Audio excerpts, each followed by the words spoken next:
Once you are awake, it is almost impossible to fall back to sleep again.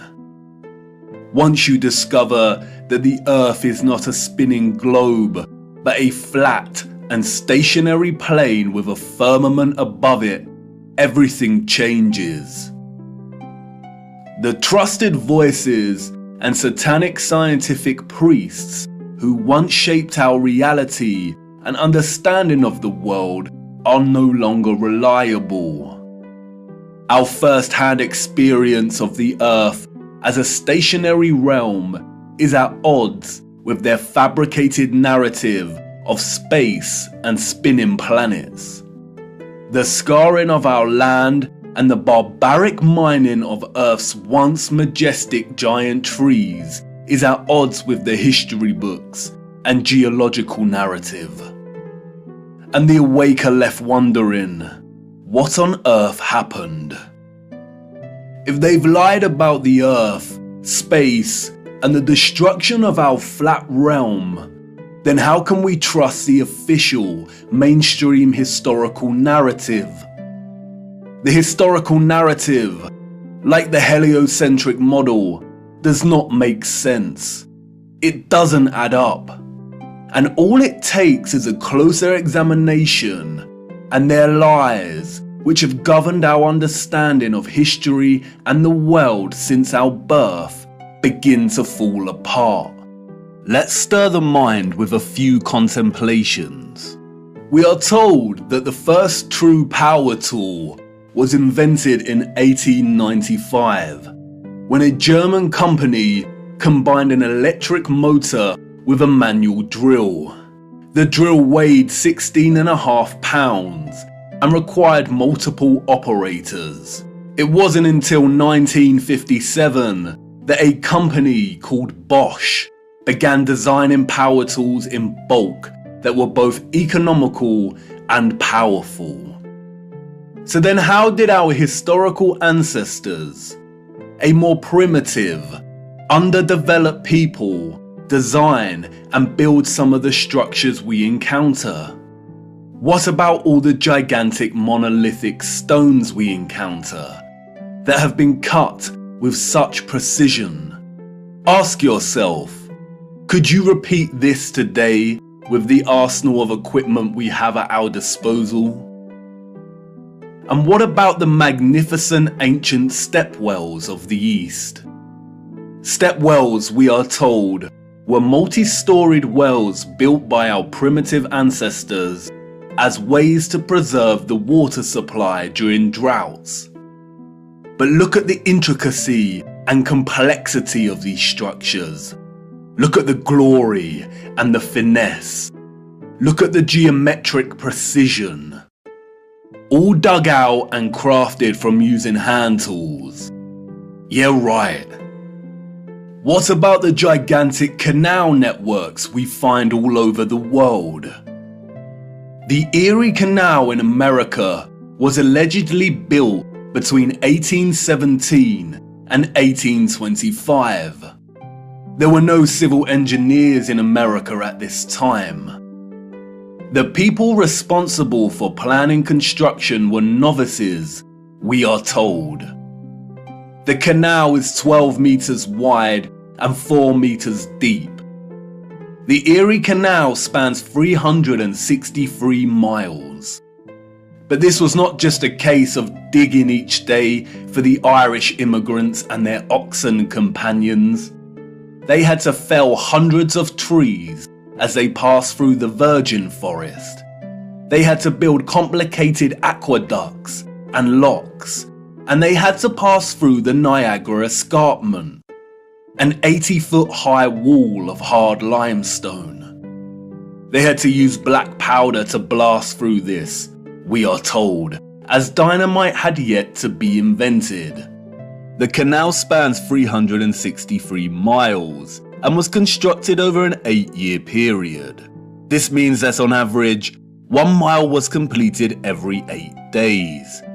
What a record, especially since those responsible were novices, and power tools and dynamite were yet to be invented.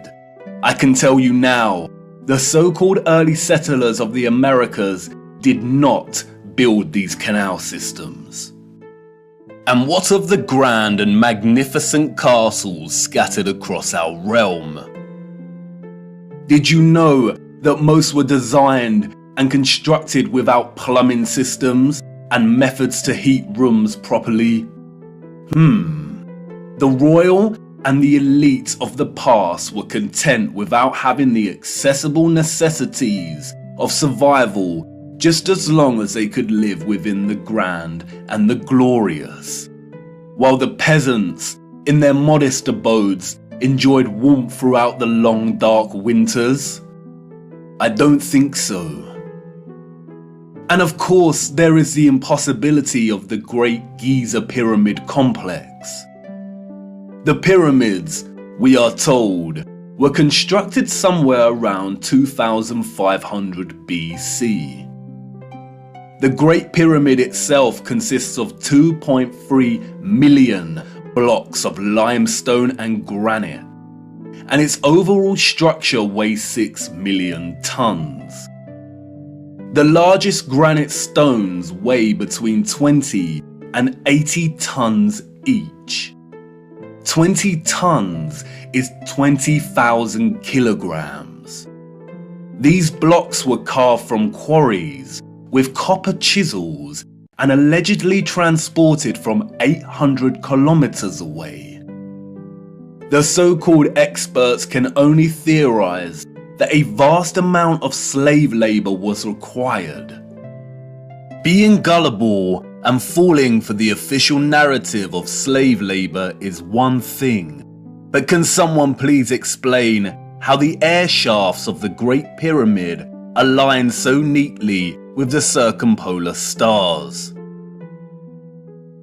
And then there is the curious case of star forts, or what the official liars of the world call bastion forts. Developed in the late 15th and early 16th century, these forts, we are told, were designed during an era of gunpowder and the cannon. The geometric design offered a nation's military protection against blind spots during conflict. Of course they did. We all know that the best protection during war is to design a fort with such precise geometric patterning. Has any real historian ever stopped to think just how perfect the geometry is here? Our primitive ancestors did not have the technology to view structures from above, but they still managed to achieve this? Give me strength. There is no way. We could not produce such perfect geometry on this scale today. We've been fooled once again. We have been indoctrinated with a false historical narrative and timeline. And, like the silly heliocentric model, all it takes is a closer look at this narrative and things soon start to fall apart, and the lies become so blatantly evident. Because of their satanic lies, piecing together an accurate, honest historical timeline has become an impossible Rubik's Cube. The official narrative, a Pandora's box, only offering us tiny clues, half-truths, and deceptions. The stitchings of our true historical timeline have been loosened. The contents erased and muddled before we were even born into this world. And herein lies the problem. How to know where you are going if you don't know where you are in the first place? But you see, awakening is truly a gift. Once awake, we learn that we've always had the answers right in front of us. We've always had more than we know. But we had to regain our sight first before things started falling into place. Before things started to make a little more sense. And here we are again, viewer, at the precipice of another great journey. What if I told you that before us there existed a civilization that was responsible for the most advanced technology ever developed, and that it was their understanding of the workings of our flat realm that was key to their innovation? And what if I told you that it is highly likely that our true history as a people only begun just over 200 years ago? Would you think of me as mad once again? Do I sound as preposterous as when I first told you that the earth is flat? Perhaps, and that's why I need to show you. What I hope to show you is one of the greatest cover-ups of all time. It is on par with the heliocentric lie in its enormity and the impact it has upon humanity. And, as I will try to show you, it is inextricable from the true nature of our flat realm Earth, and you cannot understand one without understanding the other. We cannot waste time, for we must journey in search of lost time. At its heart, this is a story about deception. It is also a story of endings and beginnings, of death and rebirth. And please bear with me. Due to the deceptions and falsities underpinning our historical narrative, this story cannot be told in a linear fashion.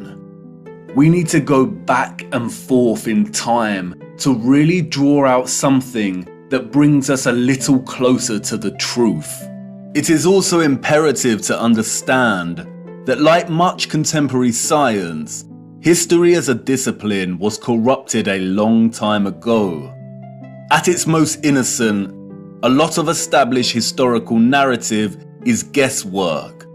But at its worst, it is a set of lies agreed upon, as the so-called Napoleon put it so succinctly. We are going to be digging in the dark. No historian will be there to help us. We are alone in this journey. Our journey is a hunt for things buried in plain sight. And things may become a little uncomfortable at times, but it is necessary. We have been living a comfortable lie for far too long now. Come on, jump in and put your seatbelt on. For to understand our place in the world, we need to do the unthinkable. It's time for us to take a journey back to the future.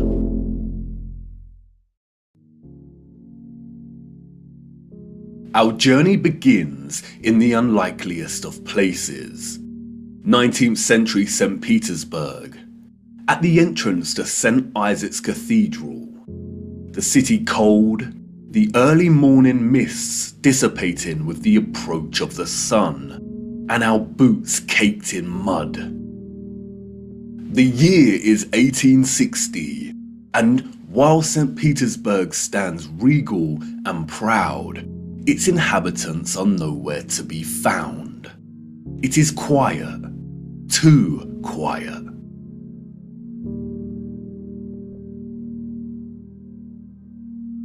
The population of St. Petersburg in the 1860s was, we are told, roughly 500,000 people, and yet there is not a soul in sight. Where is everybody?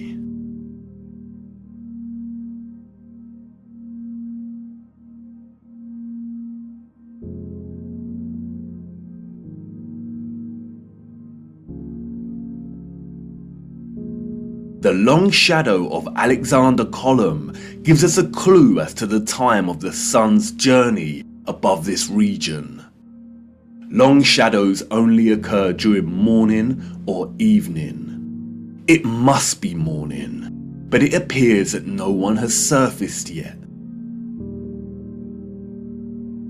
If we travel 400 miles across to Moscow, we see the same thing. Empty, quiet streets. In 1860, Moscow shared a similar population with St. Petersburg, roughly 500,000 citizens. But again, where is everybody?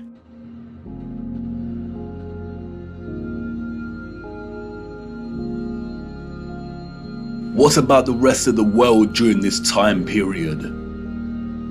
Edinburgh, Scotland, 1840s.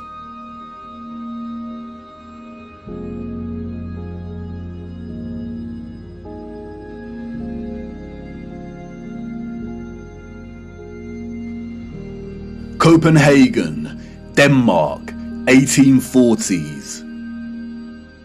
Dresden, Germany, 1860s.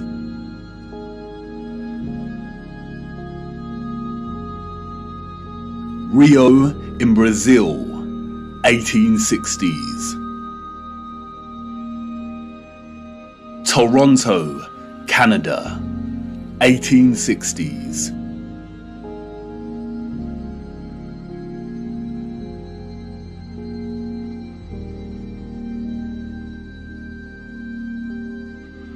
Athens in Greece, 1860s.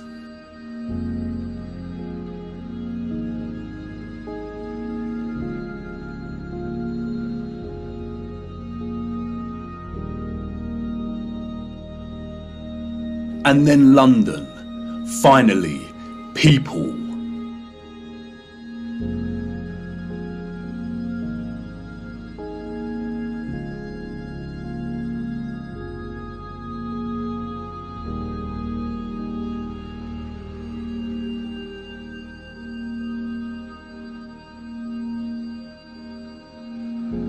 And what about Paris? People, life.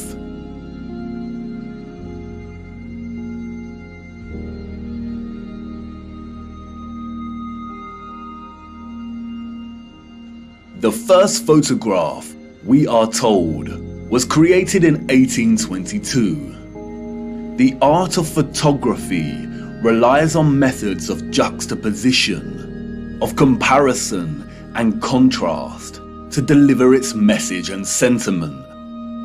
In these old photographs, we do not find the same deliberate techniques of juxtaposition that contemporary photographers craft into their art, but rather we find natural contrasts that are so important and central to navigating through our deceptive history. Contrast is a phenomenon, natural or artificial, in which meaning is generated and conveyed through the comparison of two opposing elements.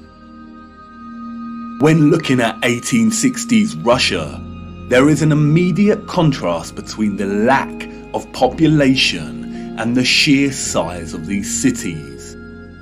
Even in the 19th century, both Moscow and St. Petersburg are enormous.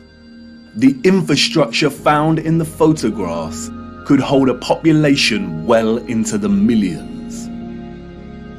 Why are the cities so vast if the population was only 500,000 in each? Furthermore, the official narrative gives us a population that increases in a linear fashion from 1764. Many of the buildings we see here were built years before the photograph was taken. Did the Russians just plan well in advance? But it's when the population is introduced into these photographs that a new contrast emerges that is staggering. That is, between the people and the environment itself. It may be the reduced population numbers, or it may be the monochromatic starkness of the black and white images, but they present to us something that we've lived amongst our entire lives and never paid any mind to. That is, the enormity and impossibility of the architecture. As we engage with the industry and act of tourism, we journey from place to place and observe, taking it all in, learning, hearing, and being told what we are looking at and how it came to be. And standing in front of a structure like the Arc de Triomphe in Paris, we might even exclaim, "Wow, how did they do this?" But the moment, inextricably wrapped up in the busyness of the scene, perhaps prevents us from really asking that question with sincerity. Standing in front of a structure like the Arc de Triomphe while the crowd frantically takes pictures on their smartphones makes it all a reality. And we conclude, before being shoved away by new tourists, well, they had to have done it somehow because I'm here and looking at it. During our indoctrination at school, we are seldom shown old photographs of the grand cities scattered around our flat realm. And perhaps for good reason. Because when we marinate on images like this and are presented with the visual evidence of a very primitive Victorian people dotted around like grasshoppers within the shadows of the most magnificent, grandiose, brilliant architecture a human could ever imagine, we begin to have doubts. Indeed, how did they build this? The Arc de Triomphe is made from 36,695 cube meters of limestone and weighs 95,407 tons, or just over 95 million kilograms.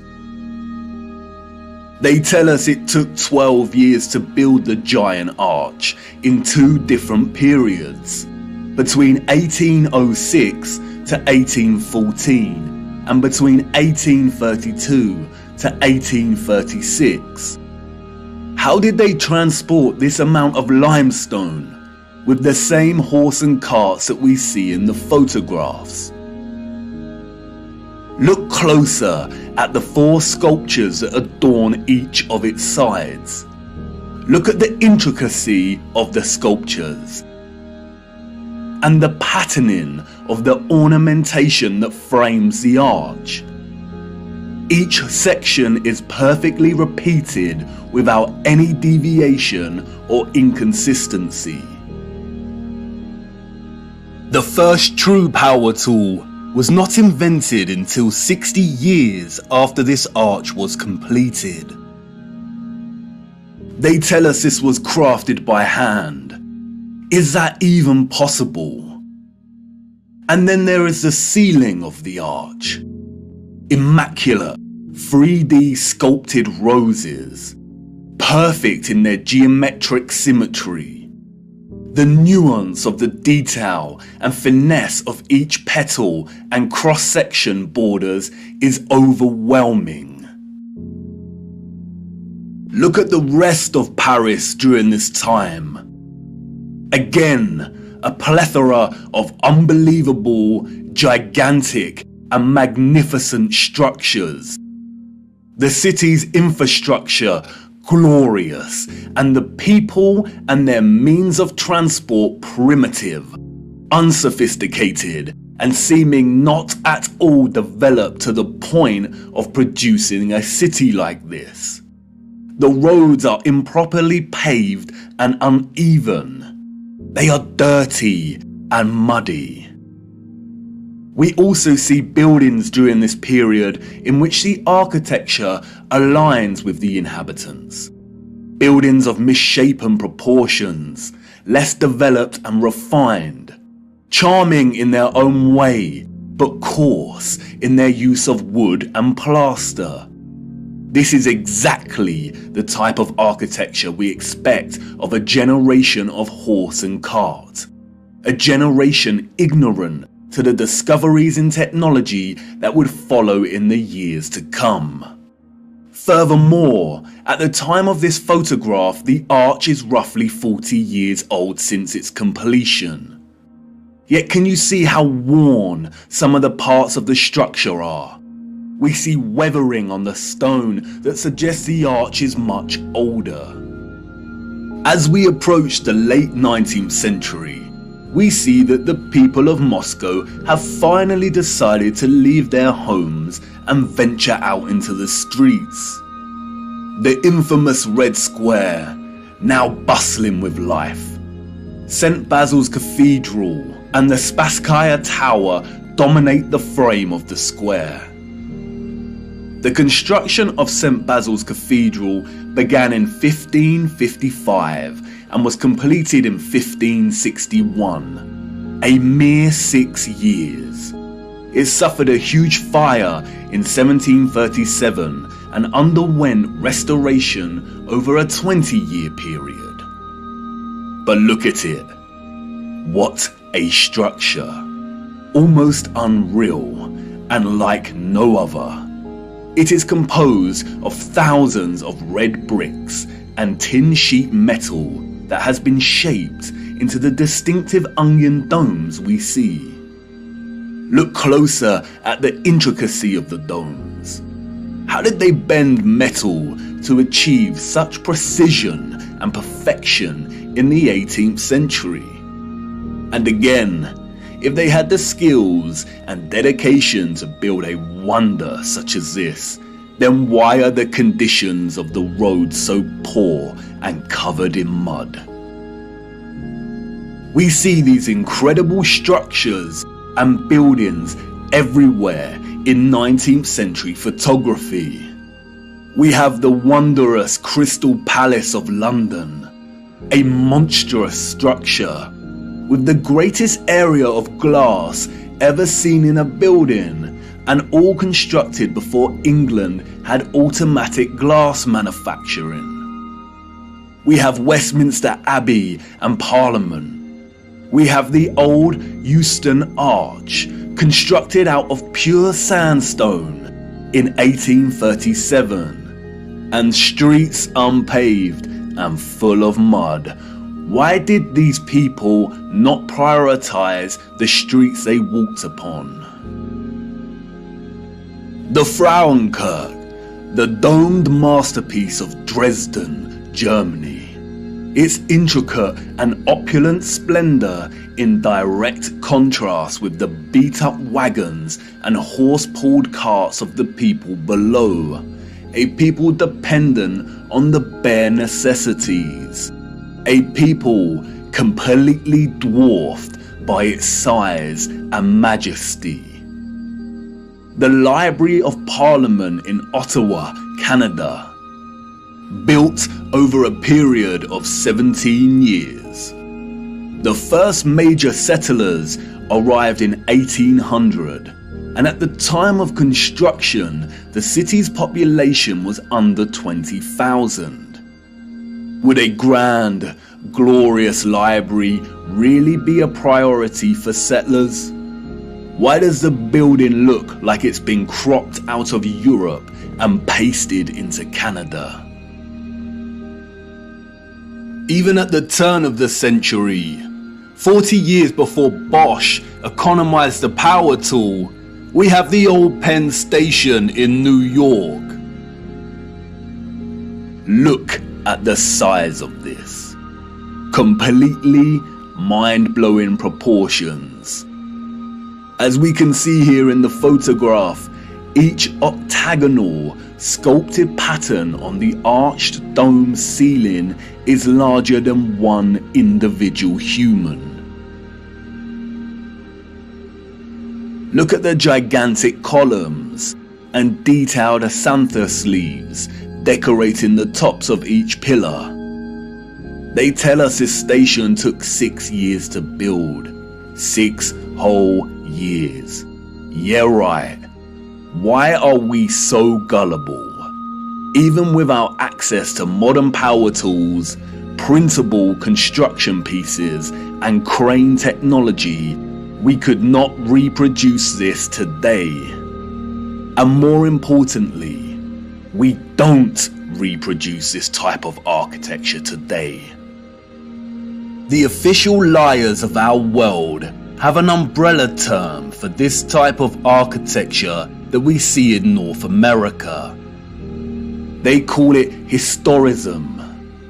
Historism is a term coined to describe a style of architecture that is revival in nature, or in other words, copies the style of another period in time. The grand arches and buildings with giant columns we see are built in the classical or Greco-Roman style, and the cathedrals are built in the Renaissance and Gothic styles of medieval Europe. Components of these particular styles of architecture feature large spires, arched windows, towers, turrets, domes, arcaded arches, sculptures, enormous doors, circular geometric windows, columns, clock faces, and bell towers. Traces of this impossible architecture are literally found everywhere, in every city and across our world today.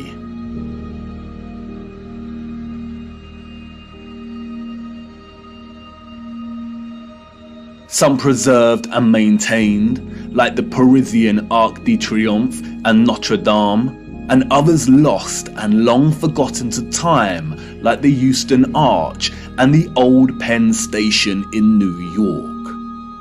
We as a people travel miles to take our own photographs of these wonders. But the photographers of the 19th century gift us with something they would never have expected to give a future generation: perspective. We see a primitive people against a backdrop of clearly advanced architectural infrastructure. The official historians of the world tell us tales of Darwinian evolution and progression between time periods. The people that came after were always more advanced in their ways, refining and redefining the methods of the generation that came before. If the height of innovation and industry during the 19th century was still the horse and cart as a means of travel, then, as these photographs tell us, this style of architecture was just as impossible for those living in the centuries before it. Anyone with a predisposition for thinking and questioning can immediately sense when looking at these photographs that something is rotten in Denmark, that something is off with the mainstream historical narrative, that something is not adding up. In a panoramic image of San Francisco in 1877, we see a collage of historicist architecture. We see columns adorning the entrances to very regal buildings that stand out like sore thumbs from some of the timber shacks surrounding it. We see Gothic spires and towers in the distance. We see domed cathedrals and buildings. We also see just how sprawling and huge the city has become. In 1846, there were under 500 Mormon settlers living on the area of land in which we now call San Francisco. It was frontier land and ready for the taking. Between 1848 and 1849, with the start of the California Gold Rush, the population increased from 1,000 people to 25,000 people. 28 years later, this panorama was taken. The population at this time, we are told, was getting close to 200,000. Who in their right mind would believe this story? Does this look like a city of 200,000 people? Without any modern technology, power tools, automatic manufacturing, electric motors. A people in a strange, unfounded land, just making their mark. Do we really believe that a burgeoning people built this entire city in just 30 years? And again, such quietness, such stillness. This is a photograph of an empty city. Where are all the people? The shadow of the post here tells us that it is not the early hours of the morning. Short shadows only appear toward midday. A city of this scale at noon should be bustling with life. But there is not a single person in the shot of this panorama. The only life we see is that of a horse without any master in sight. It seems highly unlikely that all the people were told to stay indoors because a cityscape photo shoot was taking place. And this silent scene becomes all the more eerie when we consider that there is intention behind the lens. Someone was there, standing at a vantage point and taking this photograph. But who? And for what? And what are the chances that in the 19th century, during similar decades, we see deserted Russian, European, and North American cities photographed like this?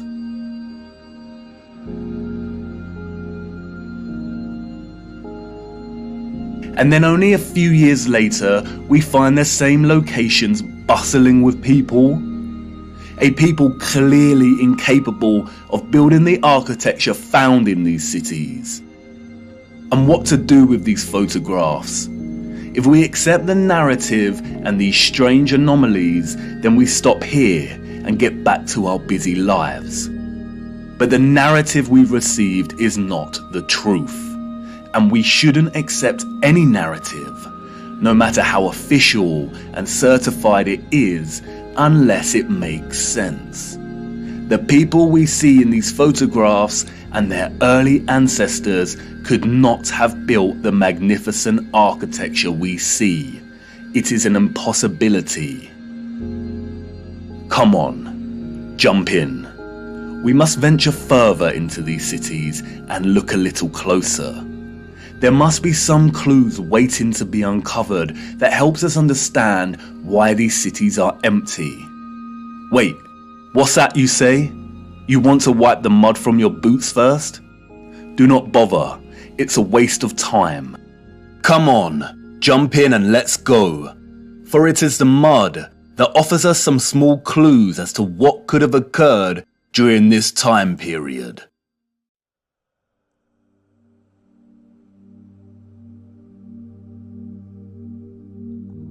In June 2011, Christchurch, New Zealand, suffered an earthquake that left a lot of the city in chaos, destroying buildings and infrastructure and leaving over 50,000 homes without power. As a result, there were collapsed houses, ruptured water mains, flooding, and fires due to disrupted electrical lines. Due to the strong ground motions and intense shaking, part of the city experienced a strange phenomenon known as soil liquefaction. Sand boils emerged from asphalt roads, toppling and sinking cars, and causing boulders to fall from hills, resulting in more home damage.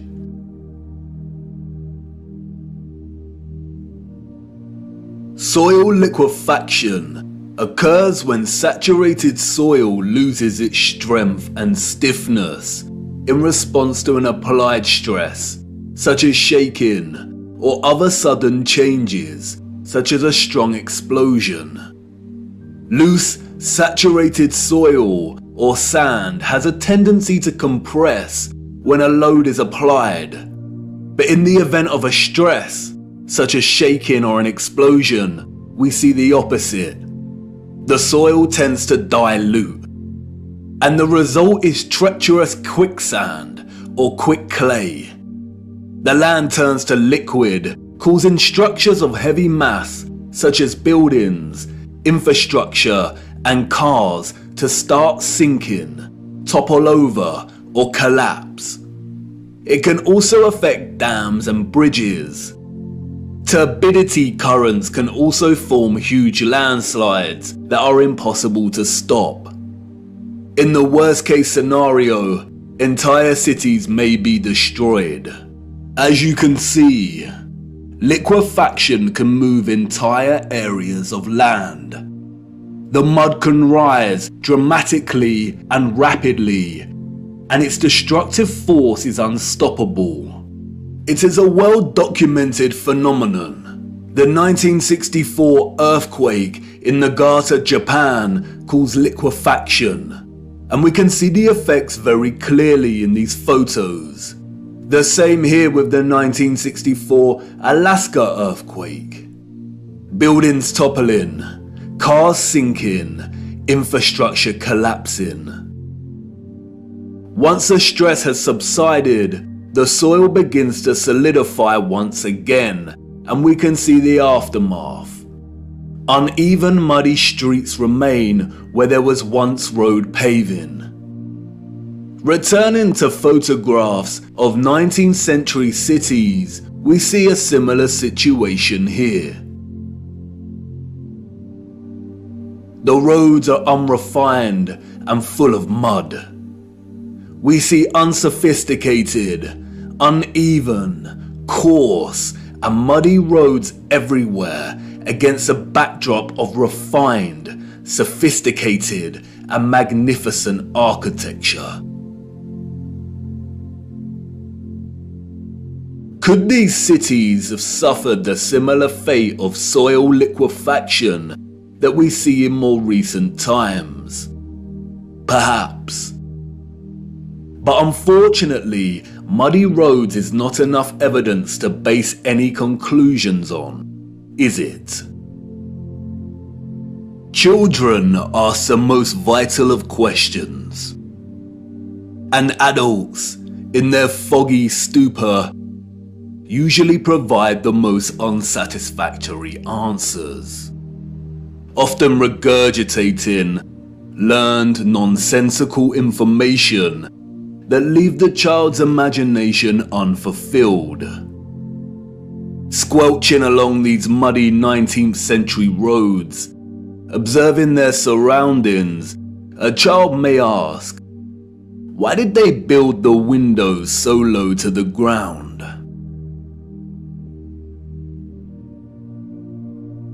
And what an excellent question. Yes, why indeed did they build windows on ground level? For you see, the people we see in these photographs, sadly, did not build this architecture. And maybe some of them, at some point in their busy day-to-day life, ask the exact same question. We see it everywhere. Windows at ground level.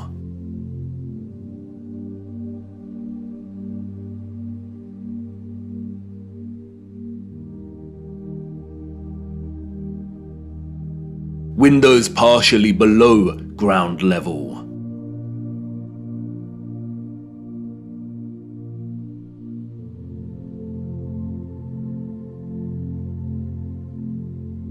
First floor entrances raised from the ground level.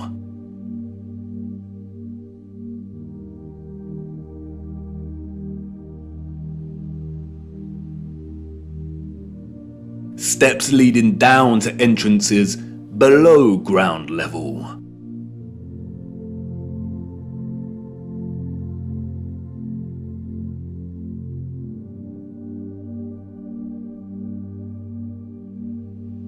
We can find this in almost every major city across our realm, in both old photographs and when we walk in the streets today. And what does it tell us?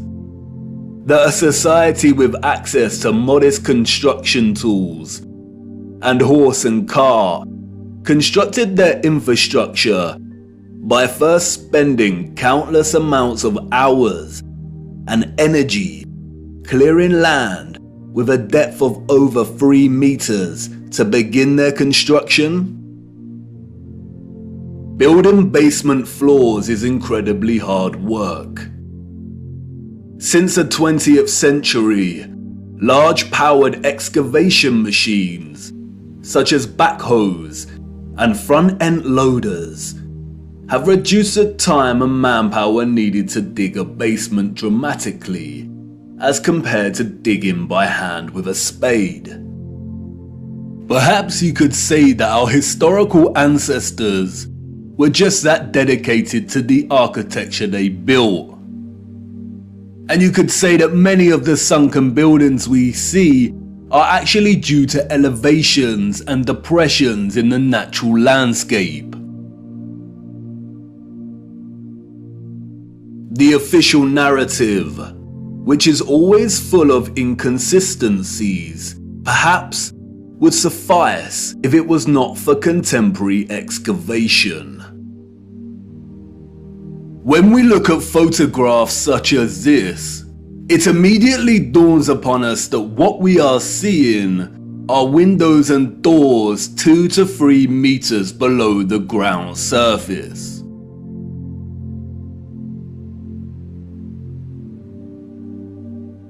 Why are there windows and doors underground?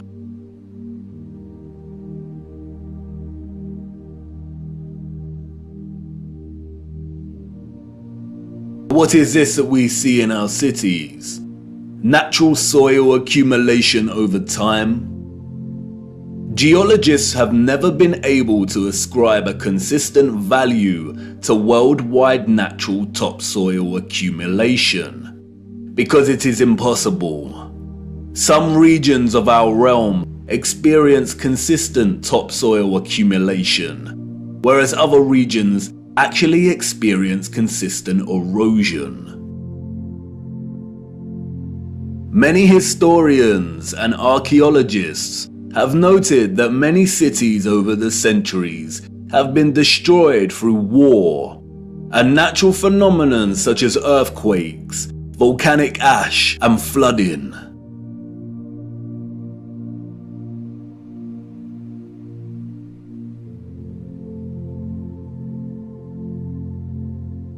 Aren't these just the layers of previous civilizations?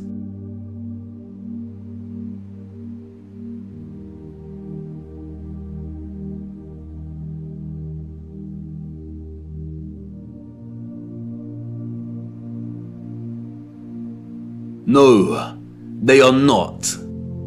We see over and over again whole floors of buildings consistent with the architecture existing above the layer of ground.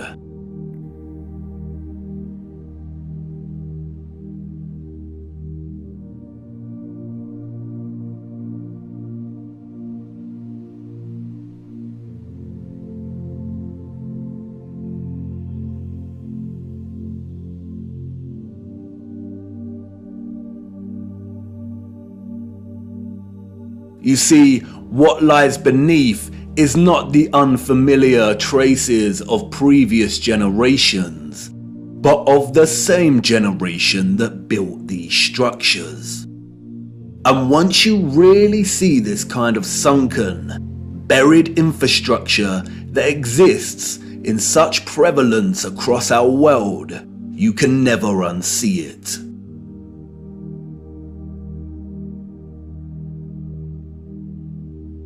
We see that the foundations of old churches are actually the original first floors, with consistent entrances and windows.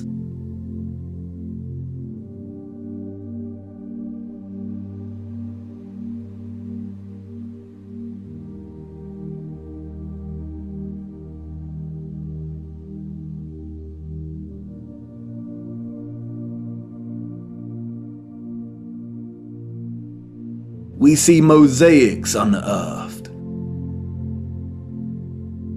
we see pillars, columns and arches that were originally much larger, and it was the layer of soil that reduced their size, as if they weren't big enough to begin with.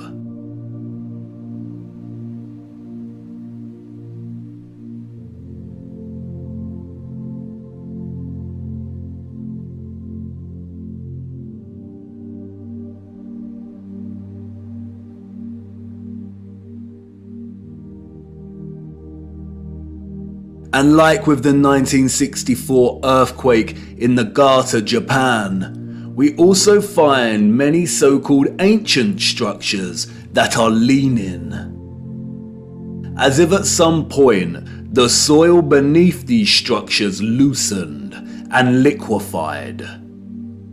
We have the Sahersen Church Tower and Our Dear Lady at the Mountain Church Tower in Germany, the Tiger Hill Pagoda in China, the Leaning Tower of Neveyansk in Russia, the Leaning Temple of Huma in India, Oud in the Netherlands, the Tower of Zaragoza in Spain, and, of course, the Tower of Pisa. The official liars of the world try to justify the buried and tilting structures we see, filling our heads with stories of antiquity and ever-changing geology. But it becomes trickier for them when we turn our attention to America. If we are to believe their narrative, then all of the buildings we see in 19th century photographs of the burgeoning American cities are newly constructed. Why do we see famous structures, such as the Washington Capitol building, with consistent infrastructure that buries very deep into the ground? And again, the inconsistencies do not add up. Why would an underdeveloped people waste resources, energy, and time constructing the foundations of the Capitol building to be consistent with the column style we find above the surface? The foundations did not have to feature columns. Columns, we are told, are a stylistic choice, not a functional one. So why would they do this? In a nutshell, they wouldn't.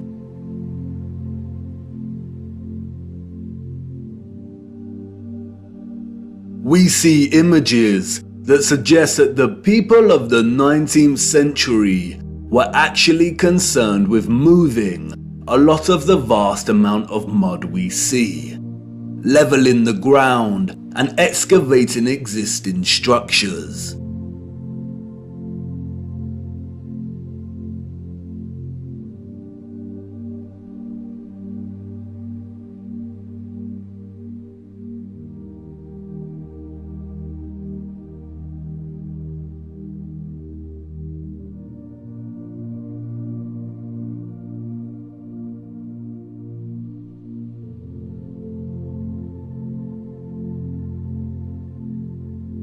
The consistency and prevalence of buried architecture across our realm indicate that whatever happened was a worldwide event, despite regional differences in natural topsoil accumulation and erosion.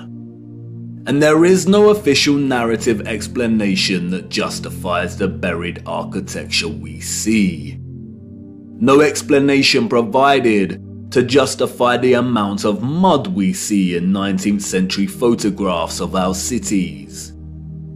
On the roads, mud piles from clearing, the roads uneven, the land ravaged, but the architecture grand, perfect and intact. applauded by literary scholars for his use of fog as an opening simile and metaphor to paint a portrait of London as a corrupted hub amidst burgeoning industrialization. Many often overlook that Charles Dickens's 1852 novel Bleak House actually opens with a different image. London, Michaelmas term lately over, and the Lord Chancellor sitting in Lincoln's Inn Hall. Implacable November weather. As much mud in the streets as if the waters had but newly retired from the face of the earth. Liquefaction caused havoc across Christchurch and the Garter. But these were isolated earthquake events, and only portions of each city were affected.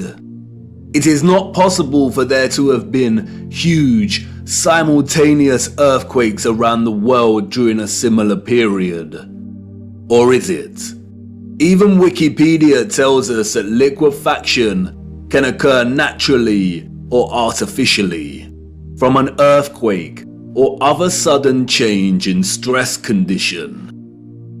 Even if this was the case, we do not see the same structural damage to the buildings in the 19th century like we do in cases such as Christchurch and the Garter. Most of the buried architecture we see is intact. It has either sunken or the ground level has been raised at least 3 meters, sometimes in a uniform manner, and other times partially buried in rolling mud hills, as if there were huge landslides. The strange case of the buried architecture provides the following conclusions: that what lies beneath are not the remains of previous civilizations. More often than not, the buried structures are consistent with the architecture we see above ground.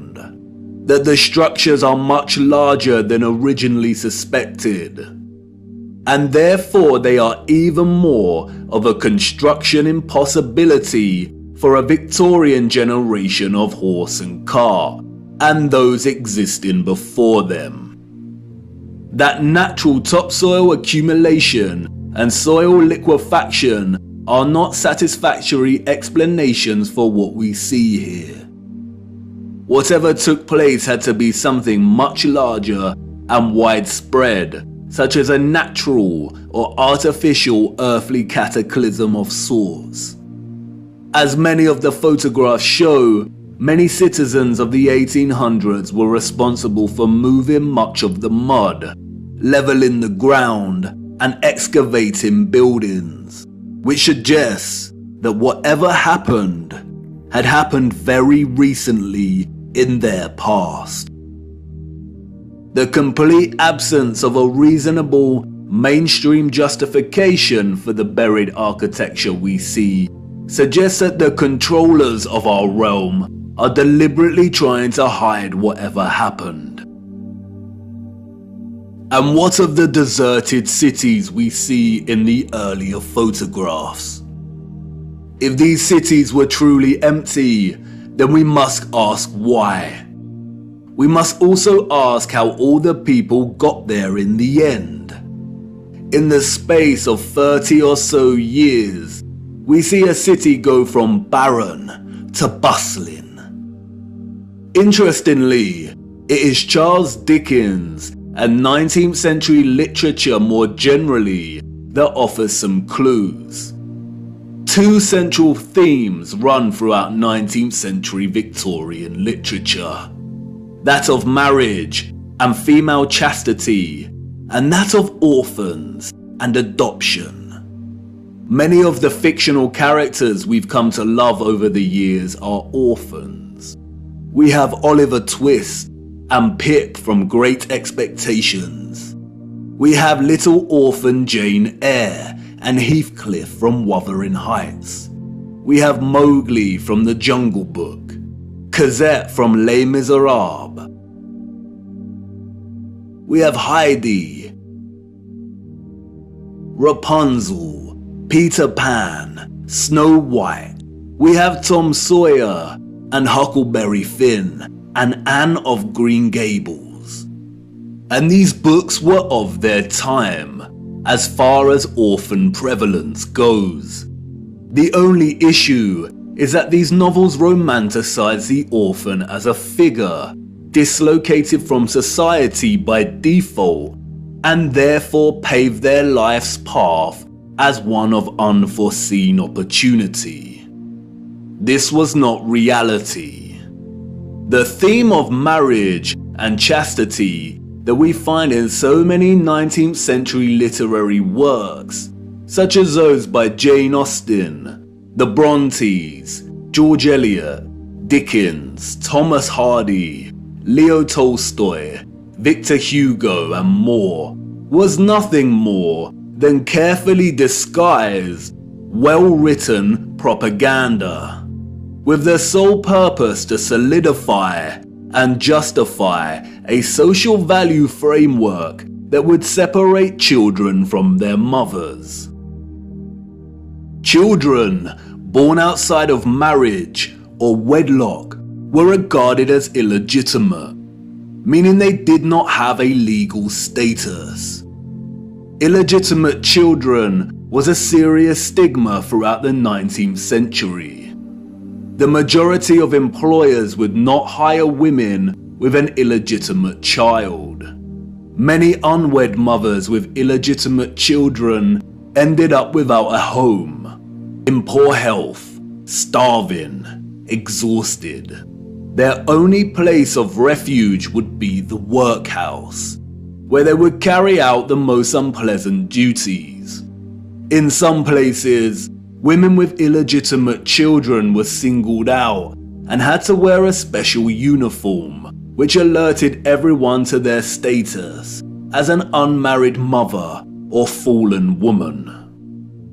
As a result, a vast amount of orphanages and foundling institutions were established. This is the London Foundling Hospital that was very active in the 19th century. Look at the size of it. Charles Dickens was obsessed with this place. Inspiration, they say. The official narrative tells us that an estimated 4,500 women handed over their children to this huge building. But this was just one institution. Wikipedia gives us a partial list of over 64 orphanages that were founded in the UK during the 19th century. The list is only partial. The peculiar case of the vast amount of parentless children in the 19th century is well documented by many researchers. And most of them agree it is almost impossible to establish figures that really do justice to just how many orphans there were during this period. Their footprint did not enter the record books. It formed in the mud and was then washed away. It wasn't just the UK. This was a worldwide phenomenon. New York City had 4 foundling asylums alone that processed thousands of children annually. By the beginning of the 20th century, Italy was reporting 32,000 children per year. Spain and Portugal were reporting 15,000 annual foundlings. Before 1860, 374,000 recorded infants were processed by the asylums in Milan, Naples, and Florence alone.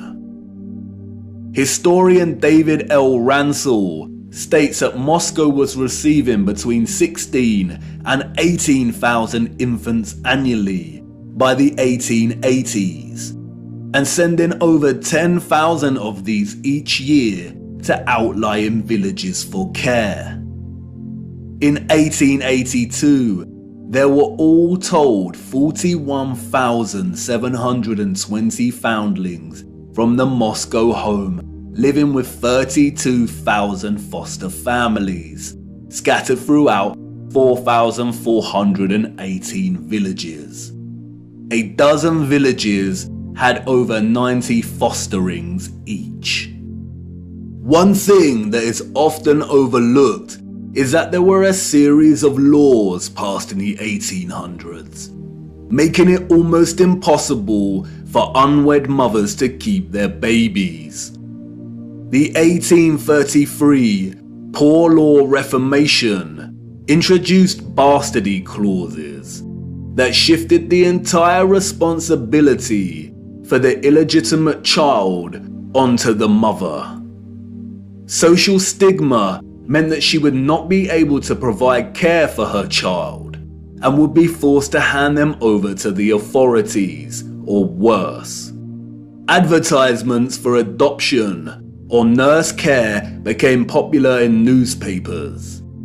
And, as many scholars have pointed out, these were a front for what was termed baby farmers, or paid murder.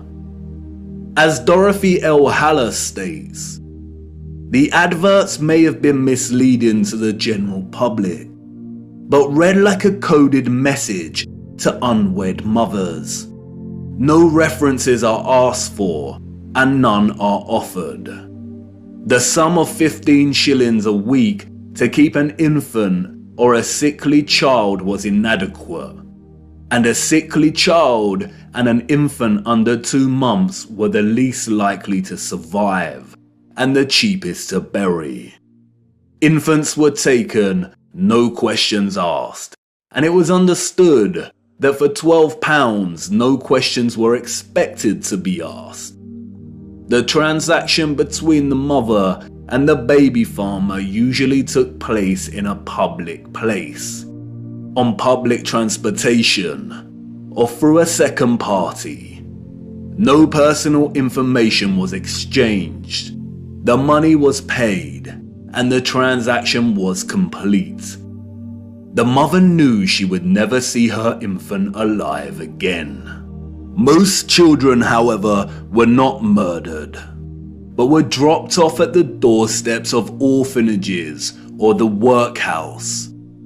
All children taken into these institutions were given entirely new identities. They were provided for with shelter, food, and clothing temporarily, and then sent off to workhouses or another location.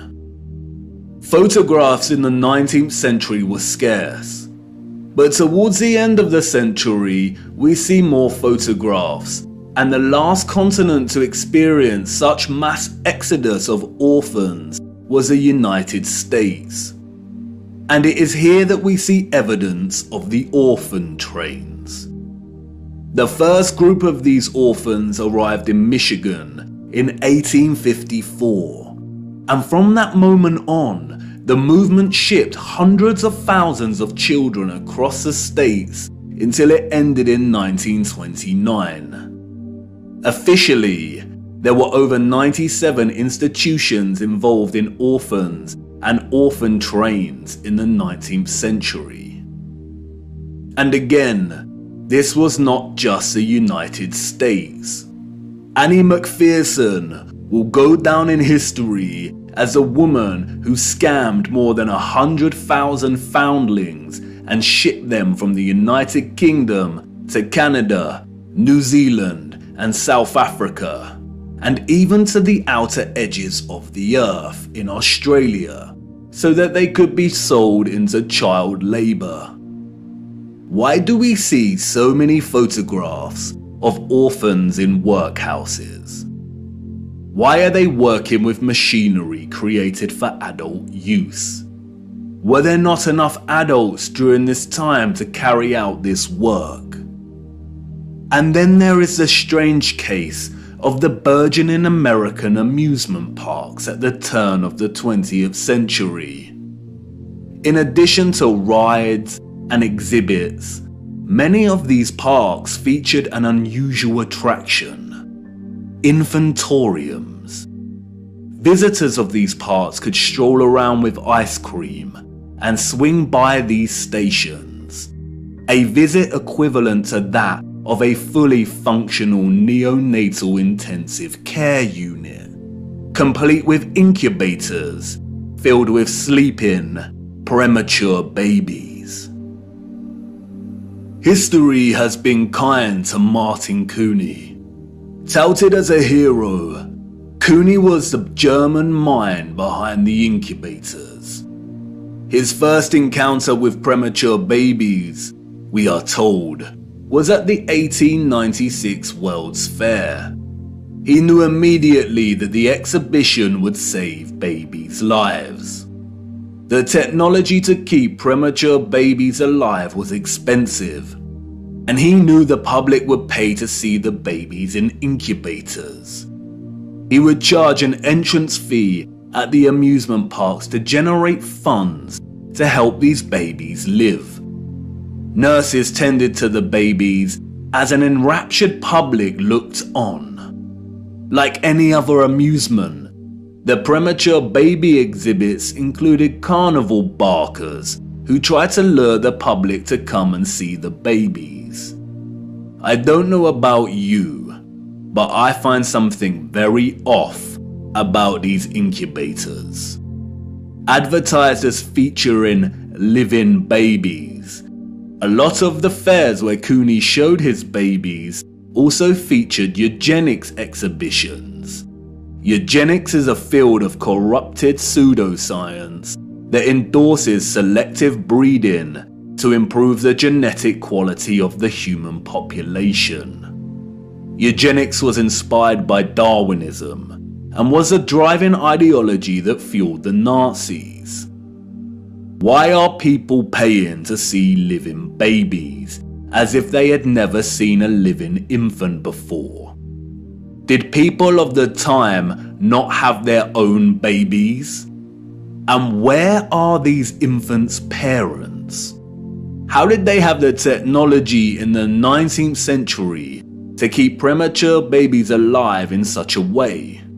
Or is something off, once again, with the official narrative? There were 80,000 premature babies who were treated in these amusement park incubators. 80,000. The hundreds of thousands of orphans in the 19th century are just barely believable. Were women really that carefree? Did America even have the population numbers to justify 80,000 premature babies? We are not talking orphans here, but infants born prematurely. The narrative is not convincing or realistically fathomable. Where did these babies come from? More troubling is Cooney's background. As many historians have pointed out, he had no medical degree or training.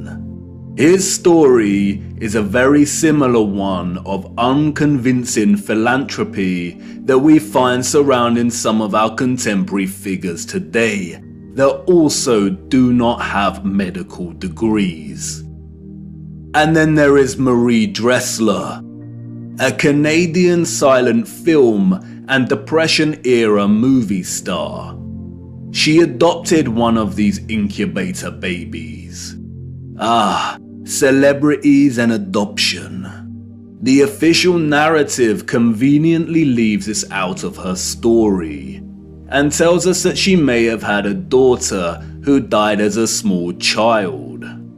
But the photographs suggest otherwise. Did she adopt her incubator baby at one of these fairs? Were the fairs a front for illicit adoption of premature babies? Even if they were premature, did that mean they had no parents? Who owned and was responsible for these parks? And what happened to the babies once they grew and left the incubators? If something feels eerily wrong, about the entire narrative surrounding these parks and orphans. It's because we are not being told the truth. Why were there hundreds of thousands of parentless children in the 19th century? Where did they come from? They were relocated all over the world. Europe, America, Russia, Australia, Canada. Why? Especially when most still had a living parent. If pregnancy out of wedlock was such a social stigma that resulted in such trauma, why would so many people put themselves in that position in the first place? Did the government really care about social morality enough to pass laws? And all the effort to build and maintain orphanages and orphan relocation networks, would this not burden governmental finances and administration systems? It certainly would have. But you see, there was a greater purpose behind the government's worldwide agenda: repopulation. The social narrative of chastity was nothing more than propaganda and justification for stealing children. The reason we see empty cities in the early 19th century is because they were in fact empty, void of population. And the reason they are bustling 30 years later is because orphans were shipped into these cities to repopulate them. You see, in the early 19th century, there was a worldwide reset of sorts through depopulation and then repopulation. The people we see in these photographs did not build this architecture. They inherited it, along with a lot of mud. Not only did they inherit it without a clue as to what it actually was and who it belonged to, but they were unknowingly complicit in repurposing pretty much all of these structures. I know, none of this is making much sense at the minute. You are probably wondering why on earth these cities were empty and full of mud. What happened that meant governments needed to repopulate the earth? And I know what you're thinking. This is all very intriguing, but what does this have to do with flat earth? You want to know more about the firmament, the sun and moon, and our stationary plane. Do not worry. Everything will become clearer as we continue our journey. The prevalent evidence of buried infrastructure, coupled with deserted cities and a burgeoning industry of orphans, is just a start. These are all necessary clues, hinting at some kind of cataclysm, but the real story hasn't truly begun yet. The stage had to be set first, and now it is ready. And even if you cannot see it yet, I know you feel it, viewer. The deserted cities, the buried architecture, and orphans all signal a looming darkness. There is a great black cloud in front of us, and I won't lie, we are heading right into the heart of it. And like I said before, we do not have much time. Come on, it's time for me to honor my promise and take you back to the future.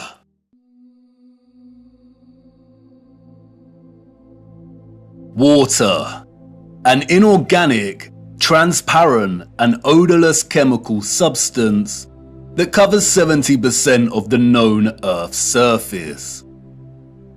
It is the driving life force behind the carbon-based organisms that flourish on our Earth. It borders and separates our lands and collects and solidifies at the inner and outer regions of our flat, stationary realm. God should have sent a message to the inhabitants of Earth. and been precise and told them to watch the water, to meditate on its function and natural laws, because in their time a great deception would be cast over them, like a cold shadow of an unknown, nefarious king. And maybe God did send this message in the form of a flood, but its truth was mythologized and buried, and the lie propagated in spite of it. Resting water does not curve and convex. The natural laws of a resting body of water insist that it takes the exact shape of the container it fills, and always finds and maintains a flat level. Resting water always rests flat. And watching the water when we sit at vantage points, when journeying above in planes, and before we take a sip from our drink, we must remember to never forget this law.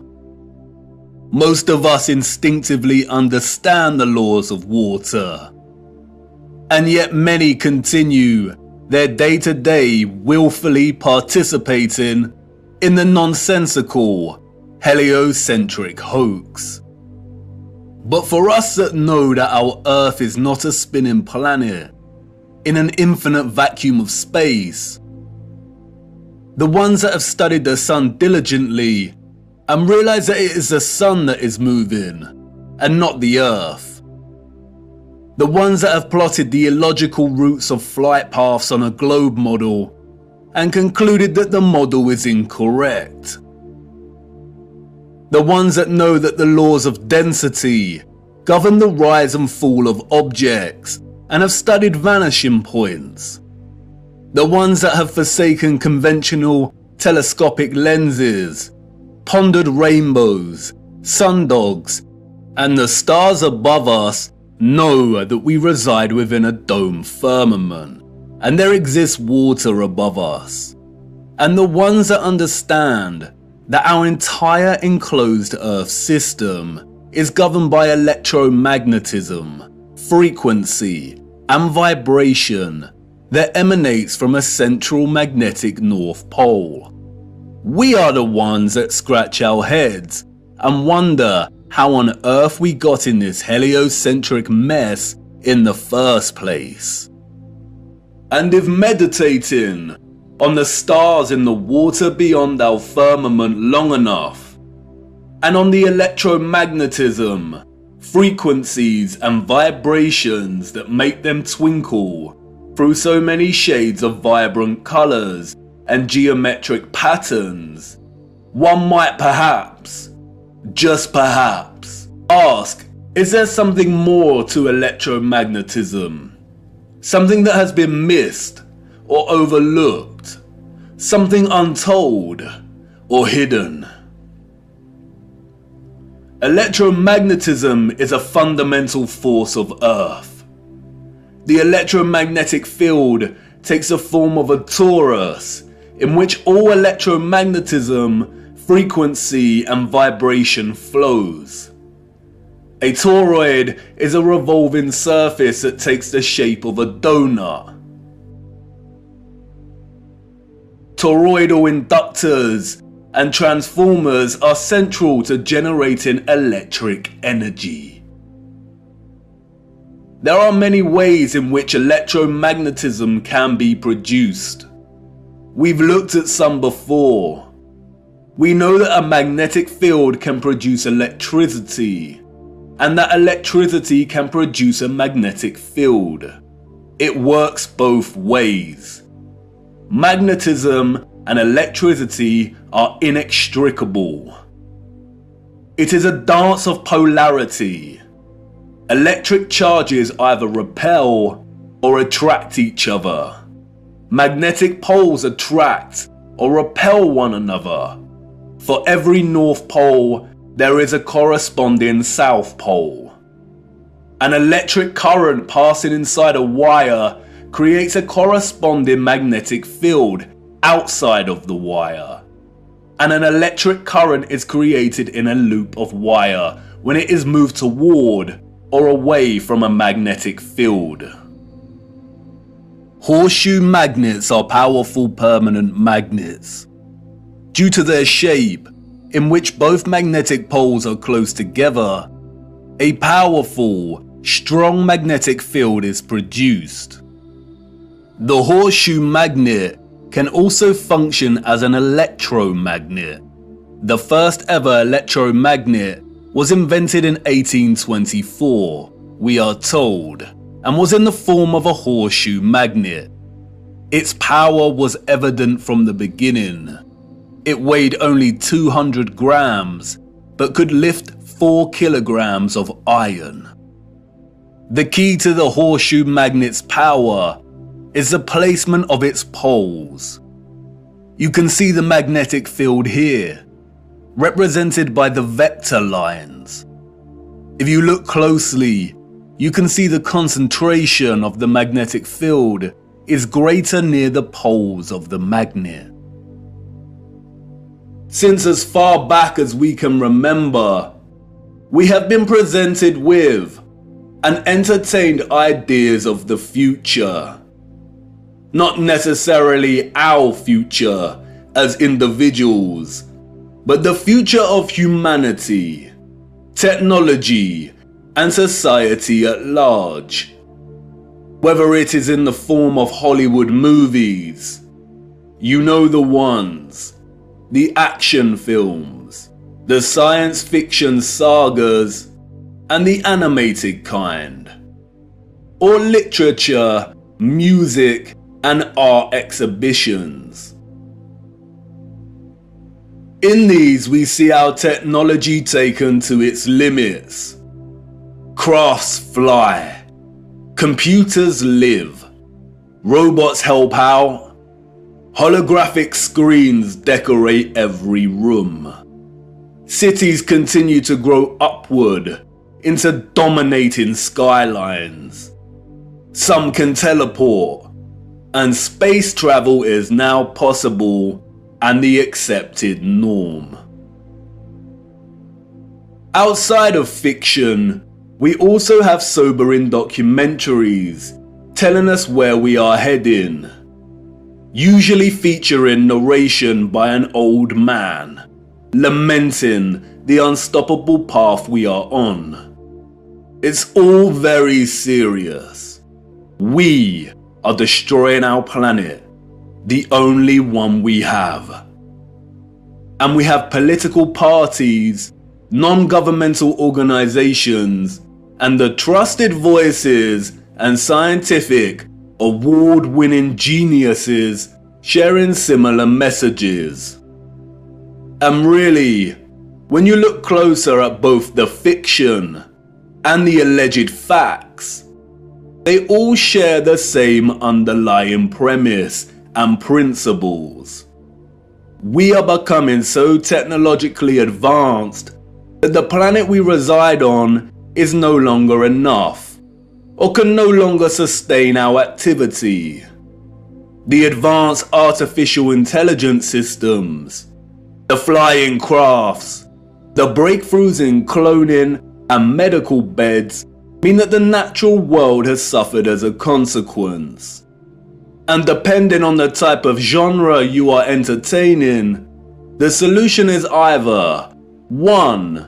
For humanity to perish as a result, perhaps destroyed by the very artificial intelligence systems it created in the first place, or perhaps by a natural, lung-choking virus that has mutated and is sweeping the earth to restore natural balance.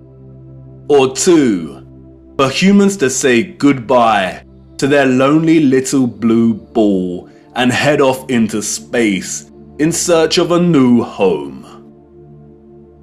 But you see, there is no globular planet, and there is no space, and therefore all visions of the future are purely fictional, and not particularly innocent. What we don't see emphasized in these visions of the future, however, is the potential of electromagnetism to transform all human life, technology, and society. Which is strange when you consider that all life, and the Earth itself, is impossible without electromagnetism. Why wouldn't visionaries want to explore this in more detail? Could it be that they are not allowed to? Could it be that they are afraid of something? Afraid of us connecting one too many dots, perhaps? And again, horseshoe magnets can act as powerful electromagnets. If a civilization was to advance technologically through the use of electromagnetism, then the horseshoe magnet would certainly have a tremendous role to play in that development. Yes, it certainly would. And it certainly did. The horseshoe magnet. The Arc de Triomphe.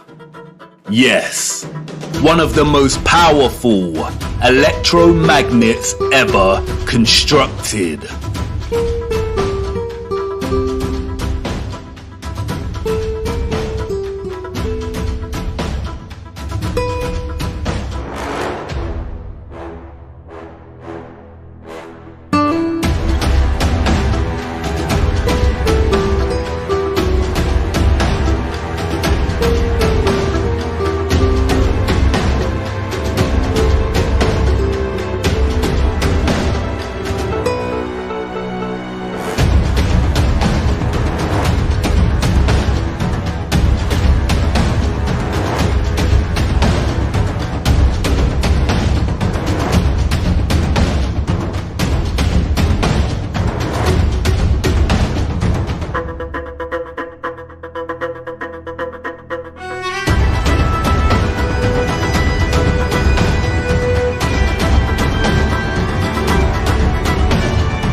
Welcome to the future.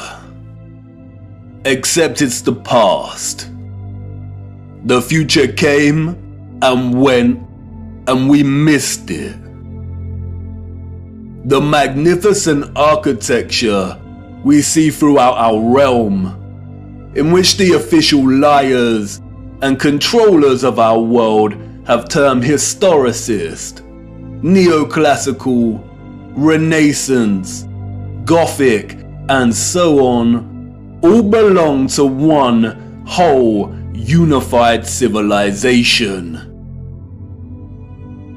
A civilization so developed they had harnessed the power of electromagnetism to such a high degree that they not only built these huge structures, but also crafted them with utter finesse and beauty. A celebration of their own technological advancement. The structures were designed with the sole intention of harvesting and generating electromagnetic energy and distributing it across the world. Their cities, towns, an entire way of life ran and depended on the use of free, clean, and powerful electromagnetic energy. The energy was harnessed and collected from the ionosphere above our heads through the use of antennas, spires, domes, and towers. All the impossible structures we see today have been repurposed and rebranded by our controllers and the citizens of the 19th century. This is not a church. This is not a mosque. This is not a castle. And this is not a government building. These are generators, powerful and gargantuous. They would collect and generate the electromagnetic energy, which was then stored in huge power stations and distributed and redirected by sophisticated, advanced structures, one of which is the huge electromagnet, or what we've come to know as triumphal arches. The energy was stored in batteries and capacitors, such as towers and obelisks.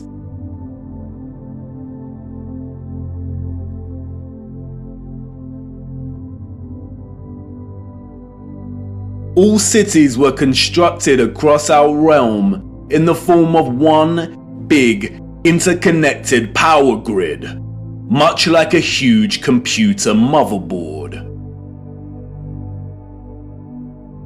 I already know what you're thinking. What? He's finally lost it. He had us with flat earth, but this is just too much. I know. The backup programming is kicking in. But before you turn away to leave and cast aside your muddy boots, let me show you how it worked. As you know, we live on a flat stationary plane. At the center is a source of magnetism at the North Pole, and directly above this is Polaris, fixed at the central and highest point of a wondrous crystalline dome firmament. Beneath the firmament, different layers of atmosphere exist at different heights. The ionosphere starts at about 30 miles above Earth. It includes the thermosphere and the mesosphere. The ionosphere is an electrical atmosphere that is ionized by the sun's electromagnetism. It also forms the inner edge of the magnetosphere. I know, a lot of big words and abstract concepts, but you are familiar with this process and have been witness to it every day for the entirety of your lives. As you can see, the vials here contain molecular gases that are present in the atmosphere above us. When an electromagnetic source, such as a Tesla coil, is applied within close proximity of these gases, the coil's magnetic field ionizes or charges these gases, and the result is phosphorescent plasma. the gases become colorized. This is why our sky is primarily blue, because the sun's electromagnetic presence ionizes the atmosphere, and the result is colored plasma. When the sun is entering or exiting our region, or what the liars of the world call sunrise and sunset, we see a variety of color gradients due to its distance from the ionosphere above us. When the sun is no longer journeying above our region, the sky loses its color and we can see the stars in the firmament beyond. Although the official scientists designate the ionosphere as an atmospheric layer, it is actually an ethereal layer. Ether is the fabric or element that carries electromagnetism.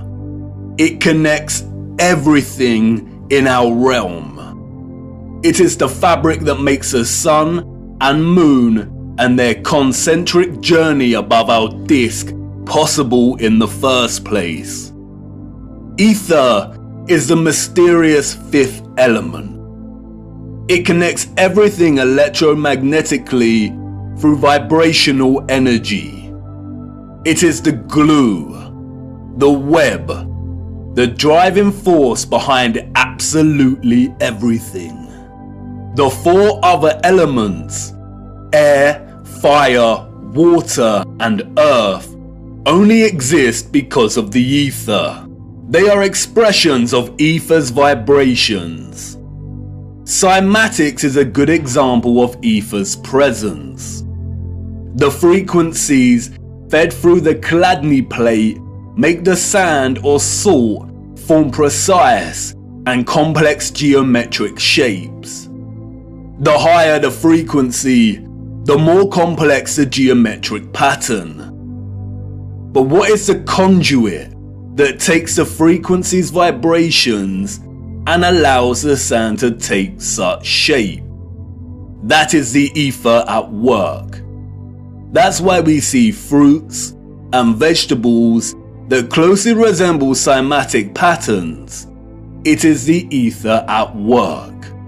All matter is ethereal, and the shape and form of that matter are different expressions of the ether, determined by frequency and vibration. Ether is the bridge between electromagnetic frequency and vibrational energy and the form of matter itself. You could call it the Holy Spirit of God.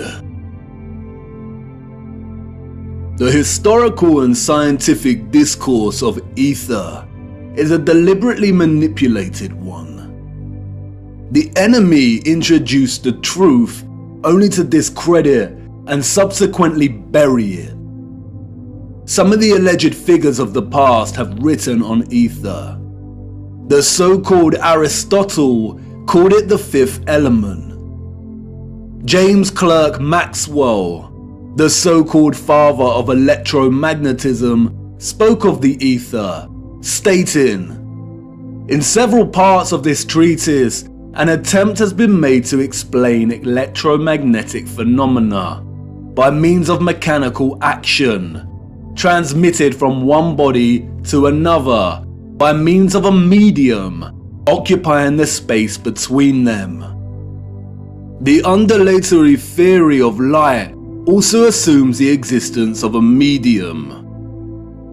We have now to show that the properties of the electromagnetic medium are identical with those of the luminiferous medium.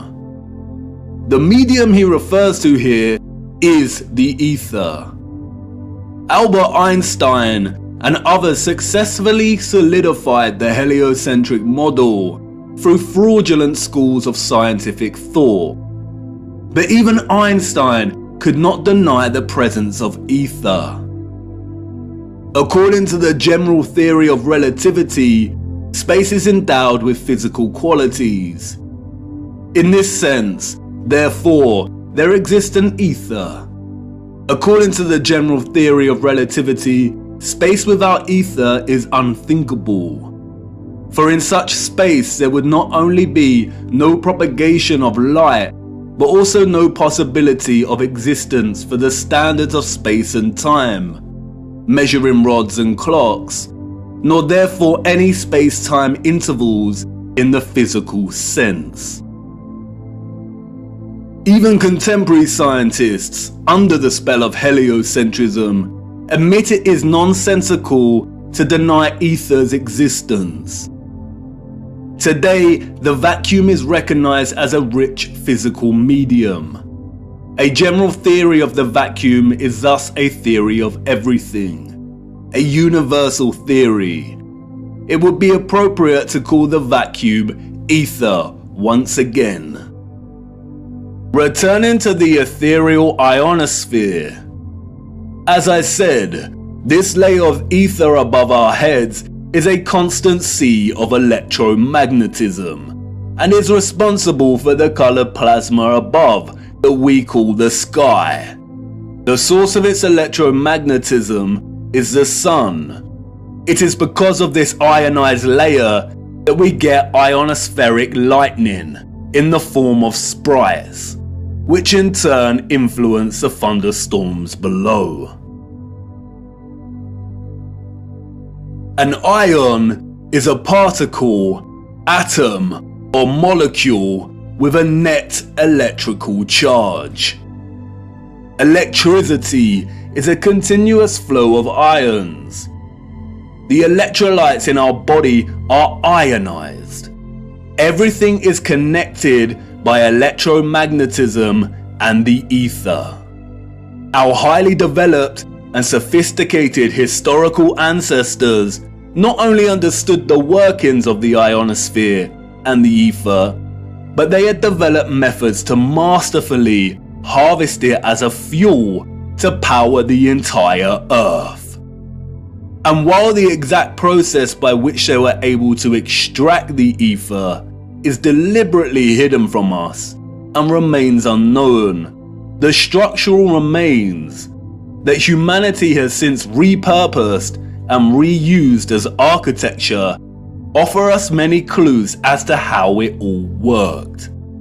The evidence is everywhere for those with eyes to see, and once you see it, it becomes so glaringly obvious that you'll kick yourself for never noticing in the first place.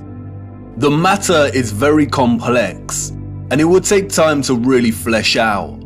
So for now, let's have a closer look at some of these structures, and I will introduce some basic concepts. As we continue our journey, we will explore everything in more detail. We see them everywhere. On top of all these magnificent structures, towers, spires, and pinnacles that rise into piercing antennas. It was through these complex antennas that the ether was harvested. You see, after the Great Reset of the 1800s, the enemy fractured the old world's unified understanding of God and created multiple religions to try and hide God and justify the existence of such grand and beautiful technological structures. And I know this may trigger some people, but stay with me, I will not let you down. But for now, it is critical to understand that a lot of the religious icons that adorn and make up these antennas were never indicators of different religions in the old world, nor were they intended to be. They signaled something else entirely. They are usually made from copper and gold. Both are excellent conductors of electricity. In many of the structures we call cathedrals, the symmetrical spikes on the pinnacles worked in a similar fashion, extracting ether from the ionosphere. Once harvested, the energy would inevitably have been drawn down into the top larger portion of these domed structures. When examining many of the interiors of these domes, we come to realize that they rely heavily on symmetrical ornamentation. This is achieved by indentation or cavities in the masonry. In the world of electromagnetism, a cavity resonator works through symmetry to produce oscillation or vibration of energetic particles. Symmetrical shapes force energetic particles or ions to vibrate in a constant manner. Is this why we see perfect symmetrical ornamentation within the ceiling of many domed structures? It no doubt sounds absurd, but the majority of these structures also feature a smaller type of cavity resonator, or what is more appropriately termed cavity magnetrons, that offer some clarity as to the real function of these structures. A cavity magnetron is a high-powered vacuum tube that generates microwaves using the interaction of a stream of ions with a magnetic field while in the cavity resonator. A magnetron operates through a hollowed, symmetrical vacuum.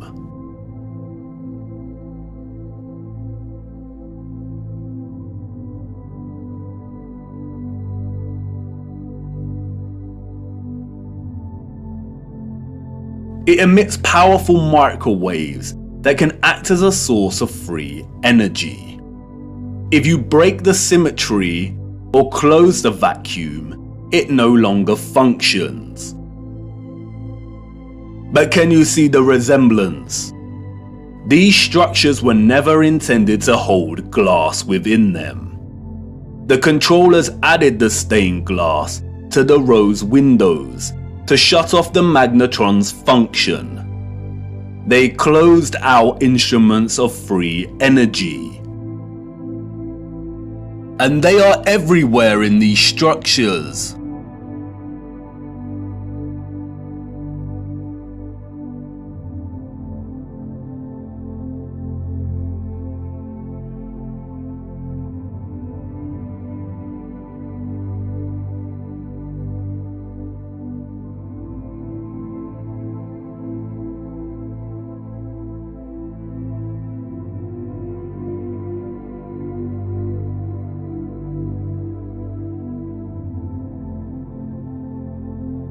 Interestingly, if you look at the geometry of entire sections of the structures themselves, then it becomes very evident that they functioned in their entirety like a cavity magnetron to generate energy. All cavity magnetrons consist of a central heated circular metal chamber in which the current leaves, and it's called a cathode. Look at that word. Cathode. Does it remind you of another word? Cathedral. Cathode. Like with everything else, they corrupt the truth and hide things in plain sight.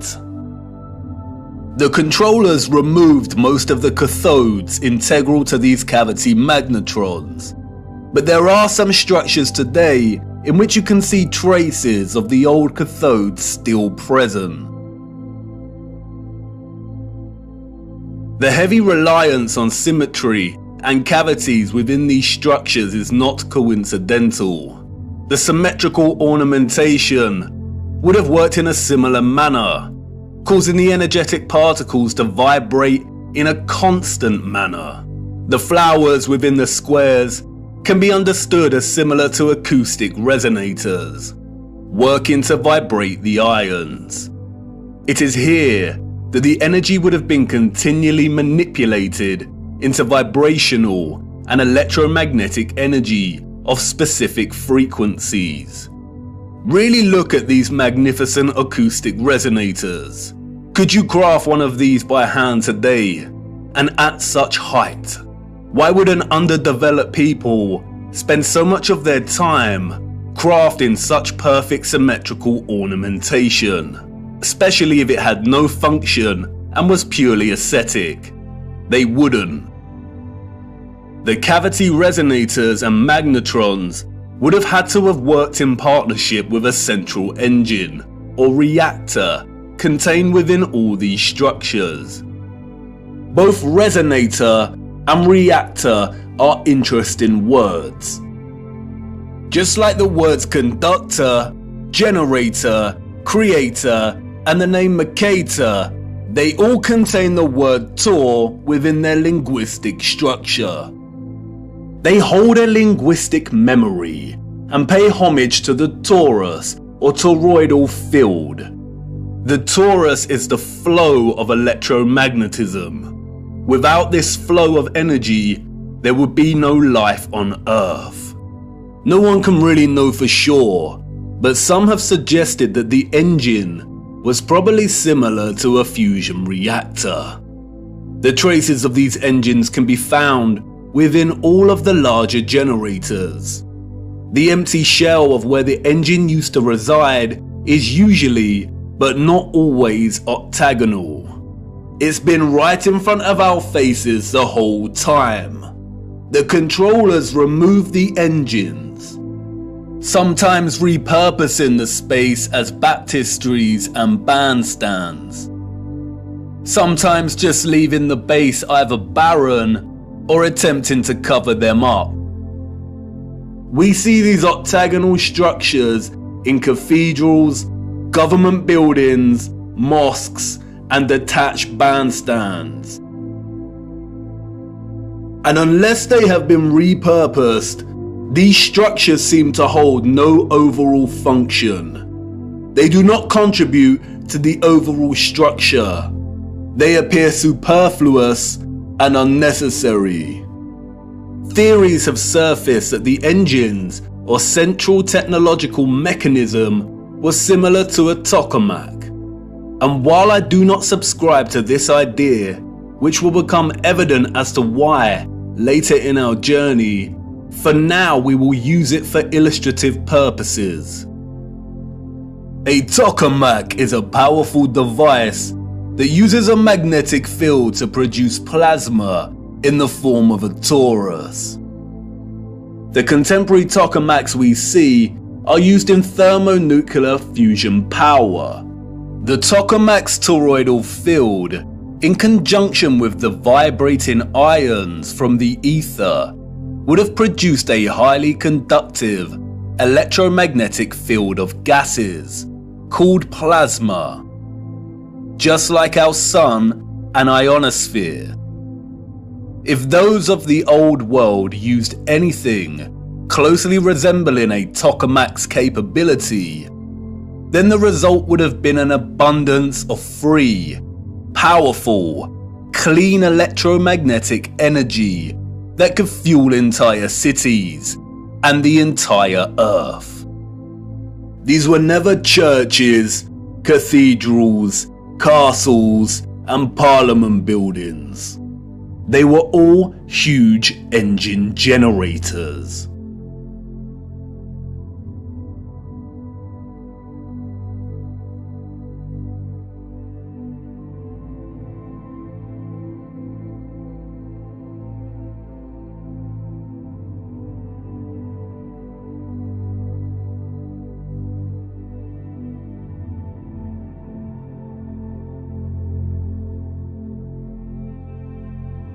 The controllers invented labels and terms such as Renaissance, Greco-Roman, and so on to describe the style of these structures. But as you can see, all these magnificent, impossible structures all share the same fundamental structural principles and design, despite location, time period, and cultures.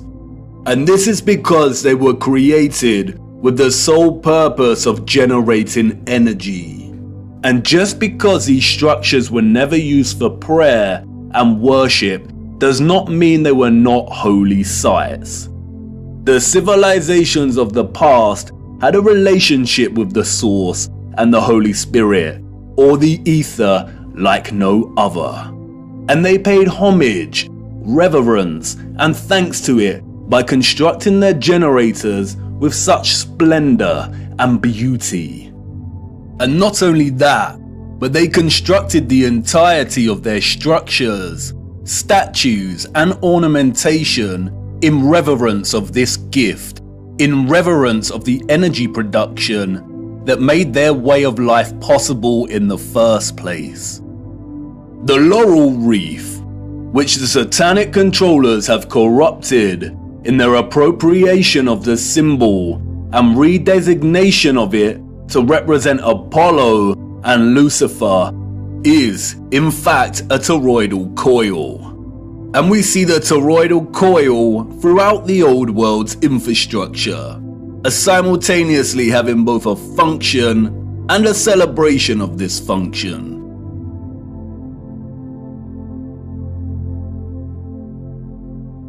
Electromagnetic coils are electrical conductors. They are used in applications where electric current interacts with a magnetic field. In devices such as generators, motors, inductors, and transformers. Most coils take the form of a toroidal coil or spiral. Wire coils are used in conjunction with a magnet to produce powerful electromagnetism. The more turns of the wire, the stronger the magnetic field. Coils generate vortexes, which in turn create an electromagnetic field. It's all one interconnected system.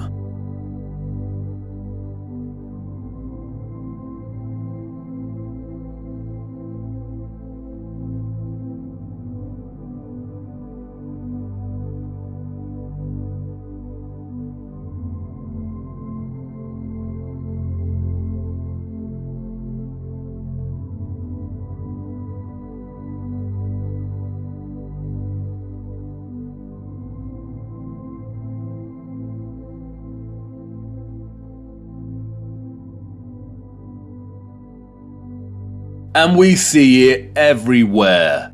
This is what columns and rotundas were used for. Powerful coils to generate electromagnetism and carry the current in loops. The torus is found at the base of pretty much every column found throughout our realm. It is everywhere. Look at the movement of electricity through a wire and the simultaneous magnetic field it produces. This is exactly the shape of a column. And we see this present in all of these gigantic and meticulously crafted columns.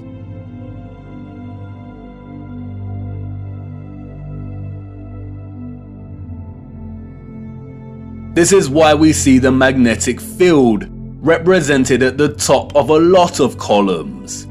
It's the movement of the ions in the magnetic field. It's the movement of the toroid and the toroidal vortex.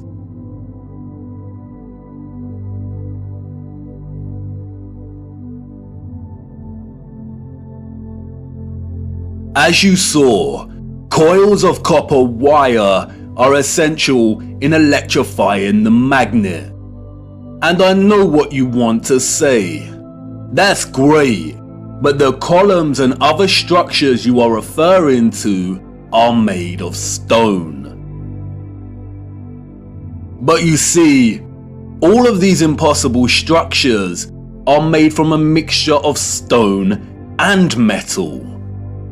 They used iron bars in their construction. Iron is magnetic.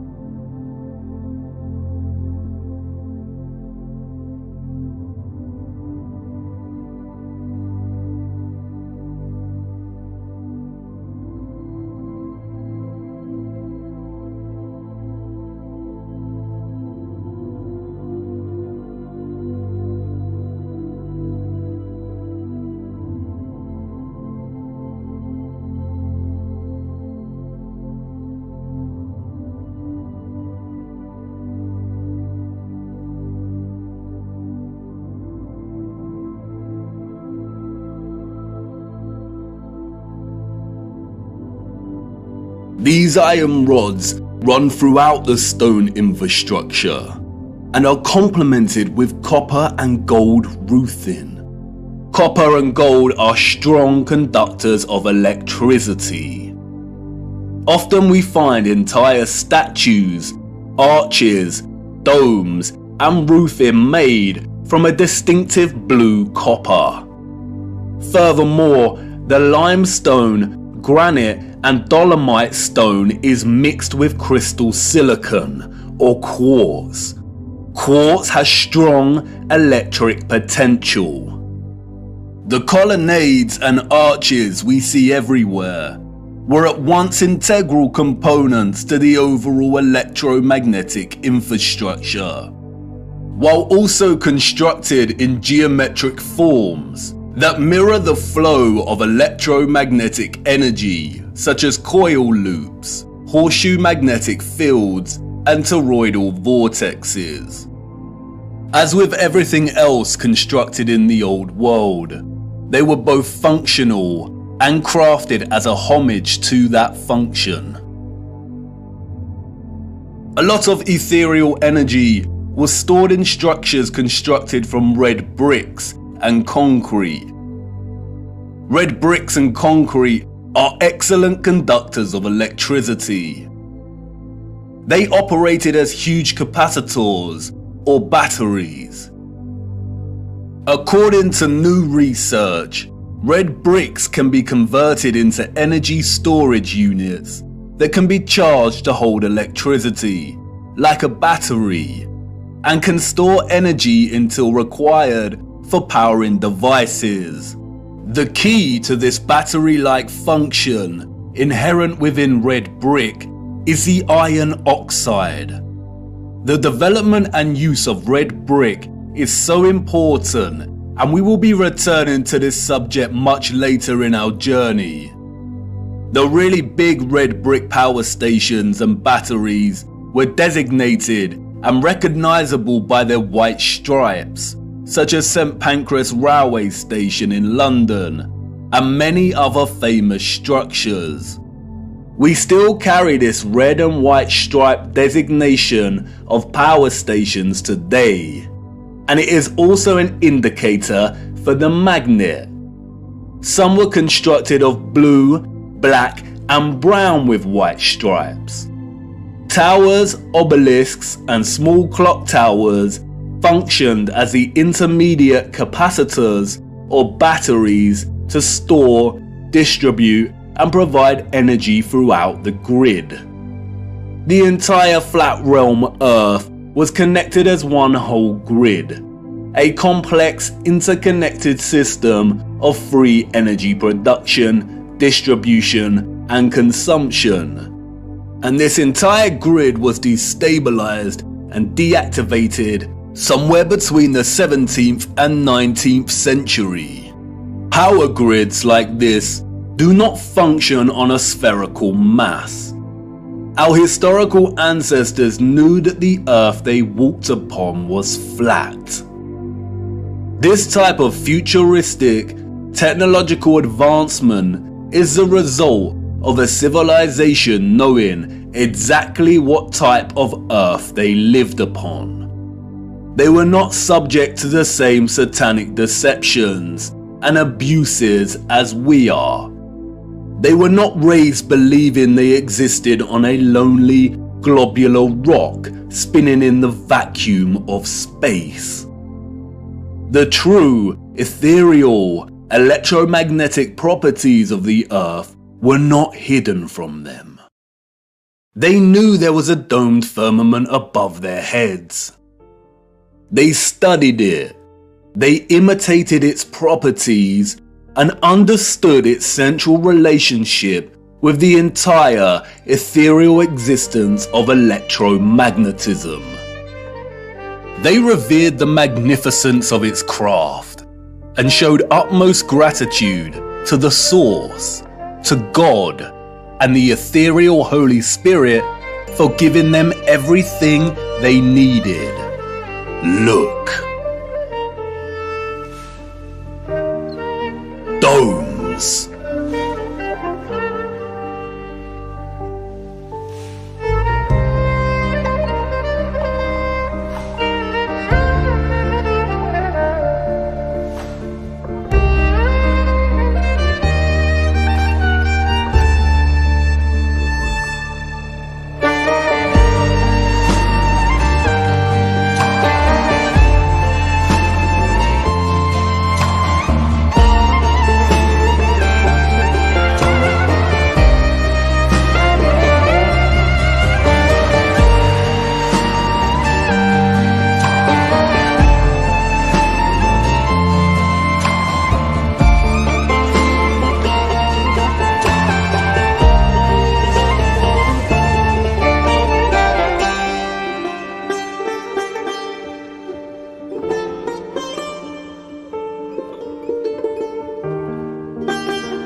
Have you seen anything as overwhelmingly exquisite as this before?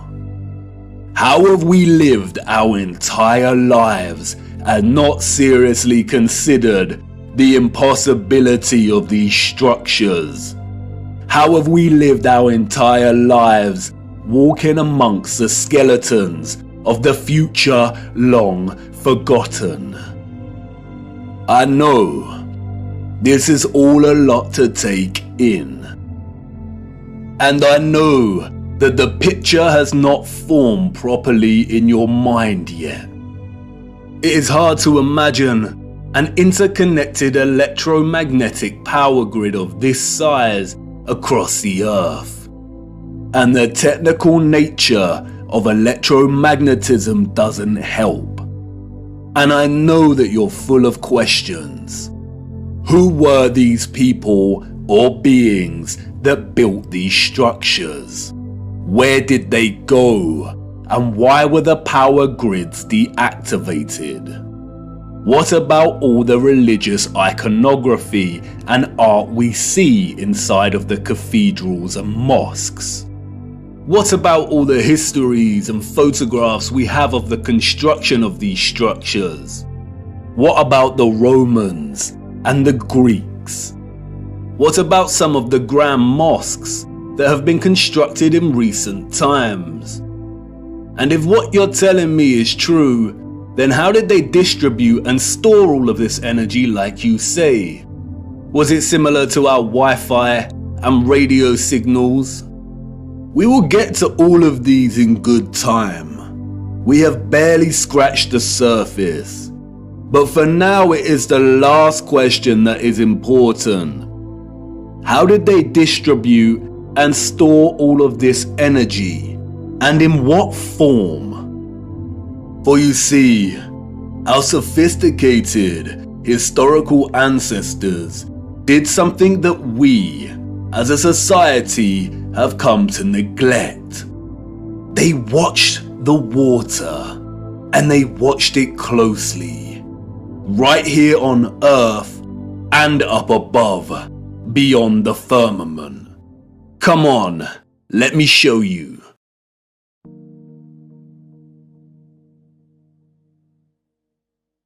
Tip-tap goes the rain, spitting on my window pane.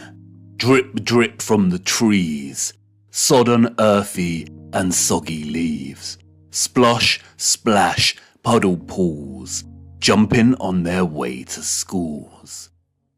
Onomatopoeia, the formation or use of words that imitate the sounds associated with the object or actions they refer to. The property of a word of sounding like what it represents. Water has many. The interdependent relationship between water and sound is so fundamental to our connection and understanding of water.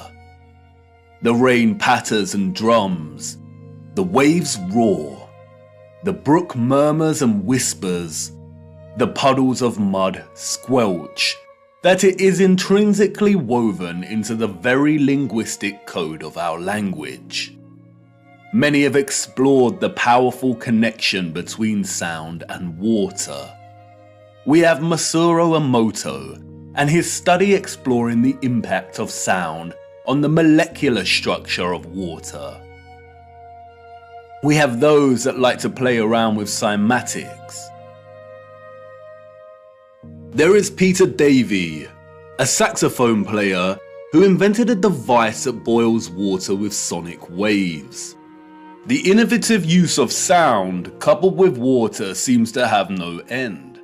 So much so that in recent times, biologists are discovering that ultrasonic water can even treat the most resistant of infections and heal wounds at rapid pace. And in a future where electromagnetism was harnessed with the utmost innovation, water, sound and frequency had to have a major role to play. And of course it did. They wanted us to know that it did. And not just the water here on Earth. They were telling us to look up and above. They wanted us to know that what they had achieved right here on Earth was only possible because they had studied what existed above. In the beginning, God created the heaven and the earth. And the earth was without form and void. And darkness was upon the face of the deep. And the Spirit of God moved upon the face of the waters. And God said, "Let there be light." And there was light. And God said, "Let there be a firmament in the midst of the waters. And let it divide the waters from the waters." And God made the firmament, and divided the waters which were under the firmament from the waters which were above the firmament. And it was so. Some criticize the King James translation of the Bible for its use of the word firmament. But in the original Hebrew, the word is rakia, which translates directly as firmament. In the New International Version, it is called the vault.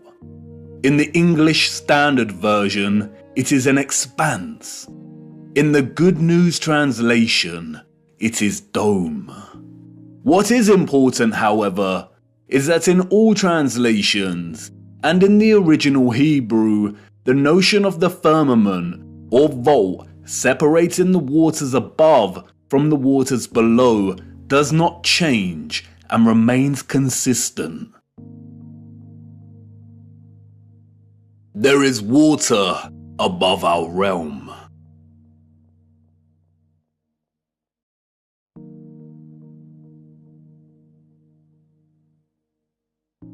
The telescope is an interesting instrument, both at once an apparatus for discovery and simultaneously a weapon of deceit.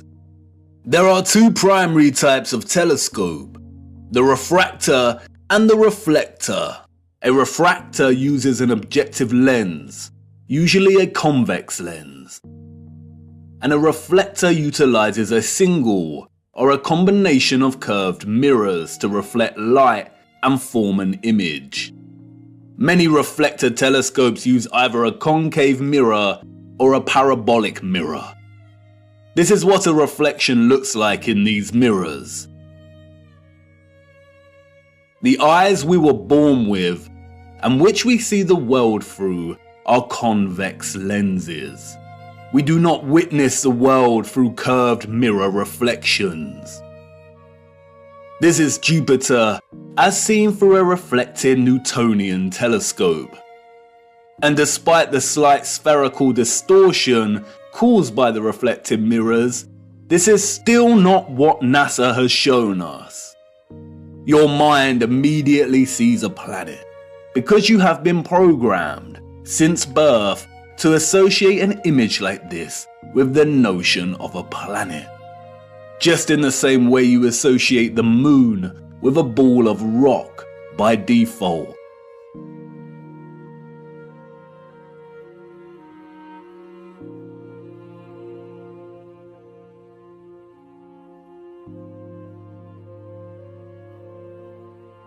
But as you can see here, both refracting and reflecting telescopes produce images similar to the Nikon P900.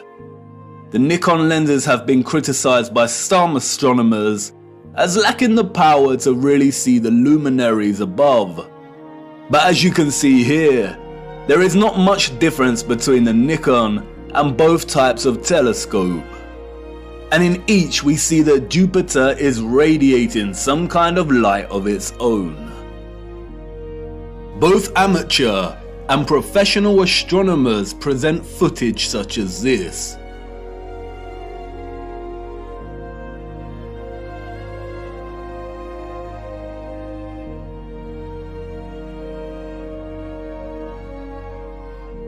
But look what happens next.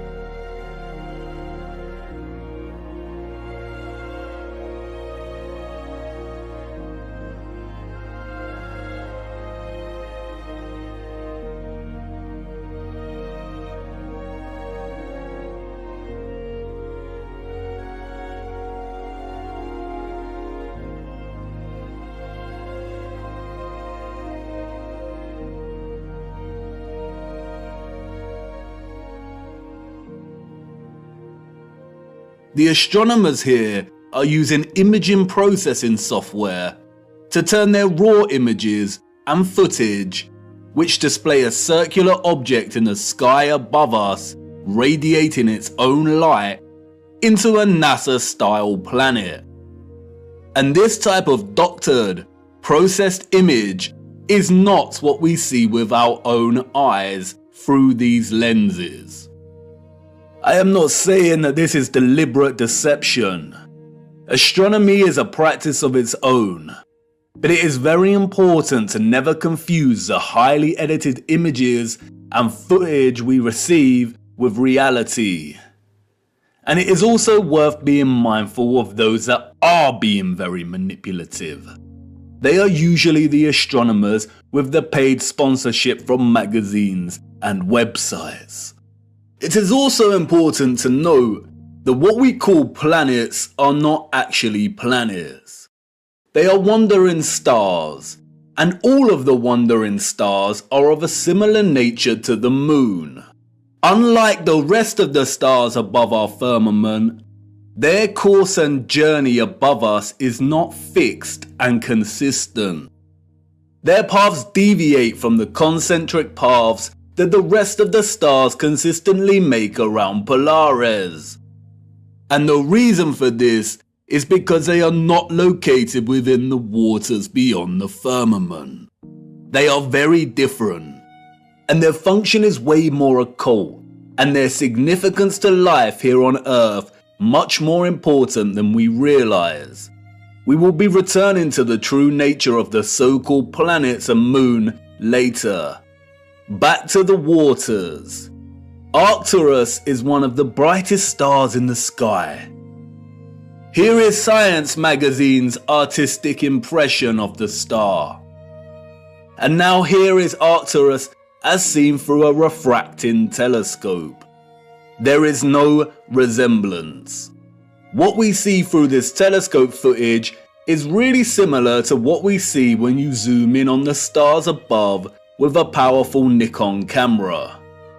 Many criticize the refracting telescope because it can produce chromatic aberration. Chromatic aberration is a failure of the lens to focus all color to the same point. The result can be purple fringing, and we see that here. Photographs can suffer from chromatic aberration.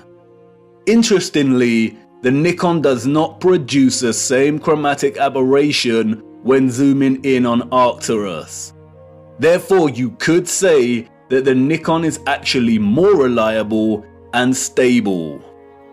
Through both the telescopic lens and the Nikon, Arcturus is pulsing, shifting, rippling.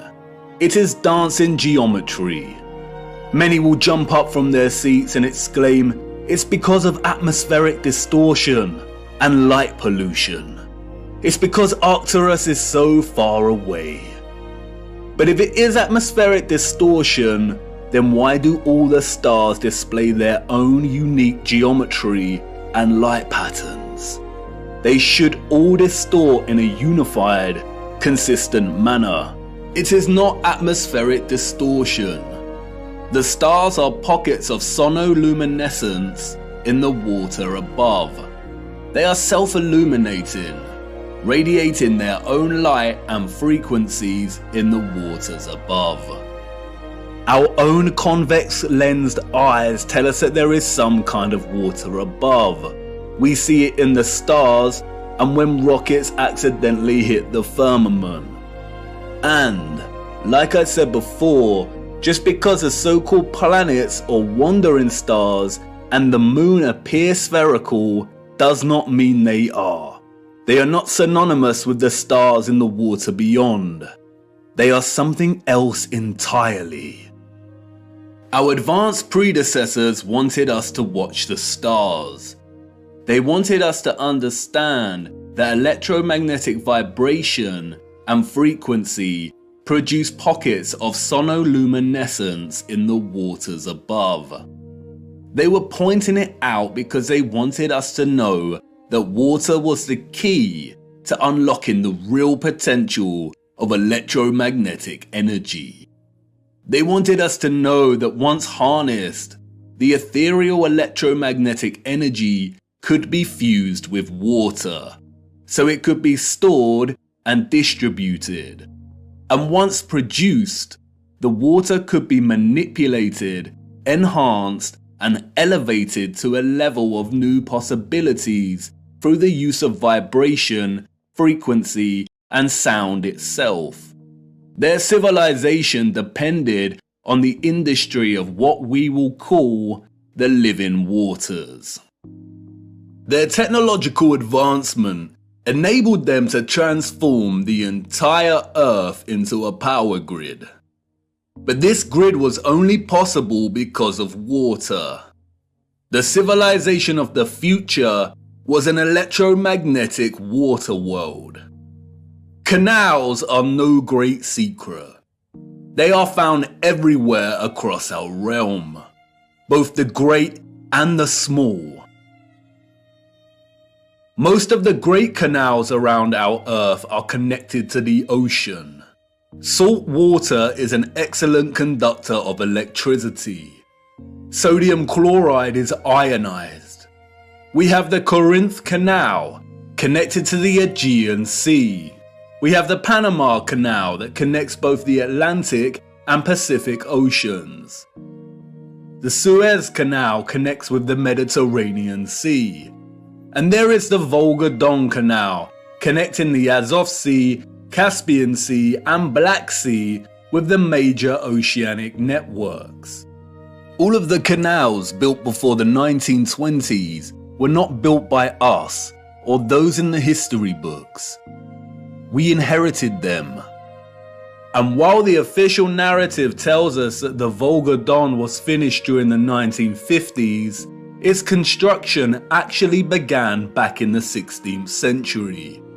All narrative surrounding the construction of these canals is purely fabricated, and I will show you how much later in our journey. Once you start paying attention, it becomes very evident that most continents and countries feature a combination of canals and rivers that span the entirety of the land itself. The citizens of the old world utilize the oceans and rivers to create a grid of interconnected waterways to provide water to all of their areas of habitation. In order to pass difficult sections and keep the supply going, they would build aqueducts and viaducts. Sometimes these were constructed with the purpose of energizing the water as it passed through and into different areas, and that is why many were designed with symmetrical archivolt structures. The Romans did not build these structures. The entire infrastructure of so many cities found across our realm are designed around canal systems. Look at Amsterdam from above. The precise geometric grid lines here are not roads, they are canals. And the sole purpose was to supply water from one area to another. The water was stored and manipulated for a variety of purposes in reservoirs, water towers, pumping stations, cisterns, and other structures. The water also functioned to provide necessary balance. A complex grid of electromagnetic production, distribution, and consumption would generate a lot of heat and magnetism. Water provided not only a balance of diamagnetism, but also ensured the entire grid did not overheat. When looking at all the magnificent generators and other instruments of power from the old world, we can always find water nearby, or the remains of water storage. Sometimes this is hidden primarily underground. Many do not realize that many so-called Victorian cisterns and reservoirs run very far under a lot of our cities, and other times it is a central characteristic feature of these structures. an example of which is what the controllers have redesignated as castle moats. The electromagnetic water grid was not just an energized version of what we are already familiar with in our cities and towns. It was much, much, much more. It was way more magnificent, impressive, and futuristic than we could even imagine. The grid was connected to central, bigger power stations, or what is more appropriately termed star stations. Sometimes these were isolated stations, and other times they comprised entire cities. We are going to have to fly to a higher altitude for this. I need to show you. Hold on tight now and keep your eyes open. Look.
The sole existence, let alone construction, of these star structures is almost beyond our comprehension. As you saw, they are found everywhere across our realm, with undeviating geometric consistency.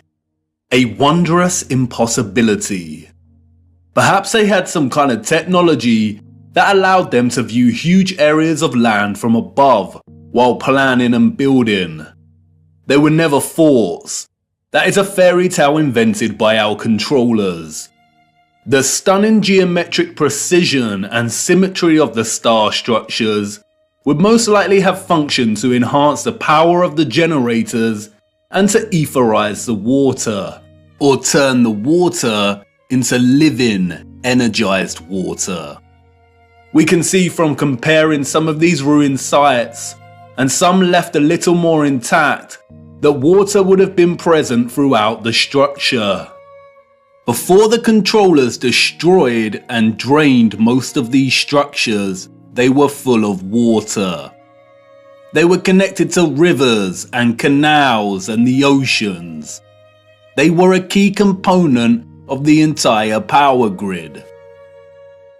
The star structures are fractals of symmetrical geometry, just like many of the ceilings of these huge energy generators. And, like the acoustic cavity magnetrons and resonators, the symmetrical sharp diagonal walls would have caused the ions to perpetually vibrate.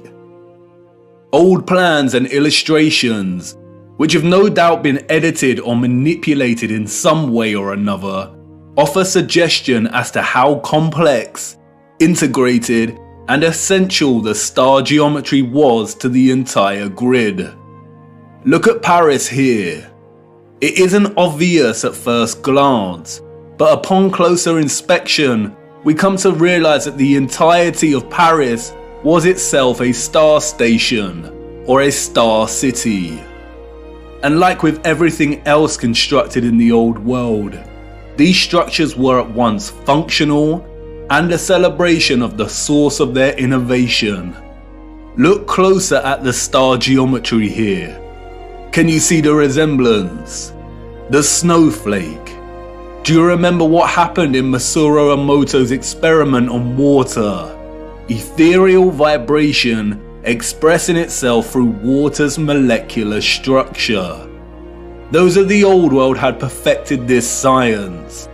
They knew the key to releasing electromagnetism's potential was through sound and water. Just imagine what they were able to achieve. Sound, vibration, and frequency was just as integral to the success of their technology as water was. Those of the old world did not hide their adoration for sound. Traces of this love for sound are everywhere. These structures were literally instruments of power. Or as the so-called Goethe put it so succinctly elsewhere, music is liquid architecture. Architecture is frozen music. This is why so many generators, capacitors, power stations, and intermediates feature holes, pediments, dentils, indentations, and complex 3D ornamentation. They were structural openings to manipulate sound waves, the vibrations and acoustics, so they could tune the electromagnetic energy in conjunction with the water in a variety of ways to achieve different results. They were similar to the aerophone instruments such as the flute, the pipe, the recorder, the bassoon, and the trumpet. The old world revered the geometry of the star because it was through the study of the stars in the waters above that they learned the power of fusing electromagnetism, vibration, and frequency with water itself. They all work harmoniously and in concert with one another.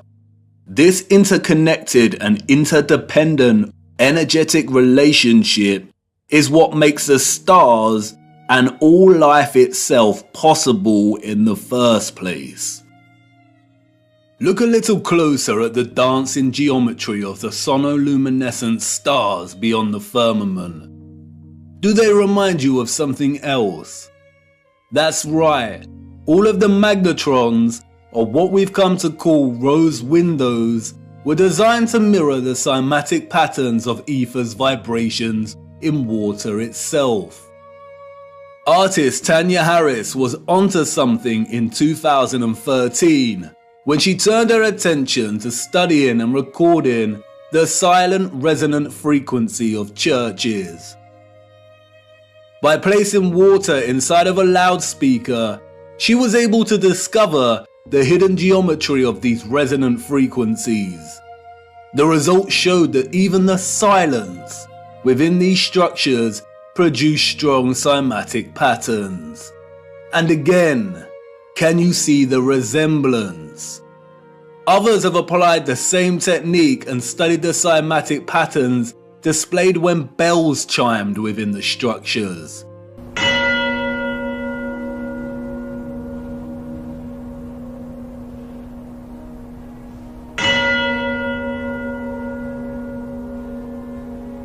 Look at the patterns. Magnetrons. This is why so many magnificent rose windows resemble cymatic patterns so closely. This is why they look like the petrified pulsations of a star. The entire ceilings of many cathedrals also mirror this sacred cymatic geometry. This is why so many of the structures contain huge bells and chiming clocks. The tolling bells would emit powerful vibrations and frequencies and influence an entire area's water supply. The sound would influence the molecular structure of the water, which was then used for a variety of purposes. And that's not all. Many of these structures also housed another wonder of the world. The king of sound. The organ. Have you ever stopped to look at some of the great organs before? These were not constructed by ordinary people in the 19th, 18th, 17th and 16th centuries. Like the structures they reside in, they are a marvel of elegance and majesty. The most powerful sound instrument in the world. The specific organ sound waves of low and high frequencies would no doubt have enabled those of the old world to manipulate the ethereal energy in ways they saw fit.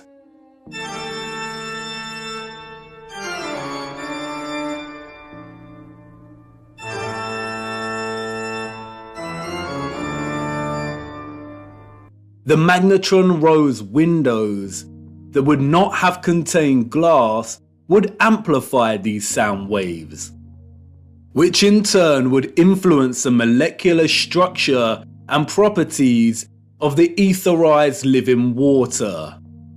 Organs would have had multiple uses, perhaps providing entire towns with specific resonant frequencies for good health and prosperity. The specific functions of the organ have been deliberately hidden and withheld from our knowledge. Interestingly, the official history states that the first organs of the world were water organs, in which the power source pushing the air is derived by water from a natural source or by a manual pump. No doubt a deceptive half-truth disguising the instrument's true interaction with water. And like I said before, most of these structures had areas nearby to store and hold large quantities of water. Many of the structures feature underground cavities or huge cisterns, some of which have been drained and some kept intact. Sometimes the cistern was located apart from and outside of the structure. The controllers have redesignated many of these areas as Roman baths.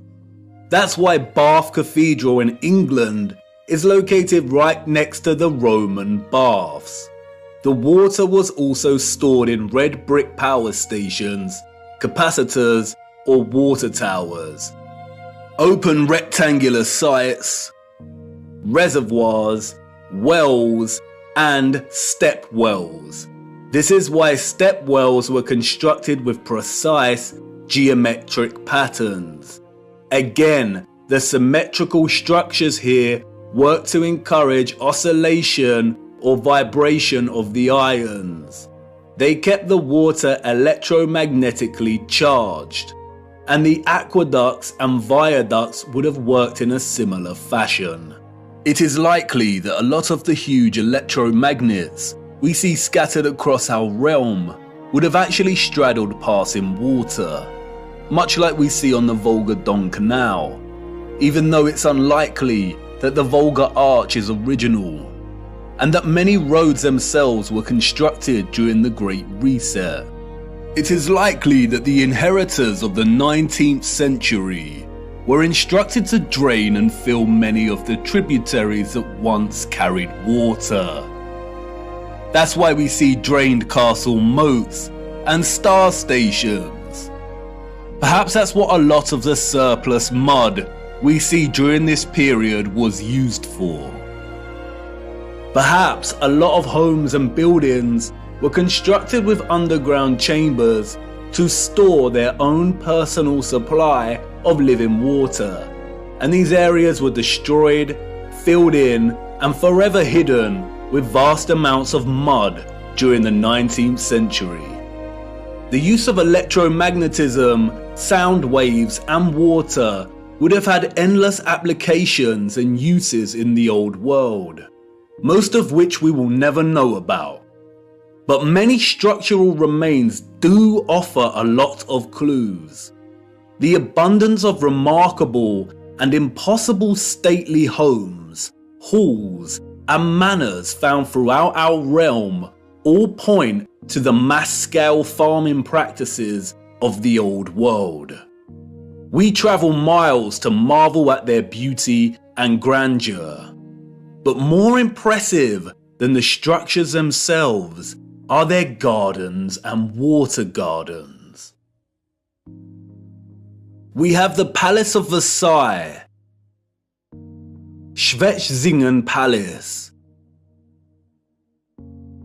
the Royal Palace of Caserta, Nymphenburg Palace, Herrenhausen Palace. Even today, they still retain much of their splendor and brilliance. But it's when we look at some of the old plans of these areas that we realize just how otherworldly these sites were. They were never constructed to house the elite. They were the farms of old.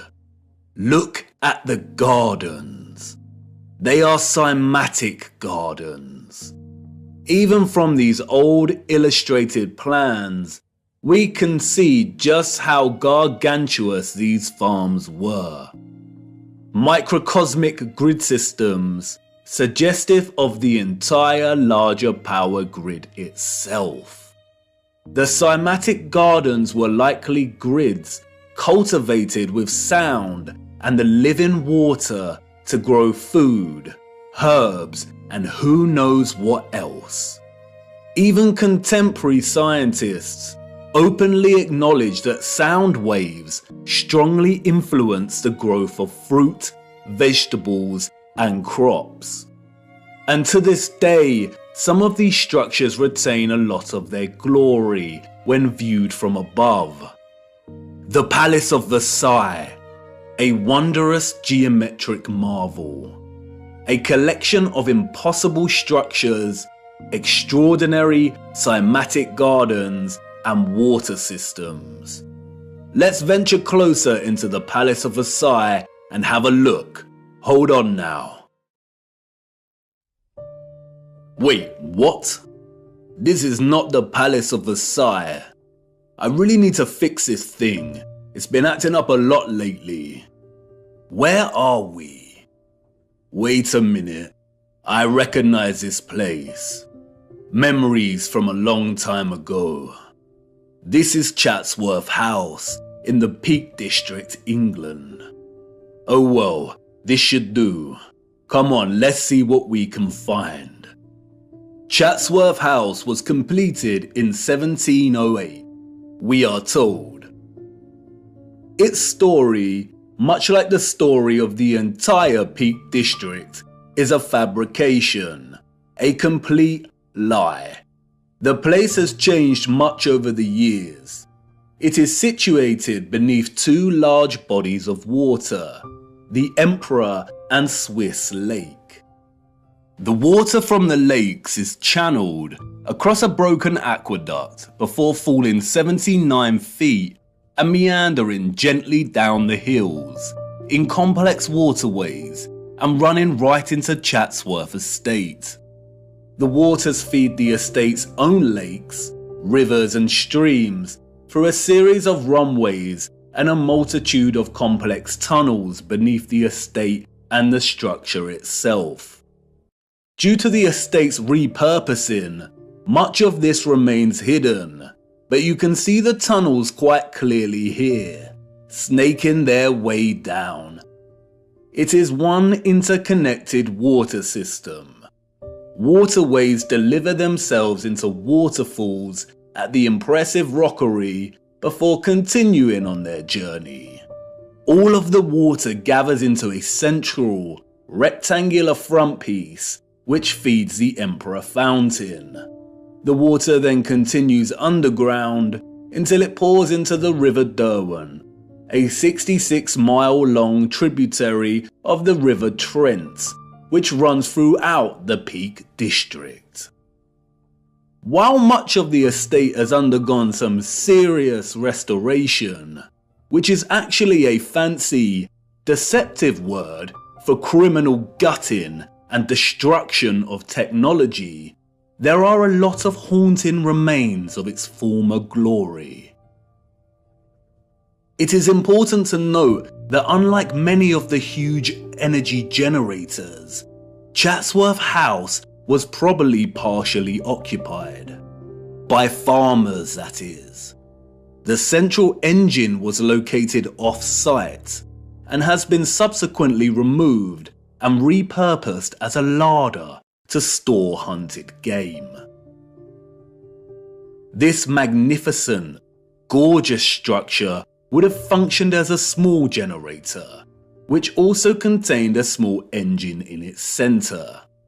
It was repurposed as the stables. The horses of the 19th century clearly lived better lives than most of the population. Above, atop of the hill next to the Emperor and Swiss Lake, we can see the quadruple capacitor or water tower. This was repurposed as a hunting tower. But stalking the 105-acre grounds, a visitor with eyes to see might spot some unusual sights. One of which is the half-ruined obelisk hidden away in the tangled overgrowth at the bottom of the hill below the lake. The official, controlled history that visitors receive when touring Chatsworth conveniently leaves out any mention of the obelisk. For you see, the hunting tower was not Chatsworth's only capacitor. The entire estate needed constant water storage to fulfill its energetic requirements and purposes. There are many odd structures dotted around that remain unexplained. And then there is this, the Cascade, a true little wonder. The dome, a series of toroidal circles that rise to meet the smaller copper dome. They tread carefully here, making sure they force a distorted history on you. But, as always, they cannot help themselves. They just have to tell you in their own roundabout controlled manner. As the placard states, water can be made to flow over the roof and out of 13 spouts. Some of these spouts are crafted in the form of immaculate stone dolphins and giant fish. There are even hidden jets in the floor, they tell us. The water is received from the lakes above and is used twice more in its journey to meet the River Derwent below. Once in the South Lawn Fountain, and again the private West Garden. But look closer at what they acknowledge. Each step of the cascade is different from the one below and above it, to vary the sound of the falling water. This was allegedly built in 1703. Why would an 18th century people be concerned with varying the sound of falling water? How did they even have the knowledge and skills to manipulate the sound of water like this? And it's everywhere in the estate. The waterways, streams and rivers all meander gently down to rest briefly at ponds and lakes before continuing their journey toward the River Derwent. Their journey is one of such splendid sounds.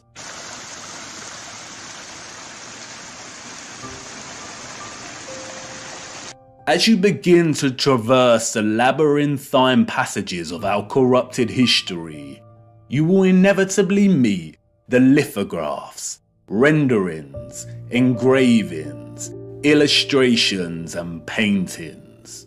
How easy it is to lie when there is no photographic or visual evidence, just artistic interpretation. We would never accept illustrations as reliable sources of information today. So why do we accept them as historically accurate? And while these are not to be trusted, devoting some time to browsing their particulars can yield some interesting insights. For instance, the fountain here looks wildly out of proportion. Did it used to jet water more powerfully? And some would claim artistic exaggeration. But if you dig a little deeper, you come to learn that the original Emperor fountain, constructed in 1843, was able to jet water at a height of 296 feet. What? How? This is the 19th century we're talking about. And like I said, they cannot help themselves. Even Wikipedia states that the water power of the fountain found a practical use in generating Chatsworth's electricity. There it is, barely hidden in plain sight.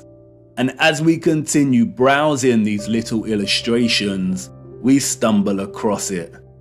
An old engraving of Chatsworth from above. Look at the size of this. Cymatic gardens, rows and rows of crops, large bodies of water that are no longer there. And again, many would claim artistic exaggeration, the unreliability and inaccuracy of illustrations, and rightly so. But when we look at Chatsworth from above on Google Earth, what is this we find? Shadows on the ground across from the river? No, these are the markings of old infrastructure that was torn down. The markings suggest there was once a bridge here, a bridge we see in the illustration.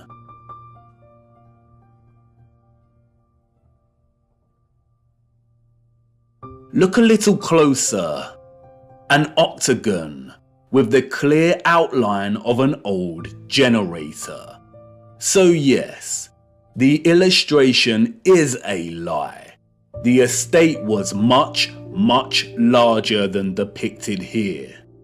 In 2018, there was a heatwave in England, and the old markings of Chatsworth's former glory started appearing in the grounds themselves. They had to acknowledge it. Sometimes mud and lies are not enough to bury the truth. Chatsworth was a huge farm in the old world. As I said before, the illustrations and paintings are not to be trusted. More often than not, they are used as tools of deception against us. But as you see here, they do have a tendency to backfire on the controllers. Just like with the plans of star stations and cities, our own technological access to tools such as Google Earth validate these old plans and illustrations as half-truths.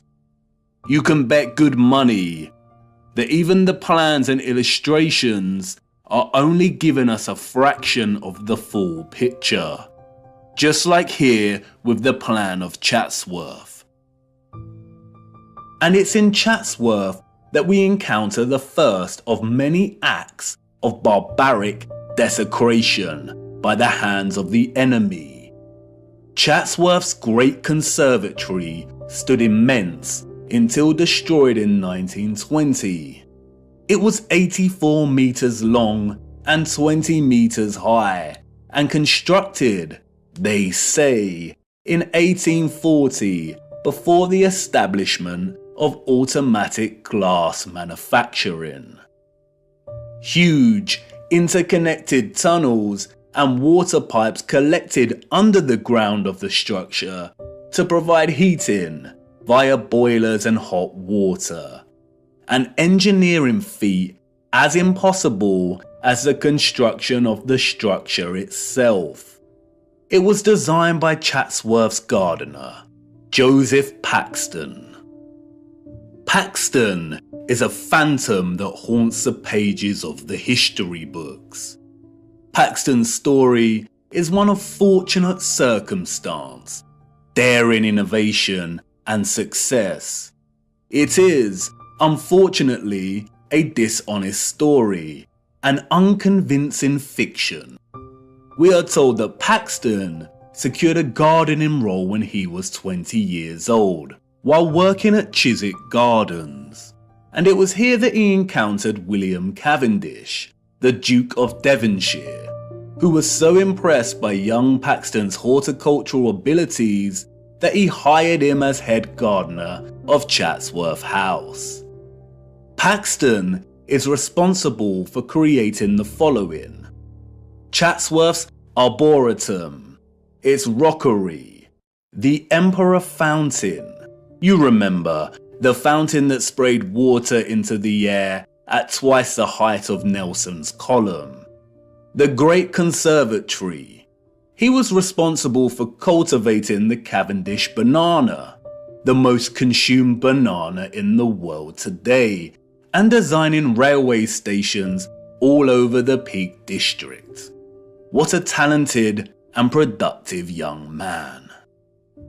Paxton's achievements, however, did not end with the banana and the conservatory. The farce doesn't end here. What a tangled web we weave when setting out to deceive. Paxton's success with Chatsworth led him to design the infamous Crystal Palace of London, just in time for the Great Exhibition of 1851. It was originally constructed in Hyde Park for the fair.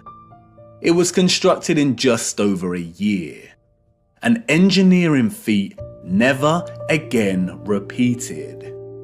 It was made from more than 1,000 iron bars, and its overall mass comprised of over 4,000 tons of iron. The Chance Brothers Glassworks in Smethwick provided the 300,000 sheets of glass. Remember, this was before automatic glass manufacturing. This is the glassworks in which the glass was produced.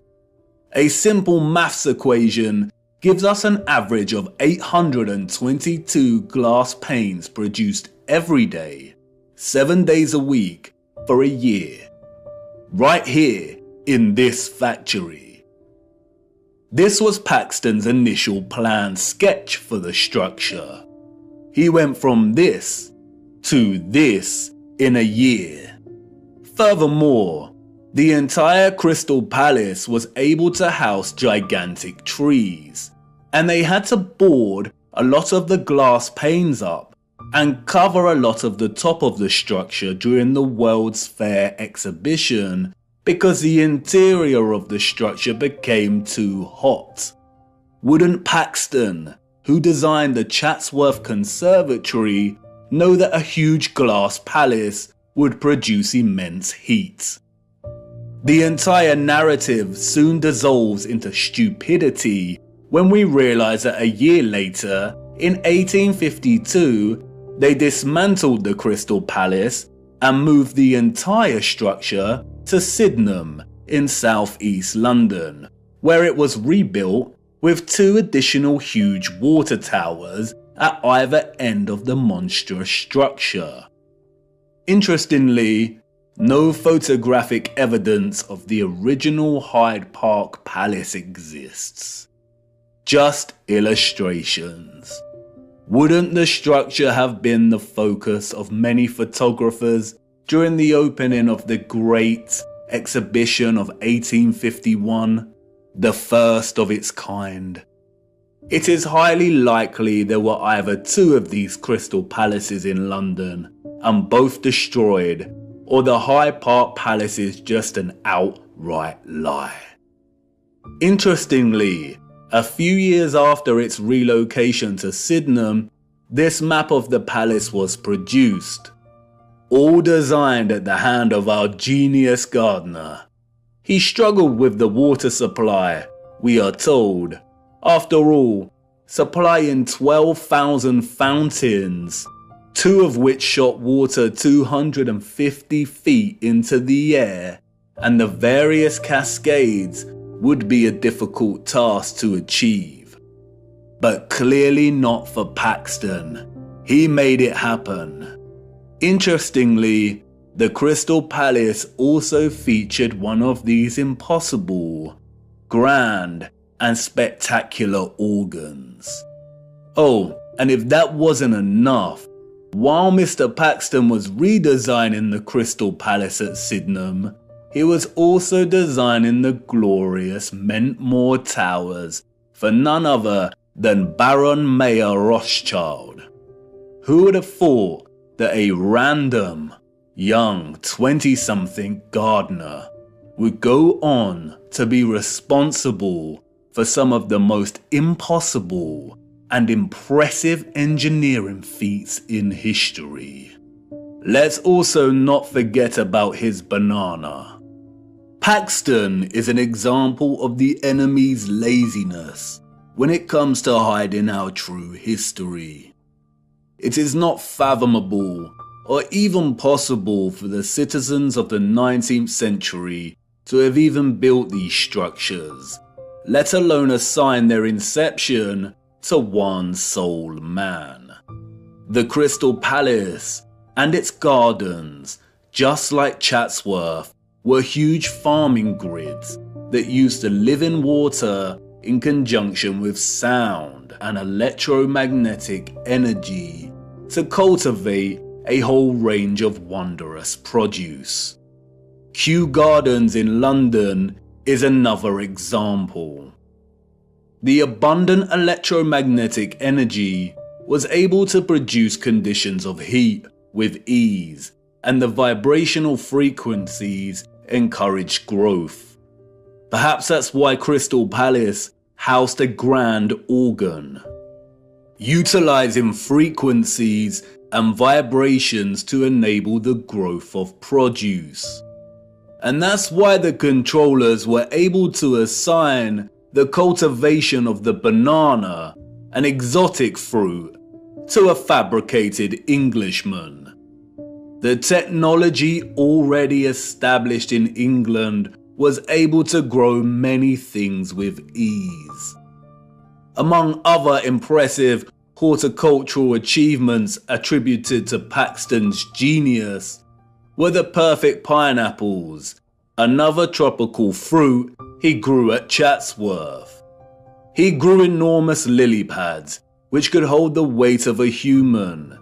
He grew gigantic sequoia redwoods at Chatsworth, which usually only thrive in humid conditions.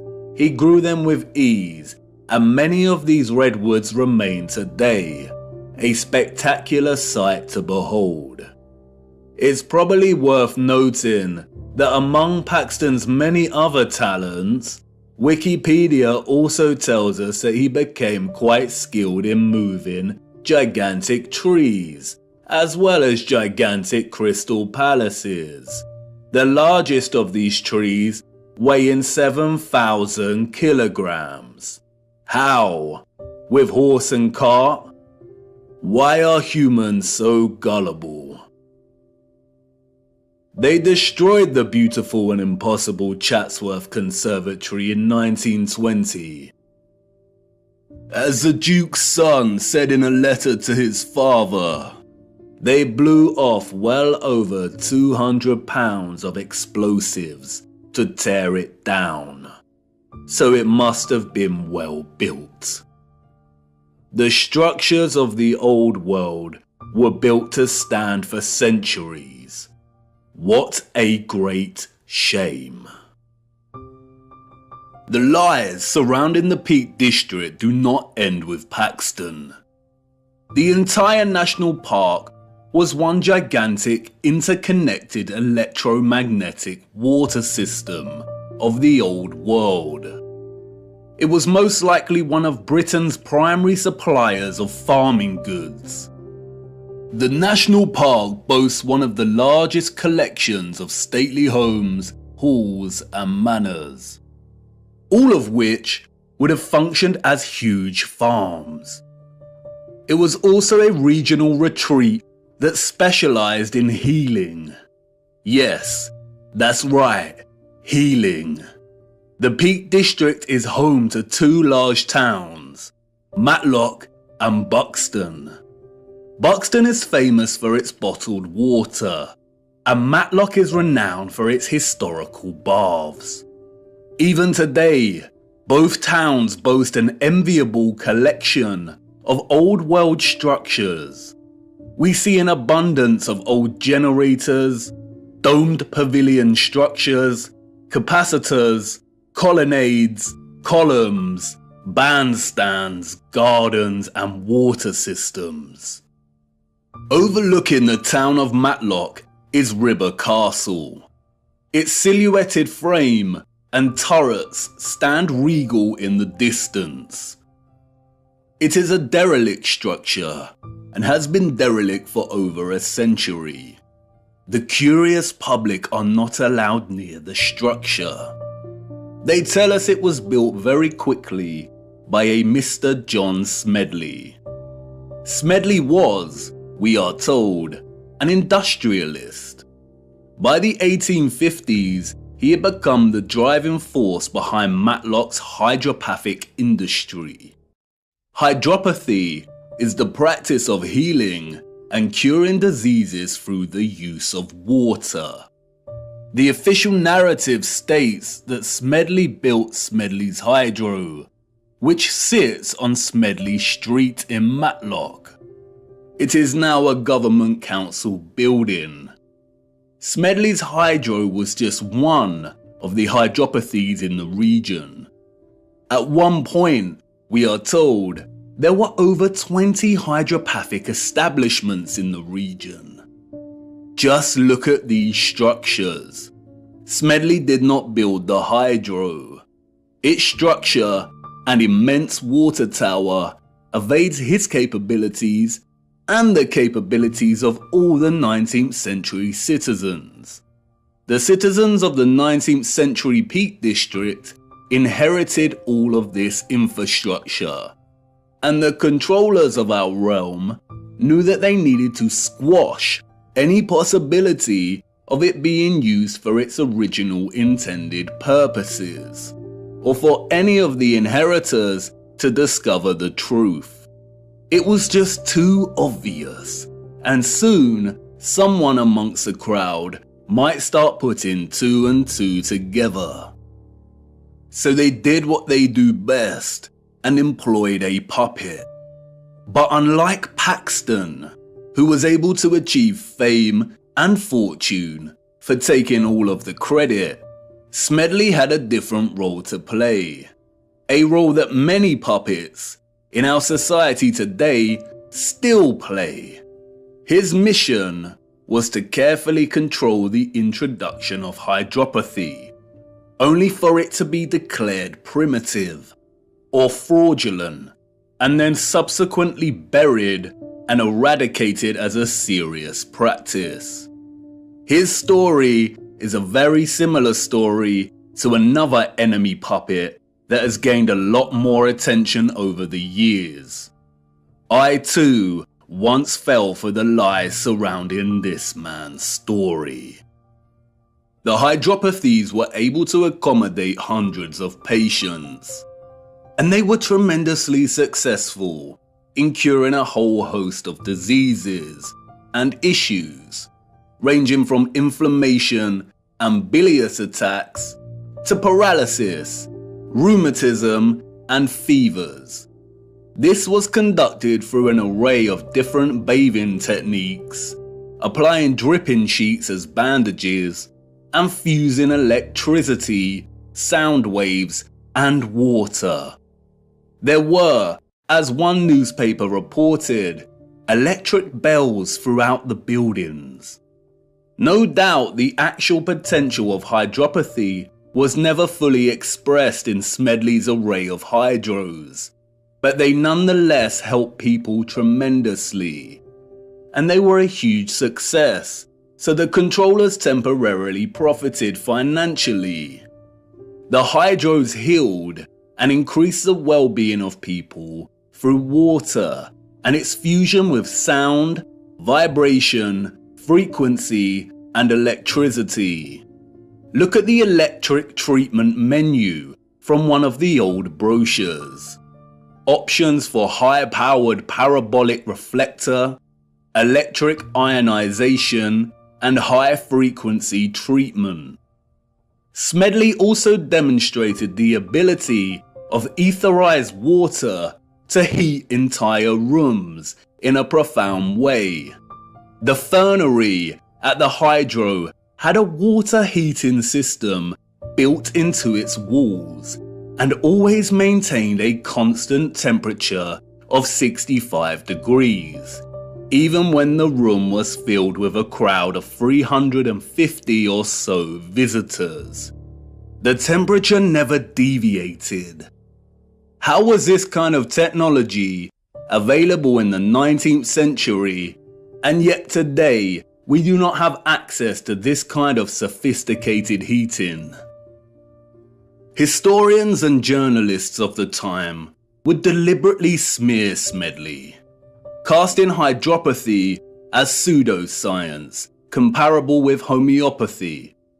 Smedley had many battles with the burgeoning medical industry, and after his death, the hydros were purchased and the structural alterations began. Like Tesla, Smedley played his role and successfully introduced the science of the old world to have it debunked, tarnished, and sidelined forever. Hydropathy today is regarded as nothing more than a relaxing spa venture. All of its original applications of frequency and electricity have been eradicated from the practice. Smedley's role-playing allowed the controllers to justify the entire water grid system of the Peak District, successfully preventing the current 19th century and further subsequent generations from questioning its presence. The remains of the grid today are so evident. You can sit and relax to the soothing sound of water falling over the turreted regal Derwent Reservoir, which connects the entire region for its branching rivers and canals. You can stroll around shopping inside of old power stations and at old pumping stations. And in every area of the region, there are wonders waiting to be discovered. Not only in the larger towns do we find old fountains that once provided the living waters, but also in the remote villages. Tucked away, we find an old dry fountain. Look, the Lord's gift, a bittersweet joy to behold. The citizens of the old world unlocked the power of electromagnetic water by studying the stars above in the firmament. The stars above taught them that the key to manipulating the ethereal energy they harnessed from the ionosphere was through water, sound waves, vibration, and frequency.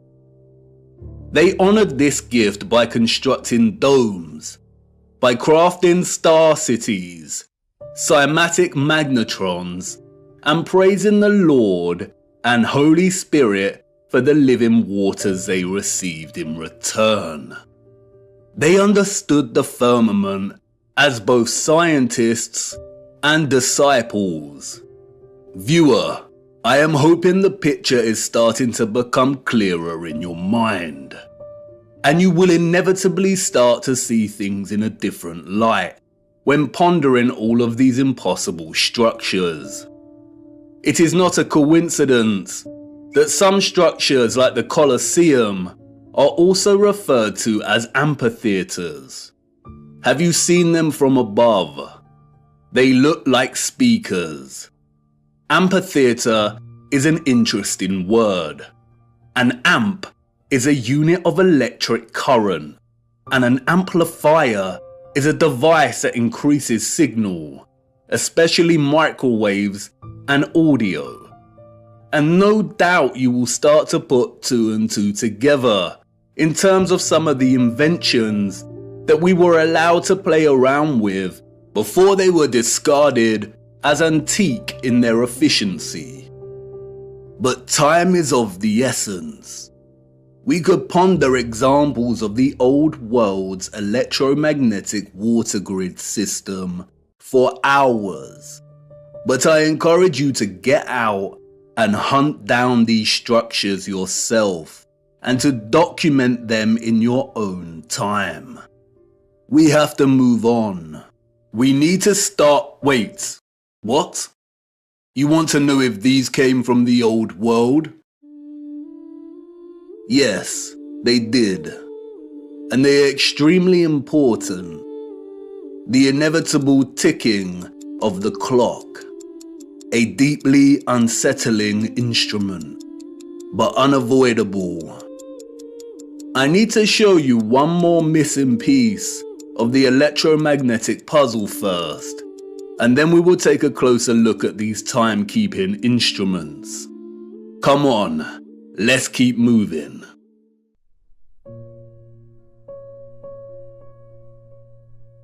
A missing piece of the puzzle. When observing the old world structures today, there is a great sense of absence and alteration. Structures have evidently been altered and changed drastically over the last 200 or so years. And when journeying across our realm and studying these structures, a tremendous sense of absence persists. Something is missing. The concept of ethereal harvesting through these wondrous antennas is not enough. It is not concrete enough to complete the picture.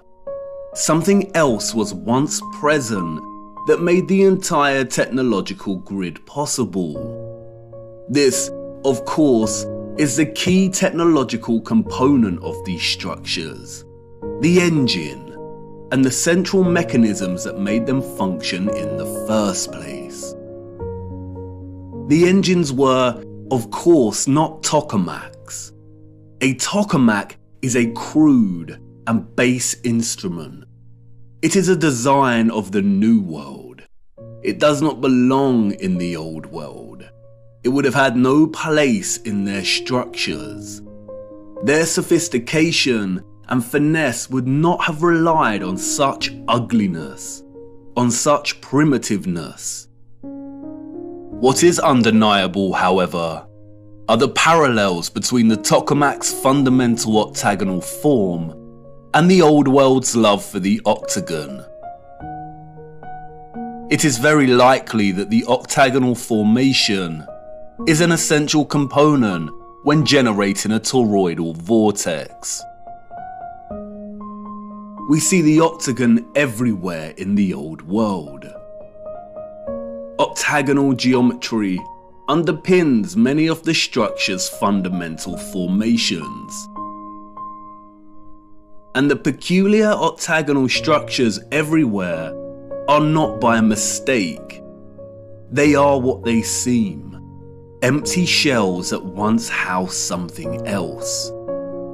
This sense of emptiness is everywhere and remains unexplained. So many towers and domes rise to smaller, hollow domed cupolas. Why are they hollow? Why would an earlier civilization waste so much time and energy constructing such a seemingly superfluous and useless structure? But they didn't, did they? A lot of these empty areas are always directly below the antennas.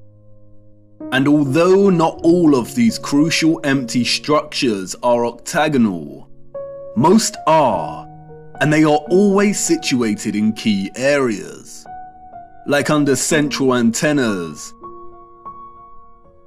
beneath domed resonators,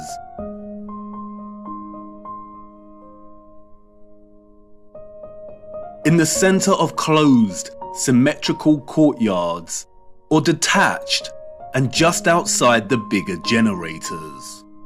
And when reflecting on such perfectly wrought geometry, the absence is tangible. There used to be some kind of cylinder or apparatus contained within this space.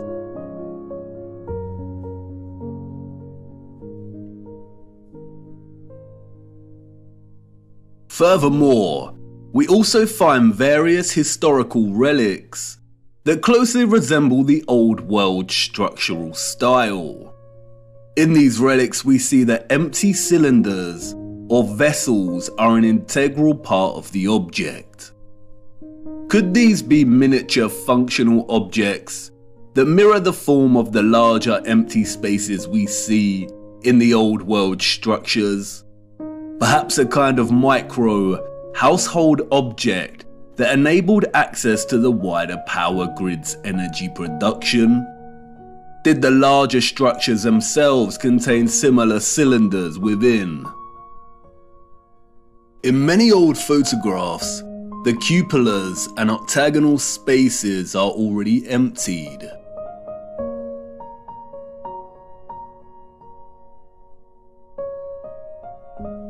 But there do remain a few images and illustrations that can offer a little insight as to what was present before. In some we see a type of cylinder, and in others we see some kind of orb or container.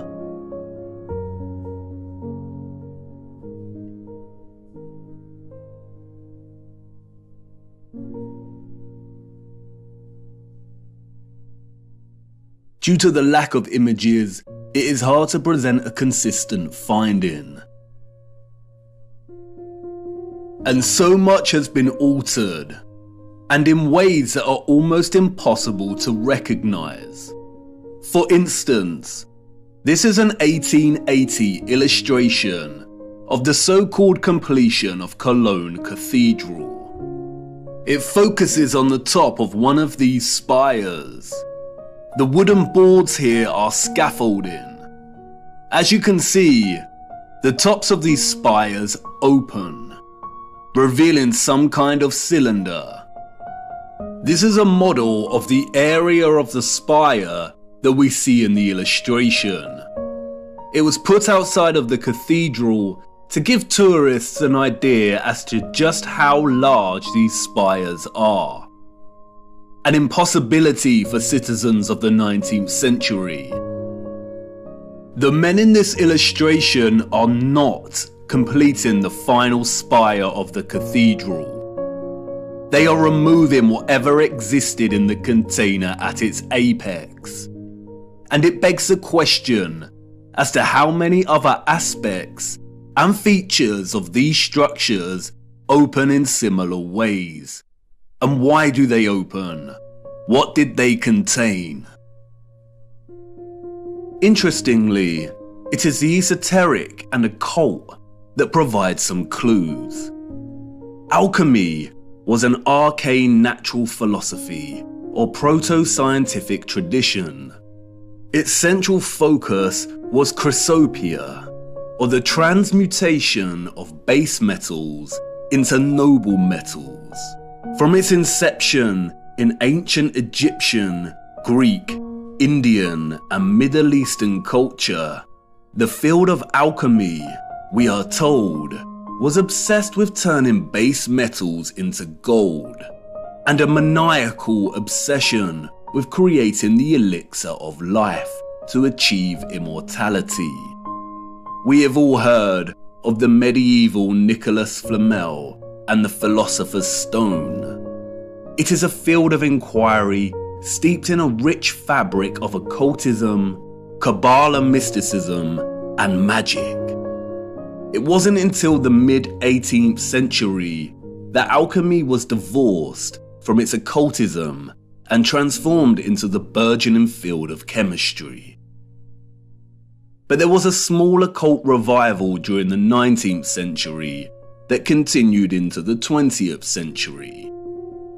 In 1922, a mysterious text was written by an equally mysterious figure. The Mystery of the Cathedrals by Falconelli, a French alchemist, we are told. To this day, the identity of Falconelli is still debated. No one knows who he truly was. And like many mysterious figures in the history books, his name appears to be an anagrammatic play on words. Falcon is a reference to Vulcan, the Roman god of fire, and Eli, a reference to El, the Canaanite word for God. It is evidently a work of one or more Freemasons, but nonetheless, its alchemical reading of the wondrous and magnificent structures we call cathedrals is potently original and offers many insights and half-truths. And it's in Falconelli's reading of the statue of Orpheus that was taken from Notre Dame Cathedral and destroyed that he begins to offer the reader some truths. As the legend goes, Orpheus was a strong giant, but with a dull mind. His intentions were always good. He wanted to serve the most powerful king on earth. He was sent to the court of a mighty king to serve him. One day, the king, hearing a singer say the devil's name, made the sign of the cross with terror. "Why do you make that sign?" Orpheus asked. "Because I fear the devil," the king replied. "If you fear him, you are not as powerful as him," Orpheus reasoned. "I want to serve the devil." And so he did, and enrolled among Satan's servants. One day, the servants met a cross by the side of the road, and the devil ordered them to turn around. "Why is that?" the curious Orpheus asked. "Because I fear the image of Christ," the devil replied. If you fear him, you are not as powerful as him, Offerus reasoned. I want to enter the service of Christ, Offerus exclaimed, and passed by the cross and went on his way. On his way, Offerus met a hermit. He asked the hermit where he could find Christ. Everywhere, the hermit replied. The hermit knew the type of dull giant he was dealing with, and he knew he would not take to prayer. So he led Offerus to a violent river and said, "The poor people who have crossed this water have drowned. Stay here and carry them on your strong shoulders. If you do this, Christ will recognize you as his servant." And so he did. Offerus spent his days and nights carrying people across the river. One night, overwhelmed with fatigue, Offerus received a knock on his door. It was a child who wanted to cross. Offerus took him on his shoulders and began crossing the river. But as he reached the middle, the river became a furious torrent. The waves swelled and Offerus began to buckle. In fear of letting the child fall, Offerus uprooted a tree to lean on, but the child was becoming heavier and heavier. Offerus began to fear the child would drown. He lifted his head up and asked, "Child, why do you make yourself so heavy? It seems to me that I carry the world." The child replied, "Not only do you carry the world, you carry the one that made the world. I am Christ. As a reward, I baptize you in the name of the Father, in my own name, and in the name of the Holy Spirit. From now on, you will be called Christopher." Christopher walked the earth for the rest of his days to teach the word of Christ. Christopher, the one who bears Christ for the masses. In his focus on Offerus, however, Falconelli reveals a certain key to unlock another layer of meaning in the legend's symbolic expression. In his enigmatic manner, Falconelli writes, "Christopher stands for Chrysope, who carries the gold. From then on, we better understand the great importance of the symbol, so eloquent, of St. Christopher.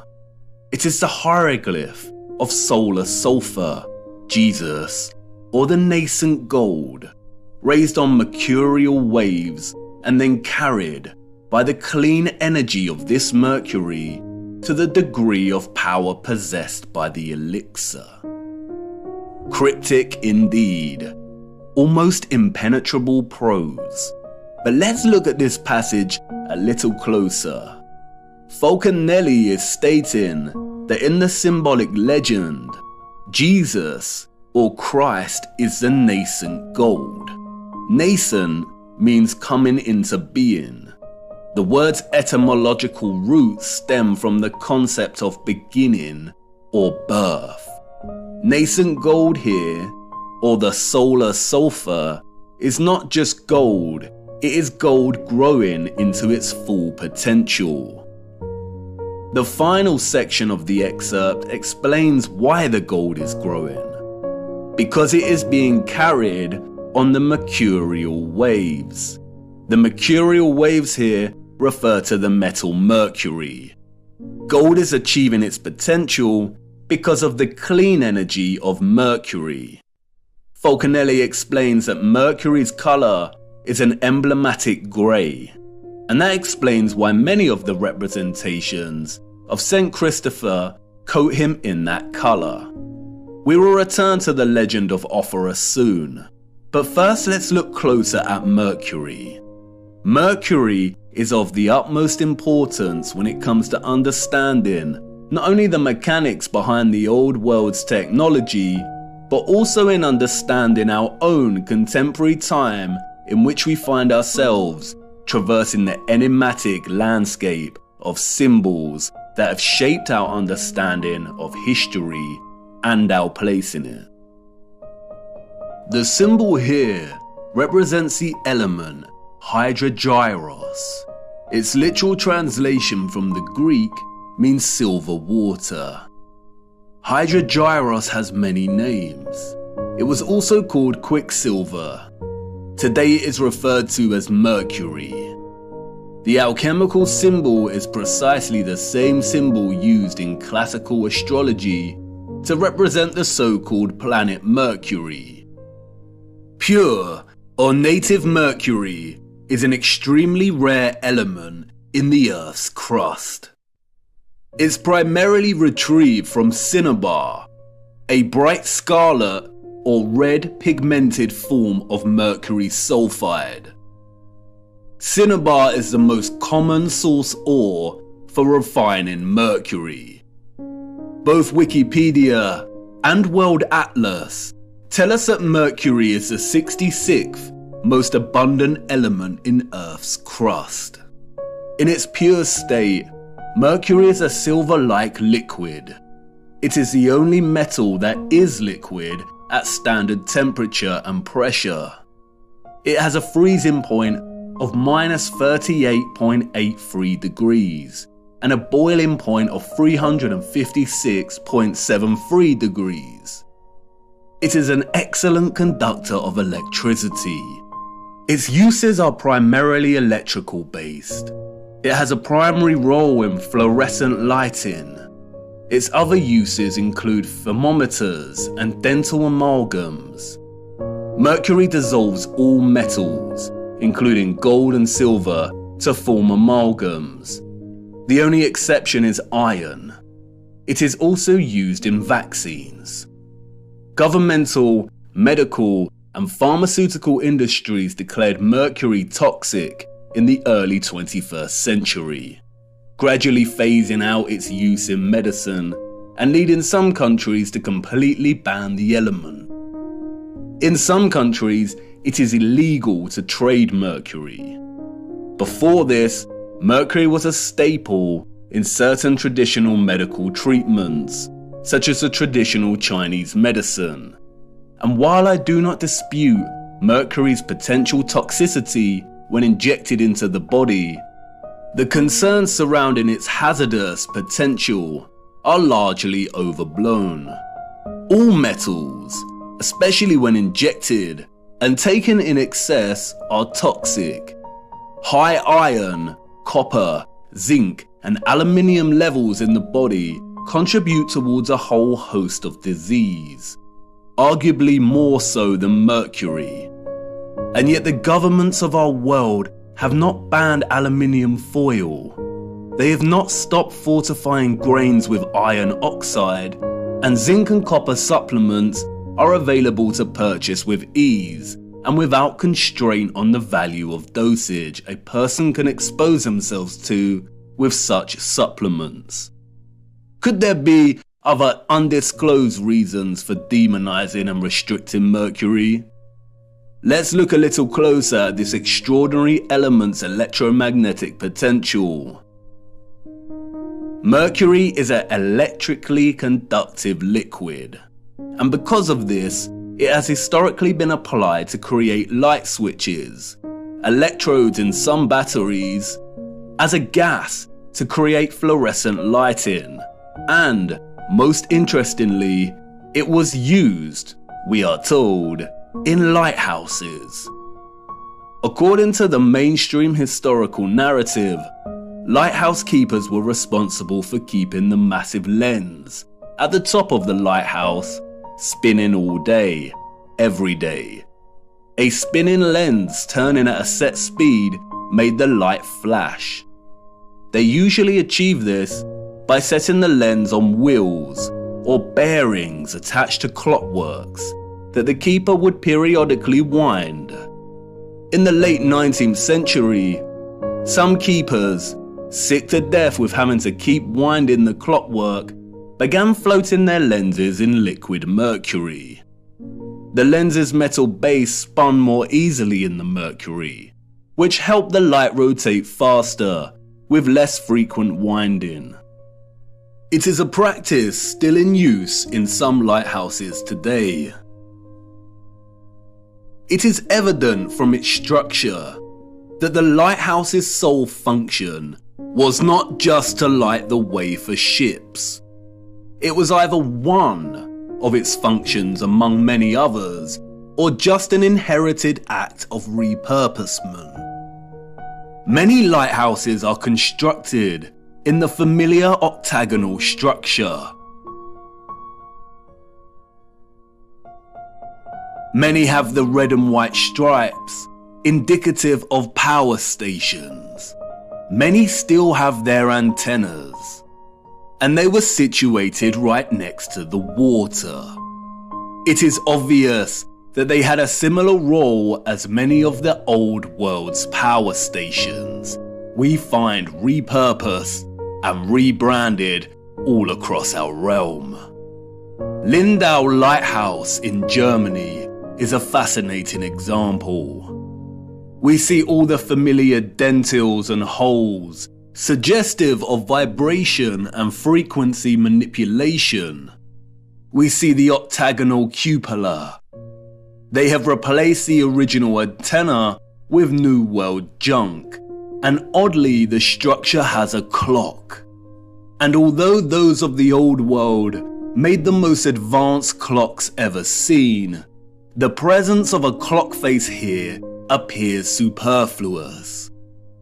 Perhaps the abundance of clock faces we see on so many of the old world structures and towers are actually repurposed steam gauges that used to be present to measure the pressure of the energetic water.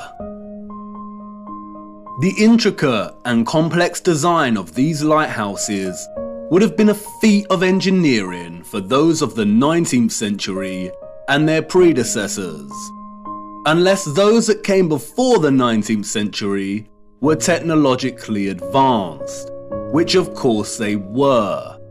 Mercury's role in lens rotation is a subtle example of repurposement. It is very likely that the complex apparatus at the top of these lighthouses were modified as illuminated lenses during the Great Reset, and what existed before operated to extract ethereal energy. For most of the 19th century, gas and oil burners were used as sources of light in these structures. And yet look at the size of some of these lenses. Look at the complexity of the designs. All to house light running on gas and oil? I don't think so. The history of the lighthouse is of utmost importance because it, 1, provides evidence of Mercury being present in some kind of apparatus directly located in a cupola, the very spot we see emptied on so many structures today. And 2, because Mercury's presence here was to enable the lenses to spin and rotate more easily. And that's very interesting, because look what happens when you apply magnetism and electricity to Mercury.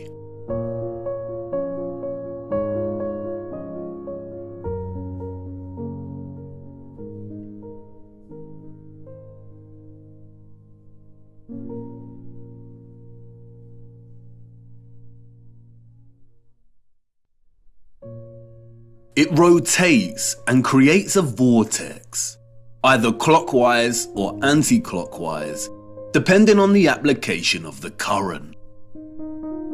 A vortex, as you know, is an integral expression of a toroidal field. There are 3 main types of vortexes: electrical, magnetic, and electromagnetic. In addition to Mercury's electromagnetic potential and its susceptibility to form a vortex when under the influence of current, the silver water also has another unrecognized application. Look.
No wonder mercury is demonized and illegal. As you can see, mercury is able to provide even a homemade television antenna with the ability to convert radio frequency alternating currents to extract a television signal. Antennas can be designed to transmit and receive electromagnetic waves in all directions equally. And you could hypothesize that the orbs on the old world's antennas contained mercury. But again, it is no secret that mercury amalgamates with gold and other metals. An amalgam is an alloy of mercury and another metal. Mercury strongly amalgamates with gold, copper, silver, and many other metals. The only common exception is iron. The orbs could not have contained mercury because, as you saw, mercury would have scavenged the gold, silver, and copper and amalgamated with the metals. We do not see any evidence of that here. They function strictly as aerial antennas. But if all of these structures contain some type of engine or apparatus, similar to the Fresnel lenses we see in lighthouses, with mercury continually forming a vortex, then we would have a setup that enabled the antennas to extract ethereal energy and transmit strong electromagnetic signals. Just as Falconelli reveals in his reading of St. Christopher, it was the mercury that enabled the gold to achieve its potential. It is highly likely that the absent cylinders, vessels, and containers that were removed from these structures, and which were usually present within the octagonal geometric structures, contained mercury. And it raises the question, if some lighthouses are still running their lenses off of mercury today, wouldn't they still extract ethereal energy? No, they would not. And once again, Falconelli tells us why. As Falconelli states elsewhere in The Mystery of the Cathedrals, the dissolution of sulfur, or in other words, its absorption by mercury, provided the pretext for very different emblems. But the resulting body, homogeneous and perfectly prepared, retains the name philosophical mercury. It is the first-class matter or compound, which requires only a gradual cooking process to transform itself first into red sulfur, then into elixir, and then, in the third time, into the universal medicine. As Falconelli makes clear, transforming pure mercury into a red, sulfurous state is the first step. And as mentioned previously, cinnabar, or mercury sulfide, is red. And as we see here on representations of St. Christopher's robes, he wears one half grey to indicate mercury, and another half red, which is indicative of the red sulfur. It is the transformed state of mercury that allows the gold, here represented as Christ, to achieve its full potential, or, to keep it consistent with the legend, to reach the masses.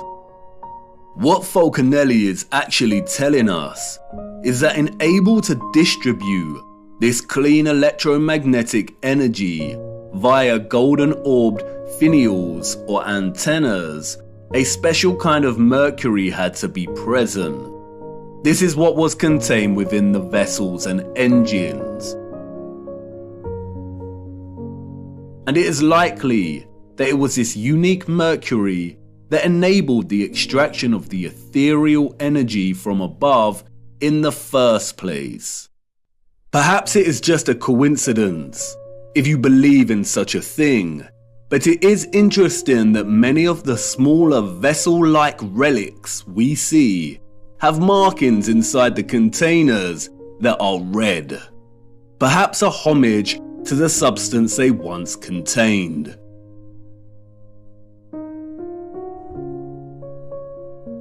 Now I know what you want to say. Come on, you are turning a molehill into a mountain. You're basing this off a few passages from the ramblings of a Masonic deceiver. How do we really know that those of the old world were the alchemists of old, and that Mercury was central to their advanced technology? Bear with me. I will expose this so-called Falconelli for the Masonic deceiver he is further down the line. But, like I said before, there are many half-truths here that we can extract. And you must ask, why this cryptic text about the mystery of the cathedrals focuses primarily on explaining the structures and their symbolism in alchemical terms. For you see, St. Christopher is not the only symbolic expression of Mercury and gold's relationship. Like with their adoration of sound and water, the old world expressed this alchemical relationship in many symbols. In fact, the symbols were so prevalent that the enemy had to appropriate them and use them as weapons of control and deceit. Otherwise, the great reset of the 19th century would have failed. The enemy's genius stems from its appropriation, redesignation, and deliberate obscuring of symbols, to the point where tracing the history and true meaning of one symbol in particular becomes a monumental feat. The abundance of lions and eagles we see throughout the old world, primarily in the form of statues, relates to the elements of gold and mercury. As Falconelli states, the lion is the sign of gold. It represents a terrestrial and fixed force, while the eagle represents the airy and volatile force, or the mercury.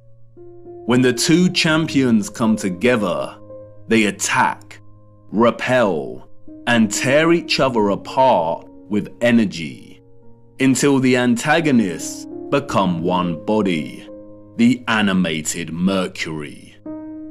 The fusion of the fixed gold and the volatile mercury create the griffin, in which the lion, or the gold, represented the fixed, basic part of the compound, which in contact with the adverse volatility loses the best part of itself, the part that has characterized its shape, that is, in hieroglyphic language, the head. And like the lion and eagle, we see the griffin everywhere in the old world.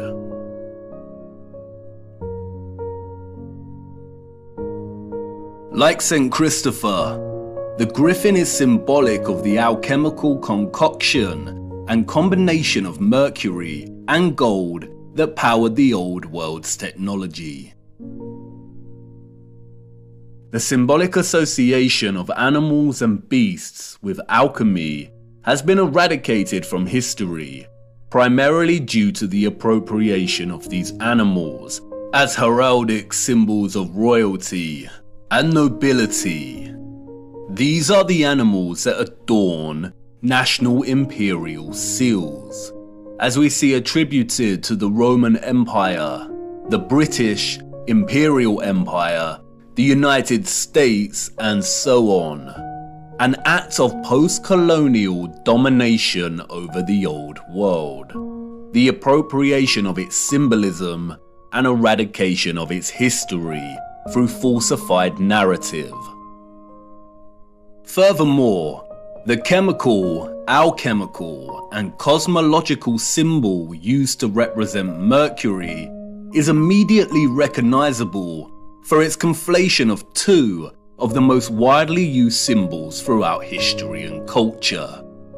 That is, the cross and the crescent moon. It is openly acknowledged that at one point, all religious symbolism predated its current religious use and application, and belonged to another culture and represented something different during different historical eras. But just because this is openly declared does not mean it makes any sense. Were our historical ancestors and their own historical ancestors really that uninspired that they needed to recycle already established symbols? Or are we not being told the truth once again? The conflation of Christian and Islamic symbolism and culture is so prevalent across our realm that upon closer inspection, it begins to appear quite absurd.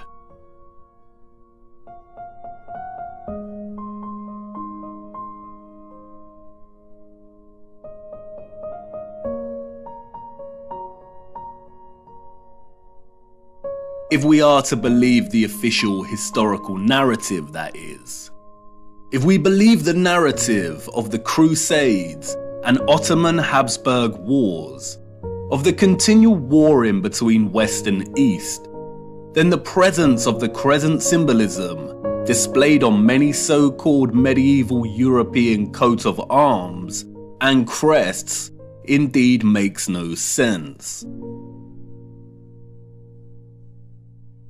Perhaps this is just more cultural appropriation, but the narrative becomes very unconvincing when we turn our attention to the structures themselves. Why was the Hagia Sophia Holy Grand Mosque originally constructed as the Church of Hagia Sophia by the so-called Roman Empire? It remained a church, we are told, for almost 1,000 years. Its 4 minarets were constructed after the Ottoman Empire took the region. But look at its original design. It does not resemble a traditional cathedral whatsoever. And we see this over and over again. The Cathedral of Cordoba in Spain, originally erected as a mosque in the 8th century, and then converted to a cathedral in the 13th century. We see right here the conflation of both styles of East and West. Interestingly, the structure also features the red and white striped arches, indicative of power stations that we find throughout so many impossible structures. And even without their unconvincing narratives of structures passing between cultures, we still see the presence of both styles in many structures that do not have this narrative attached to them. St. Mark's Basilica and the Doge's Palace in Venice look extremely Eastern, as does the Brighton Pavilion in England. These structures were impossible for all of those, East and West, in the official narrative, unless they had advanced technology, which the narrative tells us they did not. The official narrative tells us tales of architects being inspired and influenced by the structures of East and West alike. But remember, at the time these structures were built, the people didn't have accessible transportation.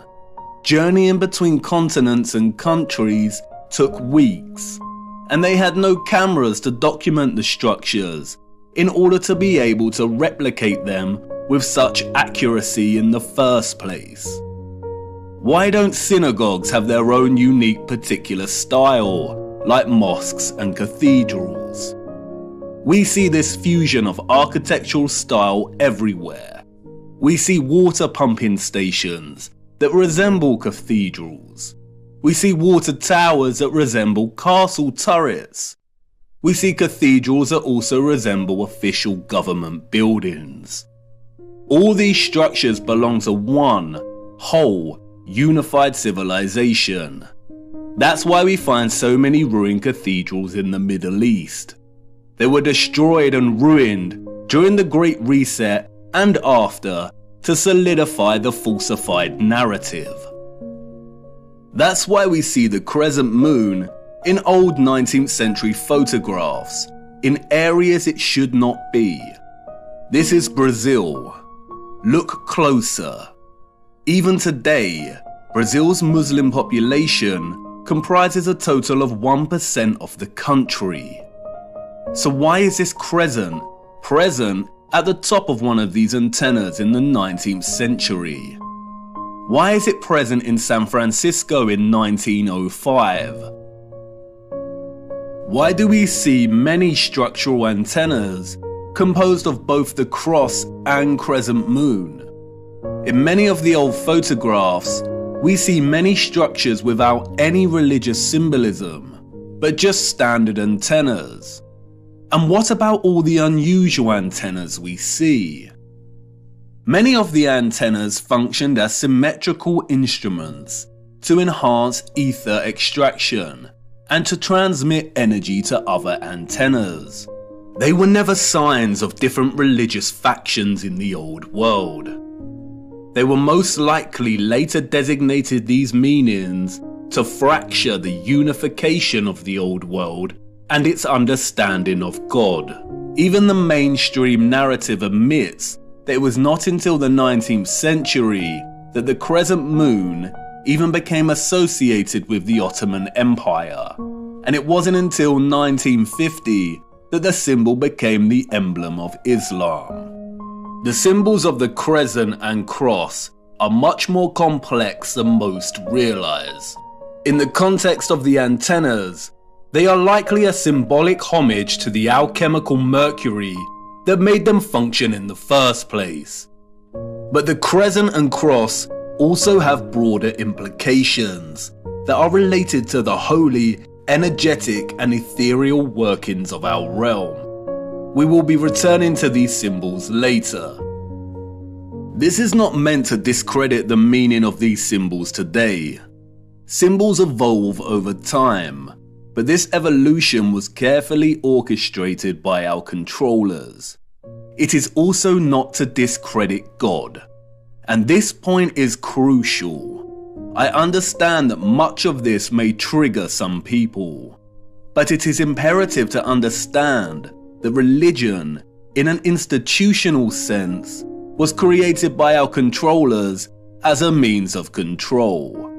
Many religious organizations today are corrupt and use religion as a front when their true allegiance lies with the psychopathic controllers of our realm.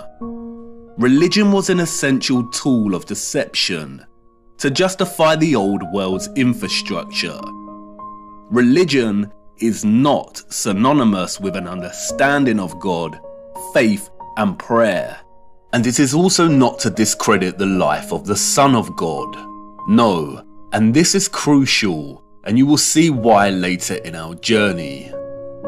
And in many a sense, this is what Christ tried to teach people, to see through the deception and manipulation. And when thou prayest, thou shalt not be as the hypocrites are, for they love to pray standing in the synagogues and in the corners of the streets, that they may be seen of men. But thou, when thou prayest, enter into thy closet, and when thou hast shut thy door, pray to thy Father which is in secret. You see, the scriptures are more accurate than most understand. They are at once historical accounts, instruction manuals for living, and sacred texts of prophecy. There are a handful of texts that are so important that the enemy has been desperately trying to steer people away from them in recent times. And you will see why this is of utmost importance later in our journey. Stay with me, the best is yet to come. And it doesn't end there. The basis for the alchemical symbol of Mercury, we are told, was a caduceus. And we see the caduceus throughout the remains of the old world.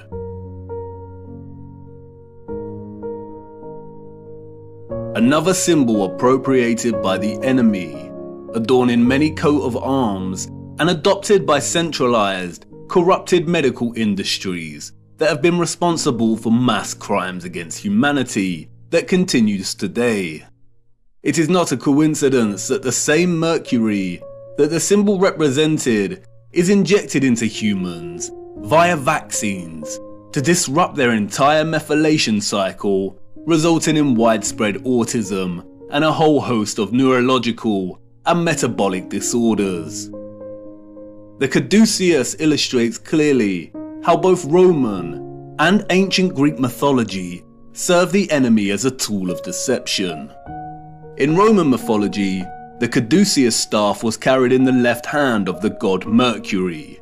The Roman Mercury was the god of financial gain, commerce, communication and messages. In Greek mythology, the staff is carried by Hermes. Hermes was the god of travelers, merchants and commerce.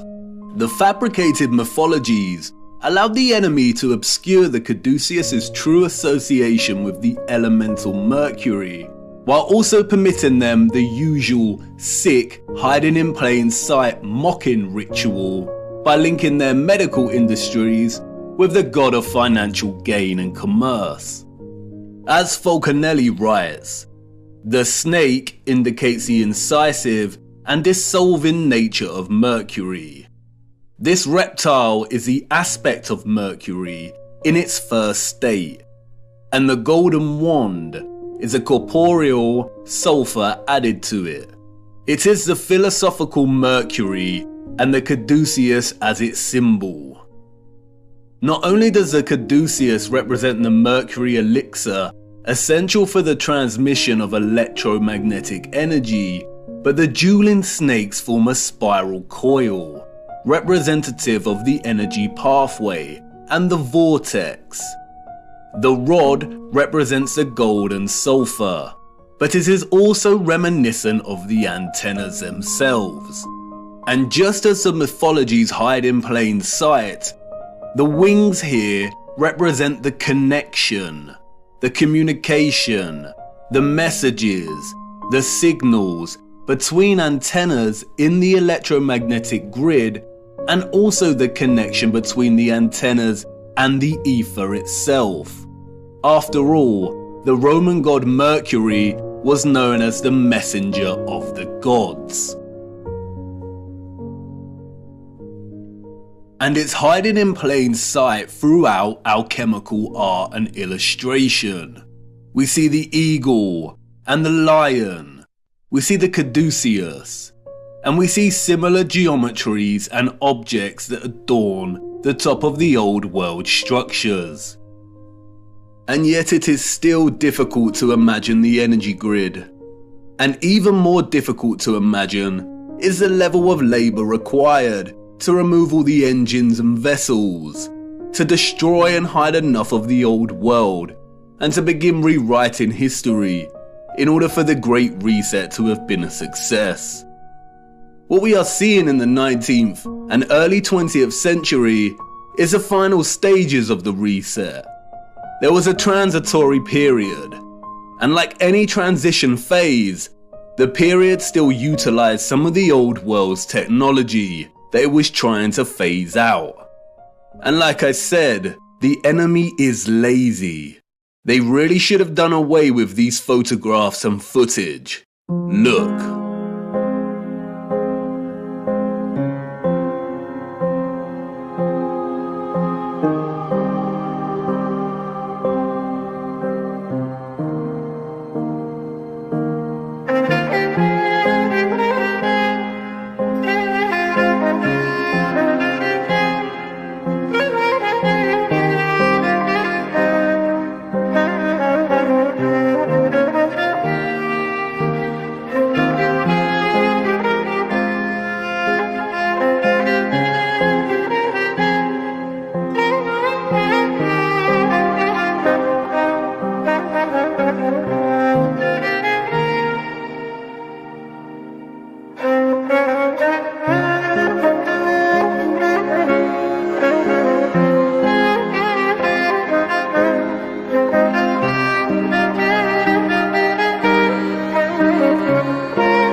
Whoa. Most of these images were taken during the World's Fairs of the 19th century and at the turn of the 20th century. Any electrician will testify to just how impossible illumination in this time period and on this scale would be. What an absolute nightmare to wire. But they didn't need complex wiring, did they? How did they have moving sidewalks during this period? We also see this technology on display in the burgeoning American amusement parks of the early 20th century. There is a reason they called them electric parks. In fact, the reference to electricity can be found everywhere amongst repurposed old world sites, even in the unlikeliest of places. Even in this transition phase of the reset, these environments look glorious. This is with most of the water grid already destroyed. Just imagine what they were able to achieve. So many of the major symbolic icons of our time can be traced back to the mercury that made this electromagnetic, technological old world possible in the first place. Interestingly, in his reading of Offerus, or St. Christopher, as a mercurial carrier, Falconelli takes his Masonic trickery of half-truths and deceptions to the limit. He begins discussing Offerus's belt as depicted by Julian Champagne, whose painting of Offerus hangs in Jean Lamant's mansion, what Falconelli calls one of the most attractive and rare philosophical residences. The painting depicts Offerus wearing a belt stitched with crisscross lines. It is important to note that none of the other famous artistic renditions of Offerus depict him wearing this belt. Falconelli exclaims that the artist did even better than the rest. Under the inspiration of the Hermetic scientist who has commissioned the painting, the artist depicted Offerus tightened by a wide belt at the level of his abdomen. It is this belt, Falconelli writes, that gives St. Christopher his true esoteric character. Listen very carefully to what he states next.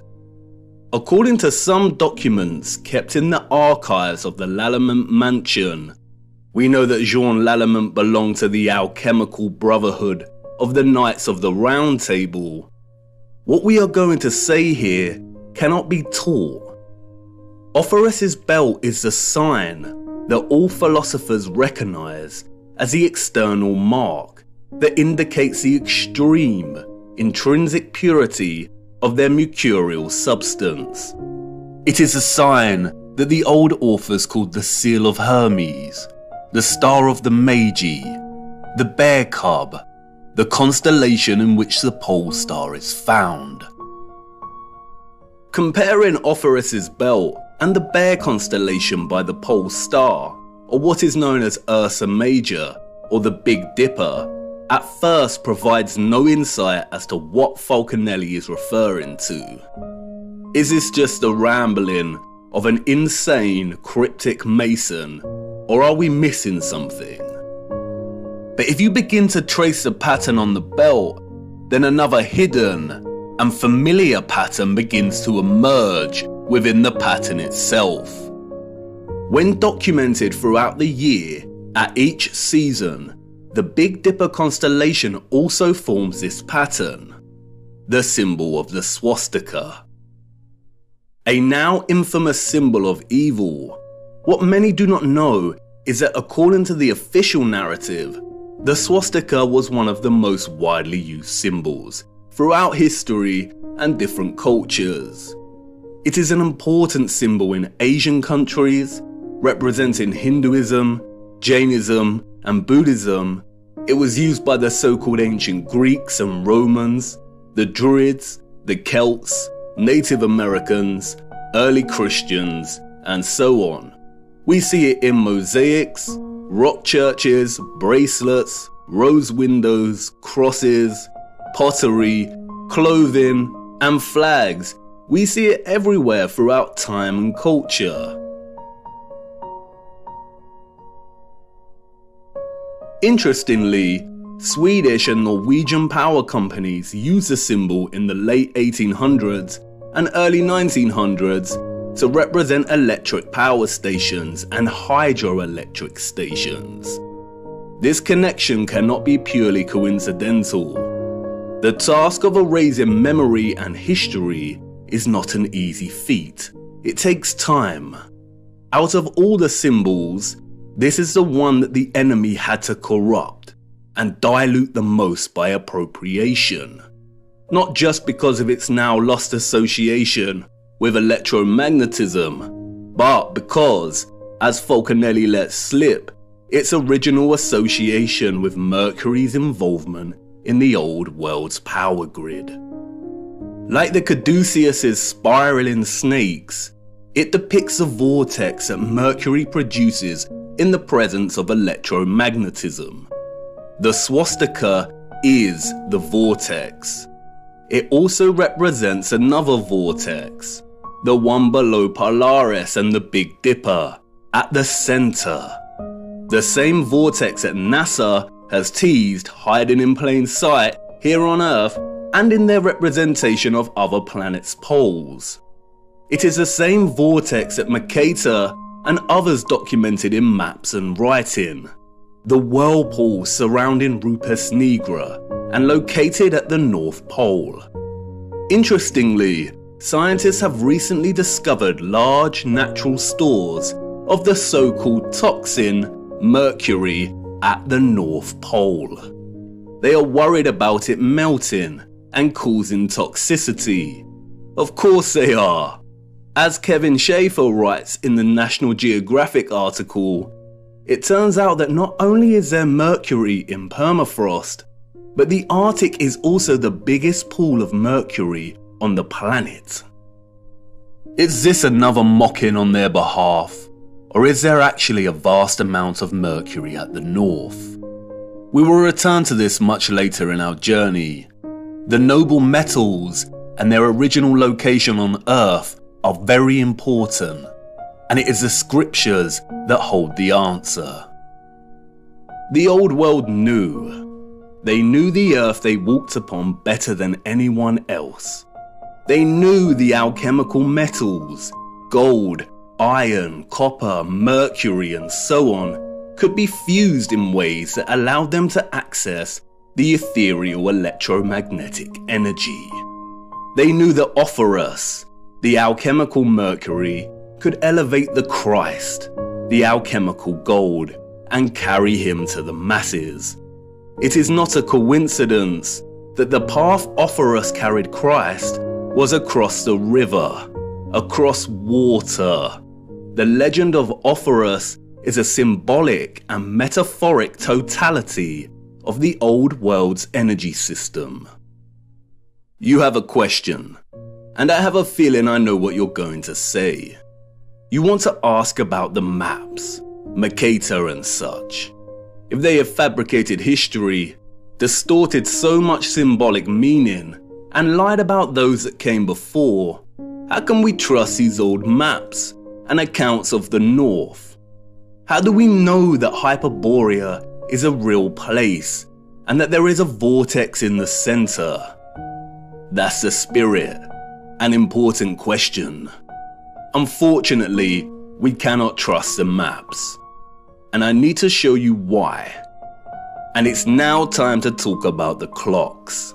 For you see, there is another map, hidden and long forgotten, the oldest map of them all.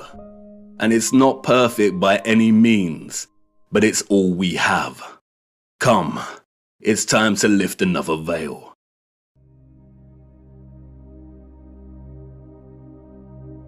Midway upon the journey of our life, I found myself within a forest dark, for the straightforward path had been lost.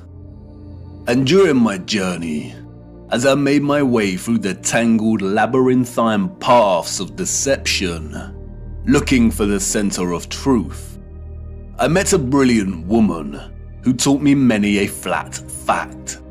But out of all of her flat facts, it was one fact that struck a chord.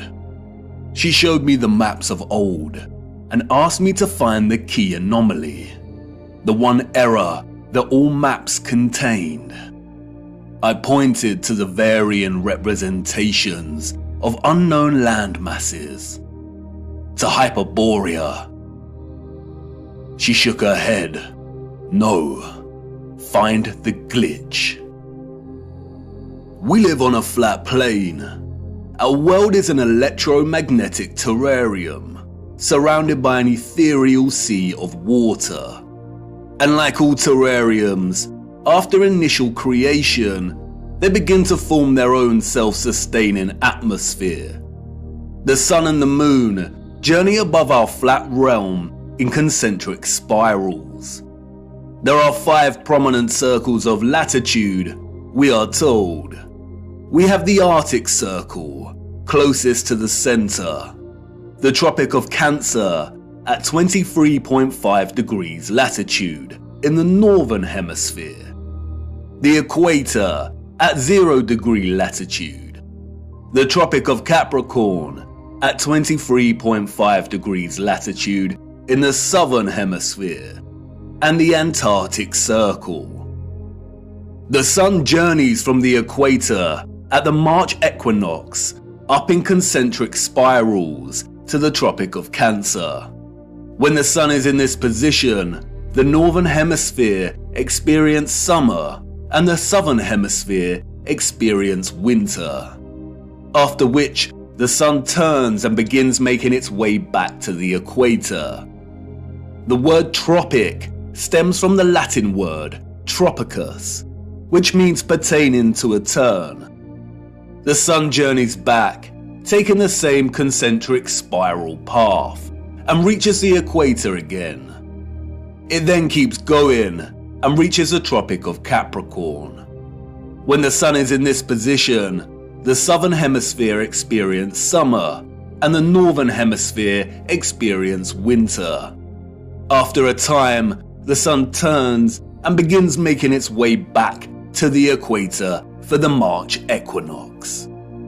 The equinox occurs when the sun is journeying the circle of the equator, and those living along this line of latitude will see the sun directly overhead at a 90-degree angle at solar noon. The March equinox marks the season of spring in the northern hemisphere, and the September equinox marks the season of autumn. If you live in the southern hemisphere, this is reversed, and the September equinox marks spring and the March equinox autumn. It is important to note that the sun never reaches the Arctic Circle, nor does it reach the Antarctic Circle. It never reaches the poles. It journeys to the tropic circles and then turns back. The point at which the sun reaches its most northerly and southerly excursion relative to the equator is called the solstice. Solstice comes from the Latin word solstitium, which means point at which the sun seems to stand still. And indeed, many do note that the sun seems to stop on the solstices. And this is because, in a sense, it does. It reaches the most northerly and southerly excursion and turns back. But why the Tropic of Cancer and Capricorn? Who names these circles of latitude? Our historical ancestors did. They had clocks that not only told them the seconds of the hour, the hours in the day, but also the moment of dusk and dawn and the current phase of the moon. Their clocks understood the true time, the bigger picture. They understood the celestial clock. The stars above us, beyond our firmament, and in the waters above, revolve at a constant 1 degree every 4 minutes, from east to west, that is, anti-clockwise. This means they revolve at 15 degrees each hour. 15 degrees multiplied by 24 hours is 360, a full circle. The stars above are fixed. They do not stray from their anti-clockwise journey, but revolve and complete a full circle every day. Our ancient, historical ancestors knew this. They assigned the stars above into fixed constellations. They divided the 360-degree circle of the sky above into 12 divisional arcs of 30 degrees, in which each constellation of the zodiac resides in.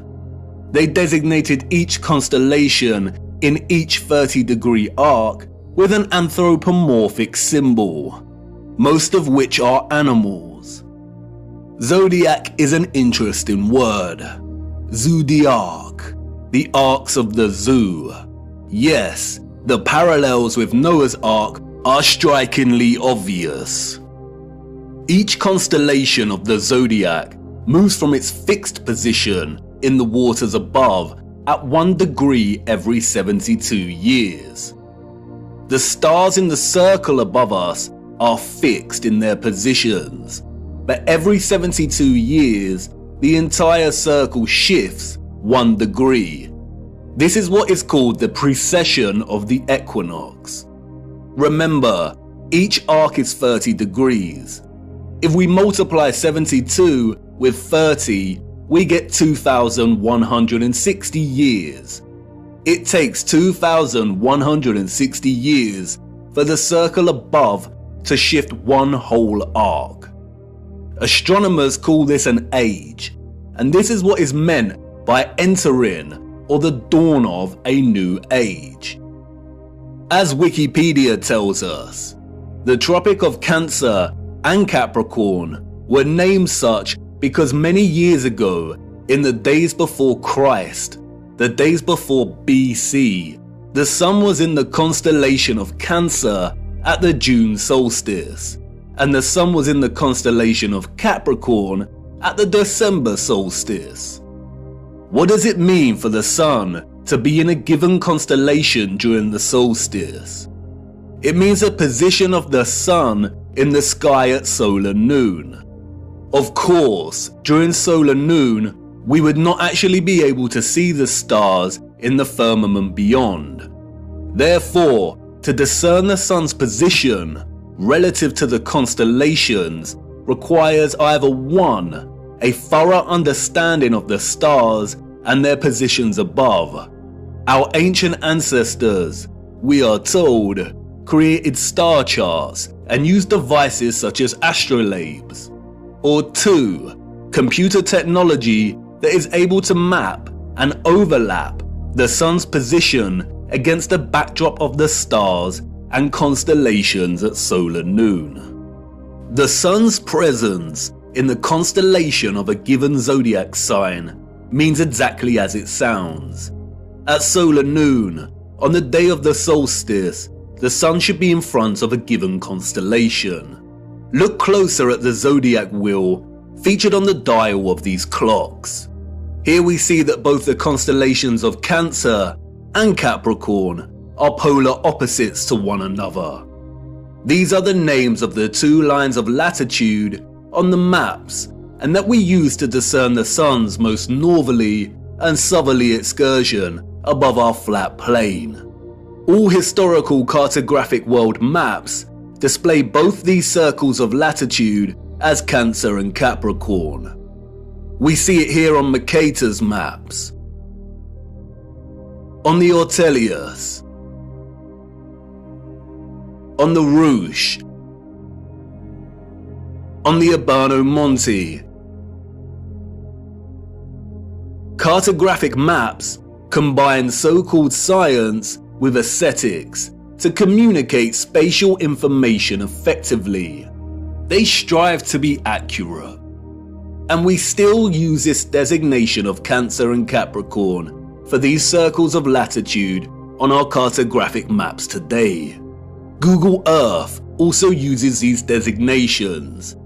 But why? As Wikipedia states, when this line of latitude was named in the last centuries BC, the sun was in the constellation Cancer at the June solstice, the time each year that the sun reaches its zenith at this latitude. Similarly, When the Tropic of Capricorn was named, the sun was in the constellation of Capricorn at the December solstice. And the wheel of the zodiac makes this very easy to understand. For instance, if the sun is in any given constellation at solar noon on the June solstice, then its counterpart on the December solstice will always be in the constellation opposite to the June sign. And this is represented with a straight vertical line. If, for instance, the sun was in the constellation of Aries at the June solstice, then it will appear in the constellation of Libra in the December solstice. If the sun was in the constellation of Pisces at the June solstice, then it will be in the constellation of Virgo during the December solstice. These signs are, in a sense, bound in their opposition to one another. And this is where it becomes interesting. The vertical line here represents the tropic circles and their respective constellations during the solstices. But they are governed by another circle of latitude, the equator. On the wheel, this is represented by the horizontal line, and you'll see that the lines form a cross. The equator and the tropic circles are bound in unison by this cross. Remember, the zodiac is the clock face of the circle of stars above us. When one turns anti-clockwise, the rest follow. And just like the signs of the solstices, the left hand of the horizontal line here represents the constellation the sun is in during the March equinox, and the right hand side representative of the sign during the September equinox. And it is the left hand side of the cross, the March equinox, or what is referred to as the vernal equinox, and its zodiac sign, which acts as a reference point for the entire celestial coordinate system. It's called the first point of Aries. The naming of this reference point after the sign Aries is arbitrary, or so they say. We also use it as a reference point for naming the age we are in. And if we start in the age of Aries, we can illustrate the precession of the equinox and the designation of constellations to their corresponding circles of latitude quite clearly. For instance, if the sun is in the constellation of Aries during the March equinox, then we have the Tropic of Cancer and Capricorn. We also see that the sun will be in the constellation of Libra during the September equinox. Now the stars above us are revolving anti-clockwise from their usual fixed positions at 1 degree every 72 years, and a whole zodiac arc every 2,160 years. So let's jump 2,160 years to the age of Pisces. The sun is, of course, in Pisces during the March equinox. We have the Tropic of Gemini and Sagittarius, and the sun in Virgo during the September equinox. You'll no doubt have noticed that the wheel represented here turns clockwise, and that's because it's a representation of the constellations, as if your view was outside of the firmament and looking down on the stars. If you were standing underneath this wheel and looking up, it would rotate anti-clockwise. I am using the clockwise representation because it is the best way to illustrate the precession of the equinox. This rotation keeps shifting one arc every 2,160 years until the wheel makes a full circle, or what is known as a great year. Why is this important? What we see here, and what the mainstream narrative confirms, is that the tropics of Cancer and Capricorn occurred during the age of Aries. For the last 2,000 years or so, we have been in the age of Pisces. Remember, an age lasts for roughly 2,160 years. And we are now on the cusp of entering into the age of Aquarius. On June 2020, during the solstice, the sun entered the border of Taurus, and therefore the transition has already begun. And Google will tell you this yourself if you search. A new age, or a precession of 30 degrees into a new constellation on the March equinox, is not some new age, pseudo-spiritual fantasy of astrologists and yogis alike. It is an astronomical law of the stars above in the firmament, and you can track it yourself every equinox and solstice. It is a critical and integral component in the function of our realm. If we are entering the age of Aquarius, then that means that the Sun has not been in the constellation of Cancer or Capricorn during the solstice for over 2,000 years, when our realm was in the age of Aries. All the old and current cartographic maps, and even Google Earth, represent these circles of latitude as the Tropic of Cancer and Capricorn. There are no maps that present the tropic lines correctly as they should be in the age of Pisces, our current age. Wikipedia and other mainstream narratives of deception tell us that our ancient historical ancestors of horse and cart and copper chisels named these circles of latitude in the times of BC, and no one in the course of history that followed bothered to change the names of the tropics to their accurate designation. We are in the age of Pisces, and have been for over 2,000 years. The circles of latitude should be called the Tropic of Gemini and the Tropic of Sagittarius. And so what? What's in a name? But this brilliant lady, who taught me this flat fact, was patient. What's in a name? Everything. And until she said it, I didn't realize how stupid I'd been to overlook this. Maps are not just pretty projections of the landmass on Earth. They are practical instruments of navigation.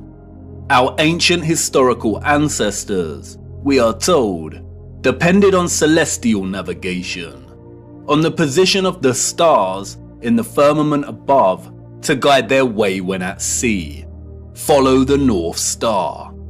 And if perchance their compasses failed, then knowing the map of the stars above would be critical. Believing that our ancestors just continued to use the designation of Cancer and Capricorn for the tropics that was established by their own historical ancestors, who belong to a different age entirely, is absurd. Celestial navigation would have been an essential skill set for anyone navigating their way across the oceans. And if they did have advanced technology, like we have our computers and GPS systems, then would they really be that lazy and neglectful to not bother designating the tropic circles to their correct constellation titles? Did they really invest so much time building the most advanced astronomical clocks only to neglect their maps? No, they did not. All these historical maps present designations for the tropic circles of latitude that are well over 2,000 years old. Why? And why are we still using this designation today? For you see, these maps, and all our maps, including Google Earth, are tools of deception. Where are the maps from the age of Pisces? The maps of the last 2,000 years?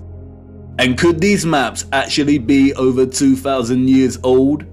It seems like someone does not want us to know the age we reside in, or wants to distract us from finding out just how important the precession of the equinox really is.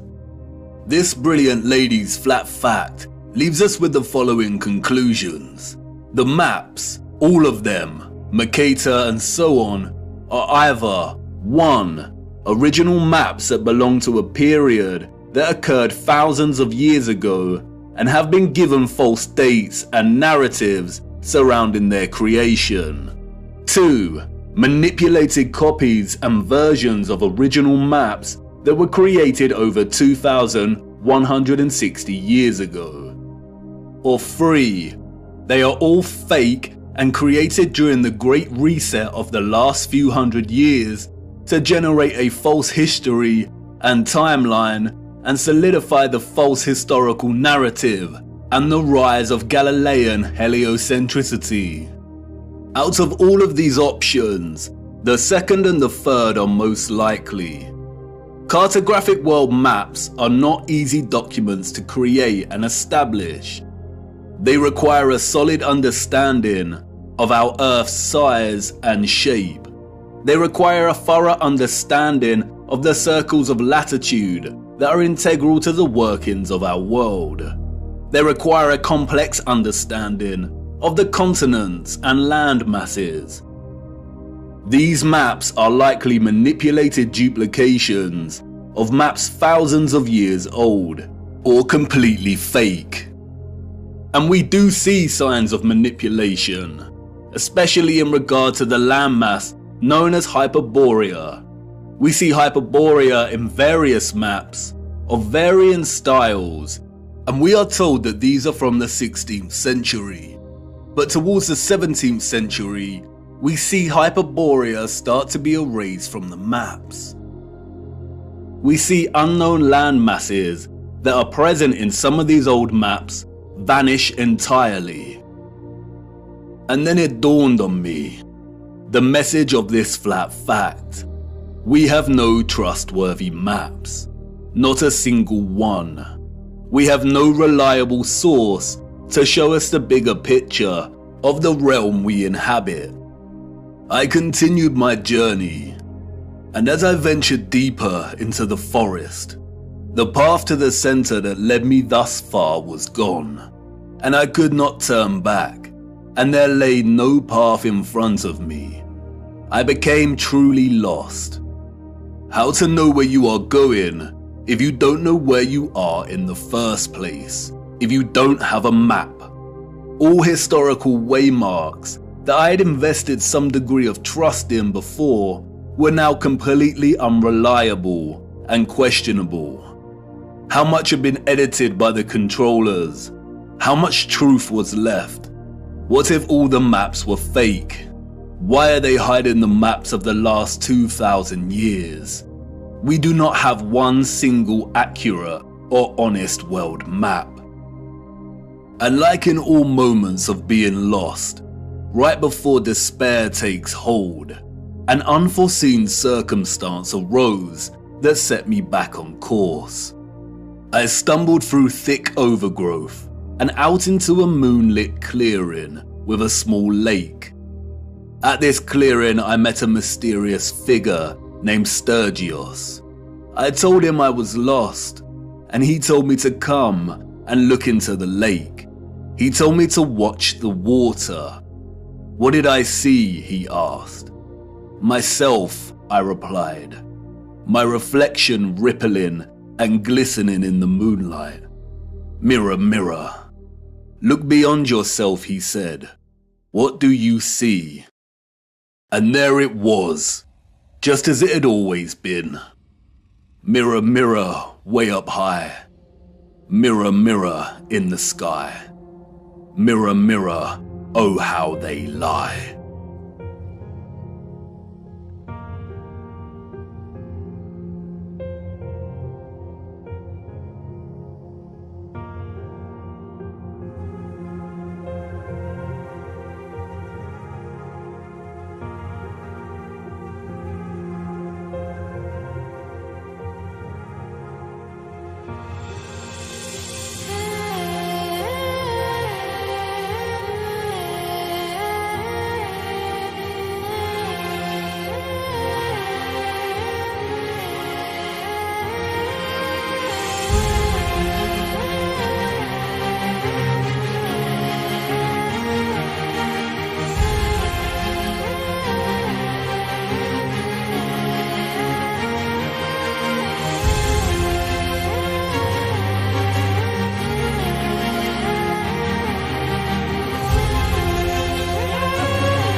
It cannot be. All this time, hiding in plain sight. A distorted, unreliable yet steadfast reflection. A quasi-photographic image of both our known world and what is this? This is the unknown world. Thank you, Sturgios, for all your work. Sturgios has mapped out each continent to the minutest detail. His work is meticulous. He has mapped time zones, seasons, flight paths and distances. The first true flat Earth map, and it is of utmost importance primarily due to the unknown landmass over here that Sturgios has named Terra Vista, after the Aberno Monte landmass of the same name. Why have we never heard of this land before? If the area here is our known world, then the realm is absolutely enormous. But wait a minute. Sturgios' presentation of our known world here maps the 5 prominent circles of latitude. We see the Arctic Circle, the Tropics, the Equator, and the Antarctic Circle. And Sturgios has mapped the Sun's concentric journey around these circles of latitude, mapping seasons and time zones with the utmost precision and accuracy. So what's going on? The Sun and Moon cannot journey the entirety of the land masses presented here because it would take too long. Does this landmass not have its own sun? Or perhaps the Moon is not a map of the greater realm after all. But not so fast. We need to spend some time breaking down Sturgios' discovery here. How the image on the face of the Moon was and is formed, when it was formed, and why are all questions that no one can answer. Nobody knows apart from the deceivers in higher places.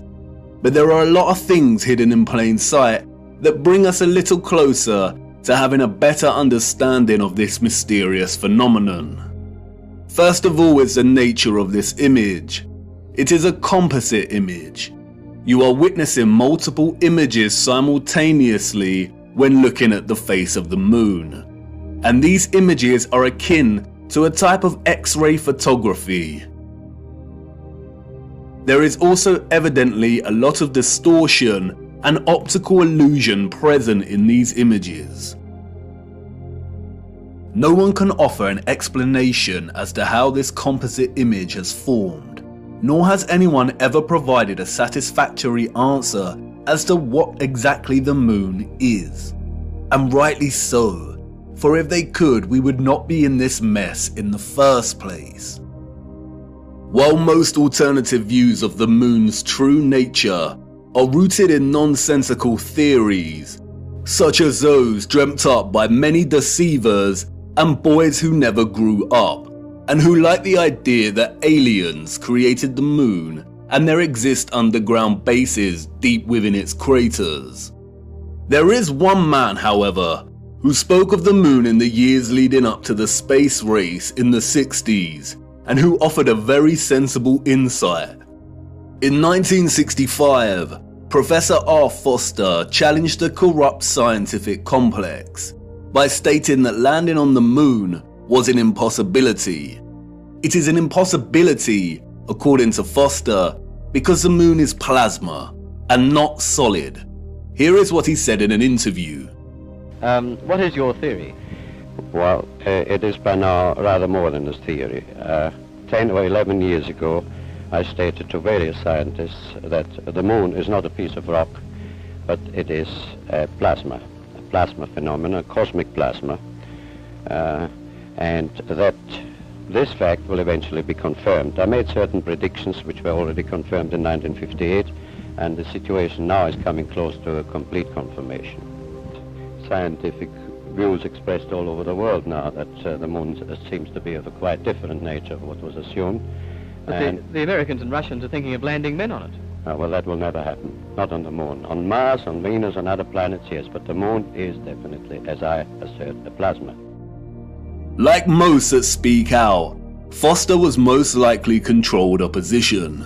Notice that he says it is possible to land on other planets, but not the moon. It is likely that it was his task to introduce a half-truth, that the moon is a plasma phenomenon, only for his claims to be, quote, debunked and proved wrong, unquote, a few years later, after they staged the moon landings.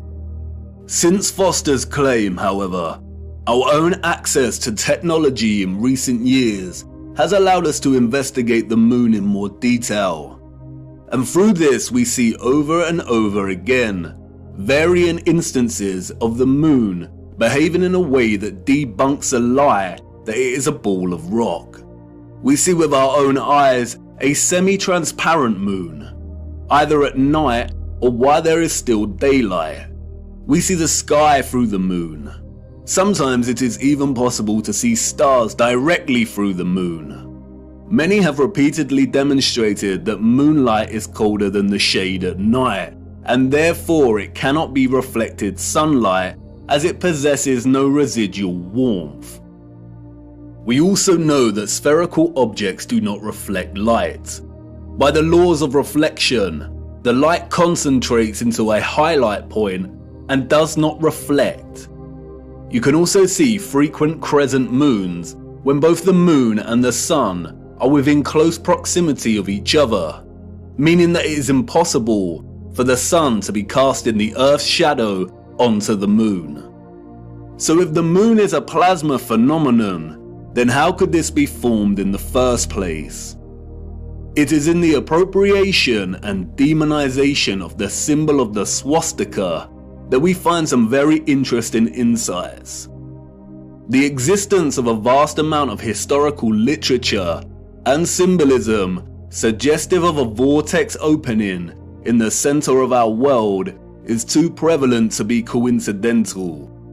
We have looked at much of this before, but strangely enough, in the years preceding and during the complete demonization and eradication of the swastika's association with the vortex, we find some additional information regarding this central vortex that is astonishing. In addition to the appropriation of the swastika as their emblem, the Nazis were also obsessed with a very similar symbol, that of the Black Sun. Prior to the rise of the Nazi regime, there existed an occult secret society within Germany called the Thule Society, sometimes alternatively pronounced Thule, that had sub-factions within it. One of these sub-societies, we are told, was the Black Sun Society. Influenced by the Rosicrucians and other Hermetic groups, the Thule Society placed special emphasis on the superiority of an alleged Aryan race with innate mystical powers. The Thule Society derived its name from a mythical northern country in Greek legend. Thule was supposedly a land located furthest north. Others have called it Hyperborea. The Thule Society believed, we are told, that an elder race, the Aryans, colonized our Earth, and they were located within the center of our hollow Earth. Admiral Byrd, the military Antarctic explorer, also made reference to a hollow Earth with an entrance at the North Pole. The Thule Society also believed that the Black Sun was a big ball of primer materia that existed in the center of the Earth and emanated radiation in the form of real energy. This energy has many names. Some have called it Chi, astral light, odic forces, or orgone. In 1933, the main architect of the event known as the Holocaust, Heinrich Himmler, acquired Wavelsberg Castle, a wonderful piece of old-world infrastructure and technology. He supposedly remodeled the castle, and in doing so imprinted the symbol of the Black Sun into the marble floor of what came to be known as the General's Hall.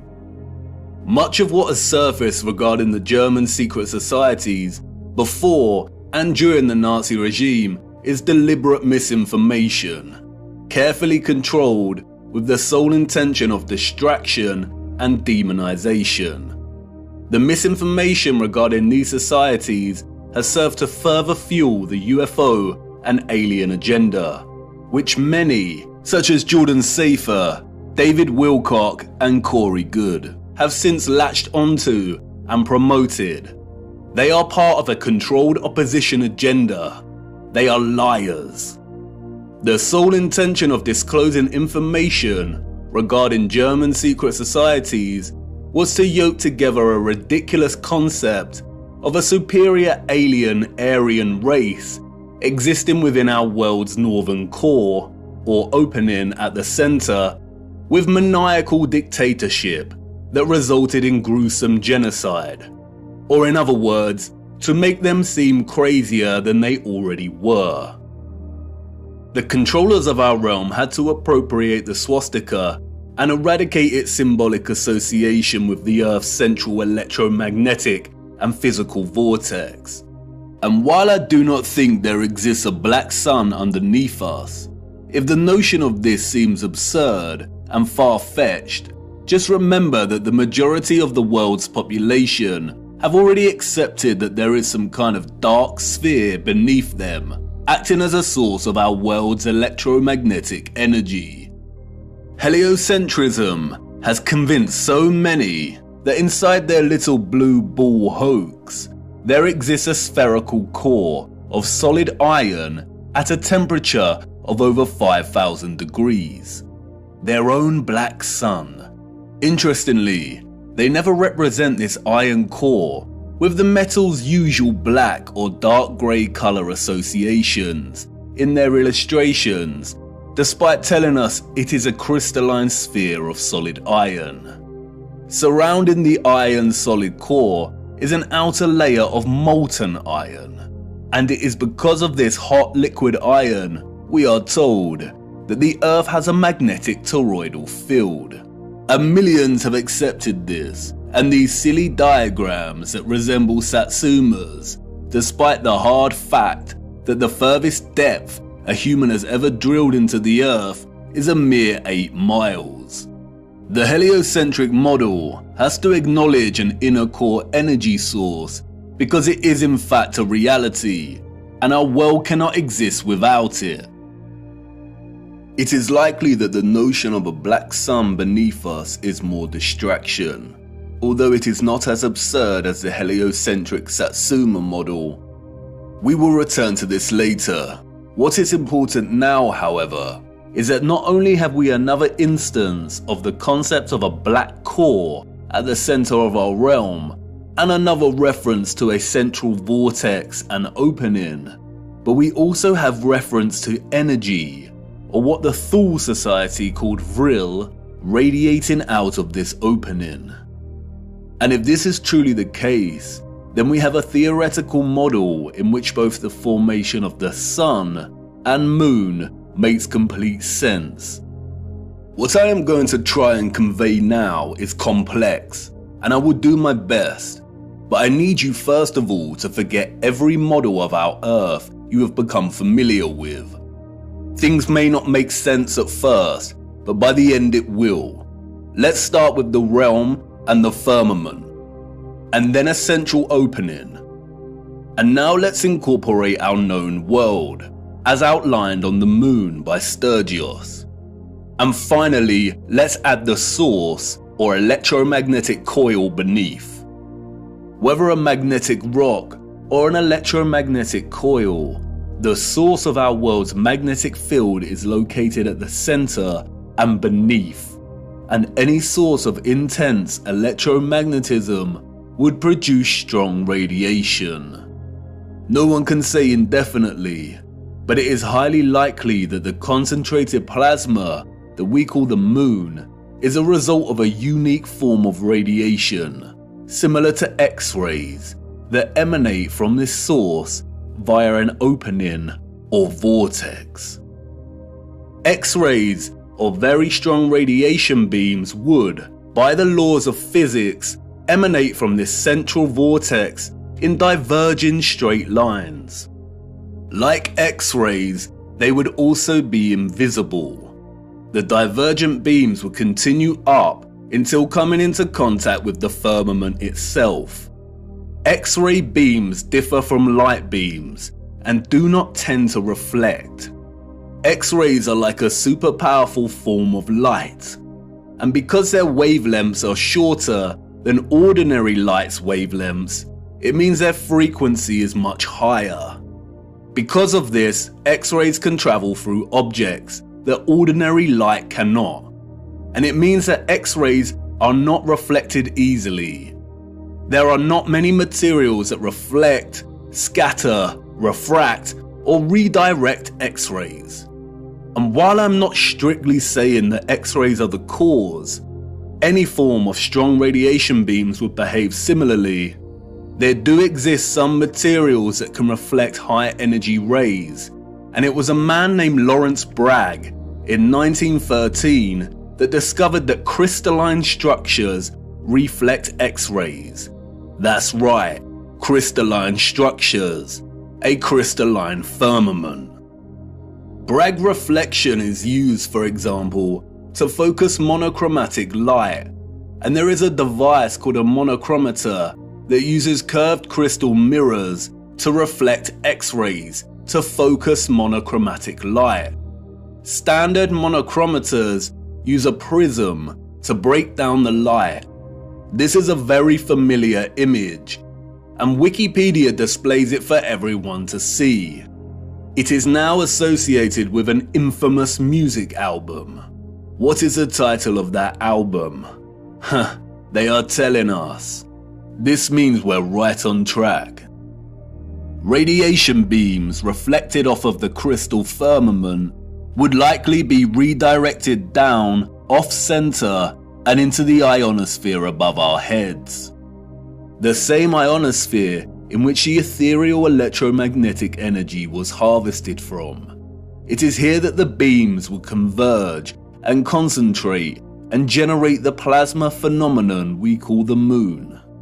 The idea of electromagnetic rays reflecting from the firmament and converging in the ionosphere may seem preposterous, but there are many homemade experiments you can conduct yourself to prove the power of concentrating light rays. As seen here, the rays of the sun reflected in the concave mirror are able to produce intense heat and start a fire. The reflected light rays focus into a point to generate energy. And remember, radiation beams akin to X-rays are much more powerful than light rays. If the moon is a point of focused, condensed plasma, then it has to occur within one of the layers in the ionosphere above us. All the various inert noble gases in our ionosphere appear at differing layers and altitudes. We looked at how these are charged by the sun's electromagnetism to form the plasma sky. At a certain altitude in the ionosphere, there are two layers of neon and helium gas. It is likely that the sun forms in a similar fashion within these layers. After all, helium is linguistically very similar to Helios. It is likely, however, that the moon is formed at the level of altitude in which the gas krypton is present. Krypton is known for its phosphorescent white light. It is also used to create non-thermal or cold plasma, as demonstrated by contemporary scientists developing this field today. The primary reason that the moon's light is cold and not hot like the sun's is not known, but it is likely due to a polarity produced by their interaction with our electromagnetic field in the ionosphere, the moon being the dielectric negative polarity to the sun's positive charge. The craters seen on the moon are likely from the generation of this plasma.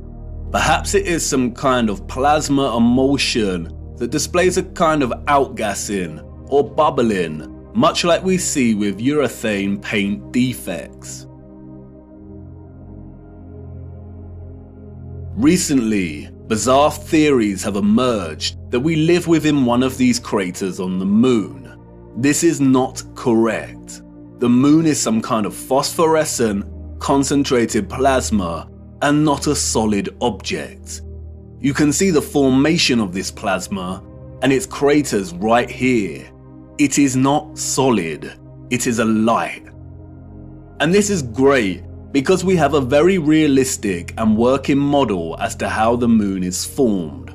What we don't have, however, is an explanation as to how the composite image on its face is formed.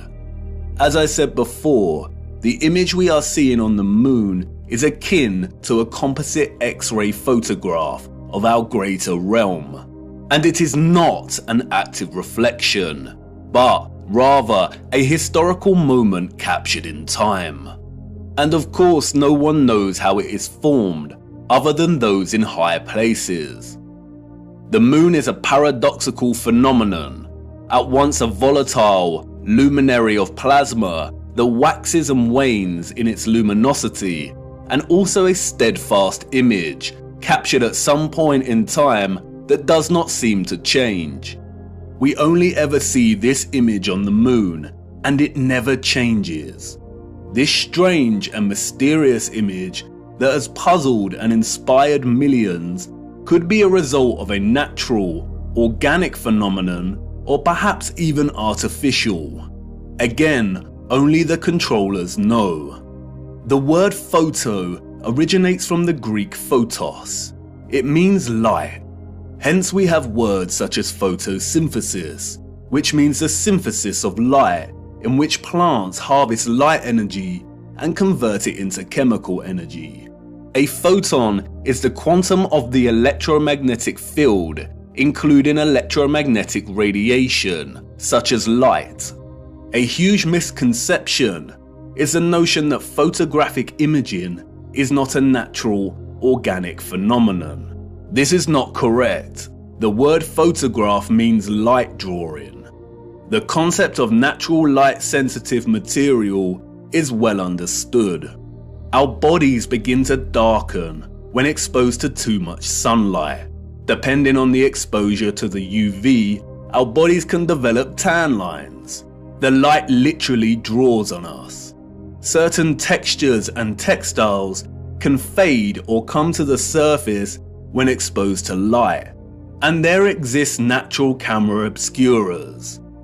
A natural camera obscura occurs when a darkened space with a hole permits light rays to enter from outside the space, resulting in a projected image of the space outside inside the darkened area. We can even see projected images of a solar eclipse here on the ground underneath a leaf canopy due to the holes in the leaves. Natural camera obscura was, of course, the inspiration for the early development of photographic technology. Interestingly, the noble gas krypton, the same gas present in our ionosphere, has been used for years, we are told, as an integral component in camera flashes for high-speed photography. It is also an essential component in hyperpolarized MRI scanners. There is also a possibility that the face of the moon is not a natural phenomenon, but was a result of an experiment. Photographic and X-ray films are created through a fusion of a gelatin emulsion with microscopic silver crystals. Because of this, exposure to light is able to capture an invisible latent image. During light exposure, the silver halide crystals grow to visible sizes, and this is what is called printing out the image. Microscopic silver was essential in producing traditional photographic images. Without it, the technology would not have been possible in the first place. Interestingly, in their alignment of noble metals with astronomical bodies, the alchemists designated the moon as having rulership over the metal silver. The birth of modern photography began in 1800, we are told, when the uncle of Charles Darwin tried to capture the image produced in a camera obscura. He discovered that by coating white leather with silver nitrate, he was able to partially capture real-life images. The use of silver nitrate was developed further by Louis Daguerre, who went on to birth the daguerreotype and modern photography. But what is interesting is that silver nitrate goes by another name. They called it lunar caustic, in homage to the alchemists' association between the moon and silver. It's also quite interesting that many Masonic representations of the alchemists depict the sun and moon as reflected rays. And what are the coincidences that the alchemists, who probably didn't exist in the manner we are told they did, associated the moon with the very metal in which traditional photography is impossible without? This is not a coincidence. Those of the old world knew what the moon was, and perhaps an older civilization that came before them and that were also technologically advanced had a hand in rendering the image on the moon. It's not that much of a preposterous notion, considering that we are continually experimenting with things on a cosmological scale today, staging fake rocket launches that sometimes get caught on the firmament, developing artificial suns, and some demons in higher places are even trying to find ways to dim the sun. Humans have always overstretched their ambitions when it comes to the luminaries, and I don't see why advanced civilizations of the past would have been any different. But how this composite image phenomenon came to be is not important for our journey. It's what it shows us that is important. And perhaps it is best to leave the moon shrouded in mystery. Whether a natural or artificial X-ray photographic image, what is important is its composite nature. The image we witness here is a combination of at least two fixed images that are superimposed upon one another. The first image we are seeing, as Sturgios' groundbreaking work has shown over and over again, is a skeletal outline of our realm's land masses, akin to an X-ray, and in a way we have never seen before. In this image, we see all the continents of land we associate with Earth, or what is more appropriately termed the known world, represented by the dark areas in the image. And we also see vast bodies of land and continents that we are completely unfamiliar with. Sturgios revealed that if you treat the moon as the mirror image it is, and flip its image like you would with any reflection, then you can start to map our known land masses with utmost precision. And this is exactly what Sturgios has done, mapping the known world captured in the moon down to its Great Lakes and deserts. The striking similarities between our known world landmass and that captured on the moon are far too exact for it to be any kind of coincidence. It has been right in front of our faces every single day, literally. It is likely that no one has connected the dots here before because of this particular unknown landmass, which Sturgios has appropriately named Lemuria. And this landmass is very important because we know that it does not exist anymore. Theories of Lemuria's existence as a lost continent have been around since the 19th century, with most plotting its location somewhere around the Indian Ocean. Those in the 19th century also spoke of another lost continent called Mu. They are one and the same thing. Old maps of Mu plot the land exactly where it is on the moon. And in 2007, Masaki Kimura discovered huge structures, including pyramids, castles, and roads, on the ocean floor, some way from Japan, a location very similar to where Lemuria is plotted here on the moon.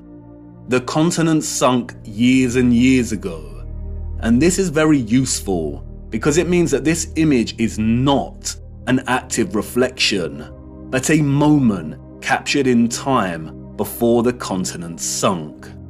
The second image we are simultaneously witnessing in our moon is that of the firmament itself.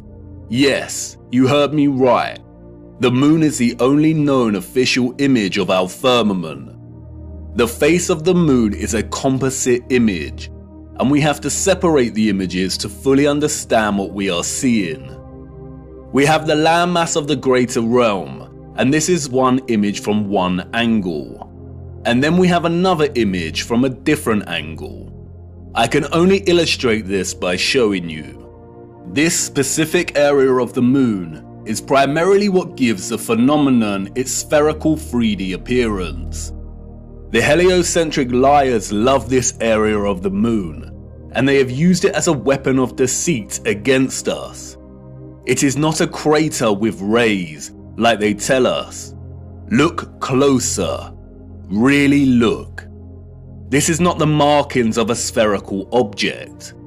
It is the apex of the domed firmament from within the dome. Watch closely.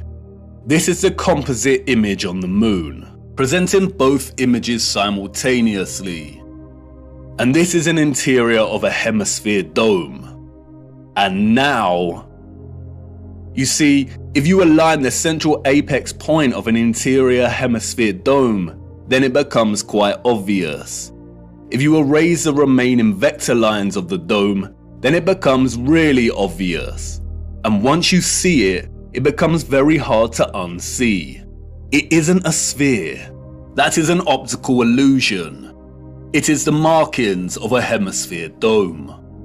And not only is this the interior apex crown of the firmament, it is also a reflection of the center of our realm below.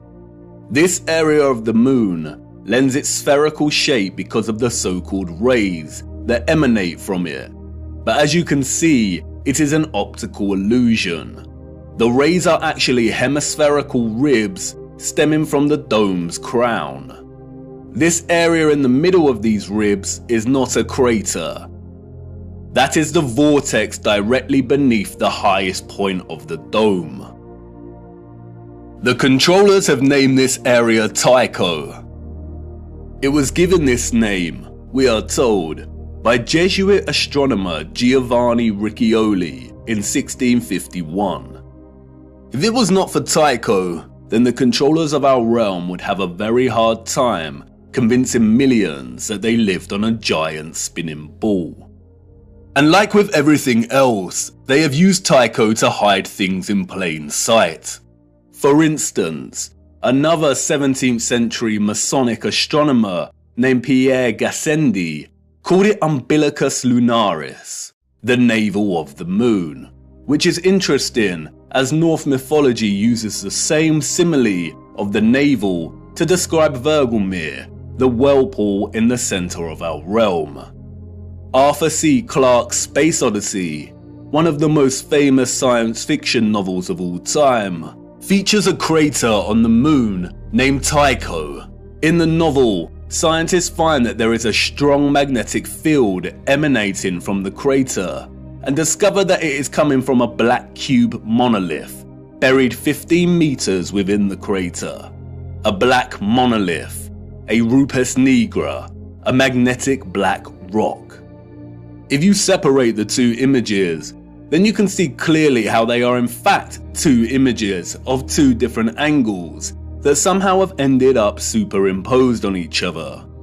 We do not see any oceans or water mass captured in the first image, which suggests there is some kind of X-ray radiation at play. We don't see the vortex at the center in the first image for this reason. And again, no one knows how these images were formed. But if some kind of radiation beams were responsible, then the first image, the land masses of our greater realm, were most likely captured as the rays hit the firmament. And as those rays were reflected into our ionosphere and began forming the plasma mass we call the moon, it is likely that the second image was captured. And that is the image of the firmament, of the structure existing above us. And that's why we can see the outline of this structure, the stars beyond this structure, and the reflection of the vortex and other great deeps below. The moon is a masterpiece of distorted perspective, a plasma embodiment of as above, so below. And it's going to take a lot of work and careful consideration in smoothing out this distortion to try and get somewhere close enough to create a proper map of the world we live in. And because the moon is a disc-like mass of plasma, the first image of the land presents some curvilinear distortion. And you can see it here at the edges as the land begins to warp and wrap slightly. A lot of serious work needs to go into creating a flat projection of this distortion. But it shouldn't be too difficult, because the distortion is only slight around these edges. And that's why Sturgios can map the circles of latitude, seasons, and time zones very accurately. A map without the distortion may look something like this. But important questions remain. If the central vortex is absent from the land image on the moon, then why has Sturgios plotted the land we assume is Hyperborea over here, which is not in the center? And what about all this other land? The sun and moon cannot journey above all of this land, as it would take more than 24 hours to circle all of this, and we know the paths of the sun and moon. And the big one, the one you've been desperate to ask about since uncovering the only map we have. Where is the ice wall that you flat earthers constantly bang on about? Let's start with Hyperborea. And here's where many flat earthers may experience cognitive dissonance. Although Sturgios has plotted Hyperborea here, there is no proof that this is the true Hyperborea. There are a lot of different land masses in this region, and we cannot be sure. It pains me to say that Hyperborea may not exist in the way we have come to believe. Mercator's Hyperborea is likely the work of the Masons to throw us off the real path. And this is what our purpose is all about, isn't it? Digging for the truth is difficult business, and as we dig deeper, we come to realize that artifacts we found before may not be as useful or important as we first thought. We all get it wrong, but stay with me, no need to despair just yet. It is very interesting that the Urbano Monti map was added to the Stanford University map collection and made available to the public in 2017. The same year, the flat earth was gaining huge traction, and people were starting to wake up. It's also interesting that it has been arranged as a planisphere. The huge individual sheets of this map were originally arranged as an atlas projection, but David Ramsey purchased the map in 2016, and the team got to work scanning each sheet individually and processing them digitally to wrap around a sphere. Perhaps the release of Monti's marvelous map was an attempt to keep flat earthers thinking Hyperborea was located at the North Pole, and to perhaps bring back any that were sitting on the fence and hadn't truly woken up yet. A very subtle act of manipulation. But why would they want the flat earth community to keep fixed on Hyperborea? I have some thoughts regarding Hyperborea, but first we must turn to the clocks. Those of the old world knew. They knew exactly the type of earth they lived upon, and it's displayed for everyone to see right here in the astronomical clocks. The zodiac dial here, or what is officially known as the ecliptic dial, on the Prague astronomical clock, allegedly constructed in the 15th century, does not divide its 30-degree constellation arcs equally.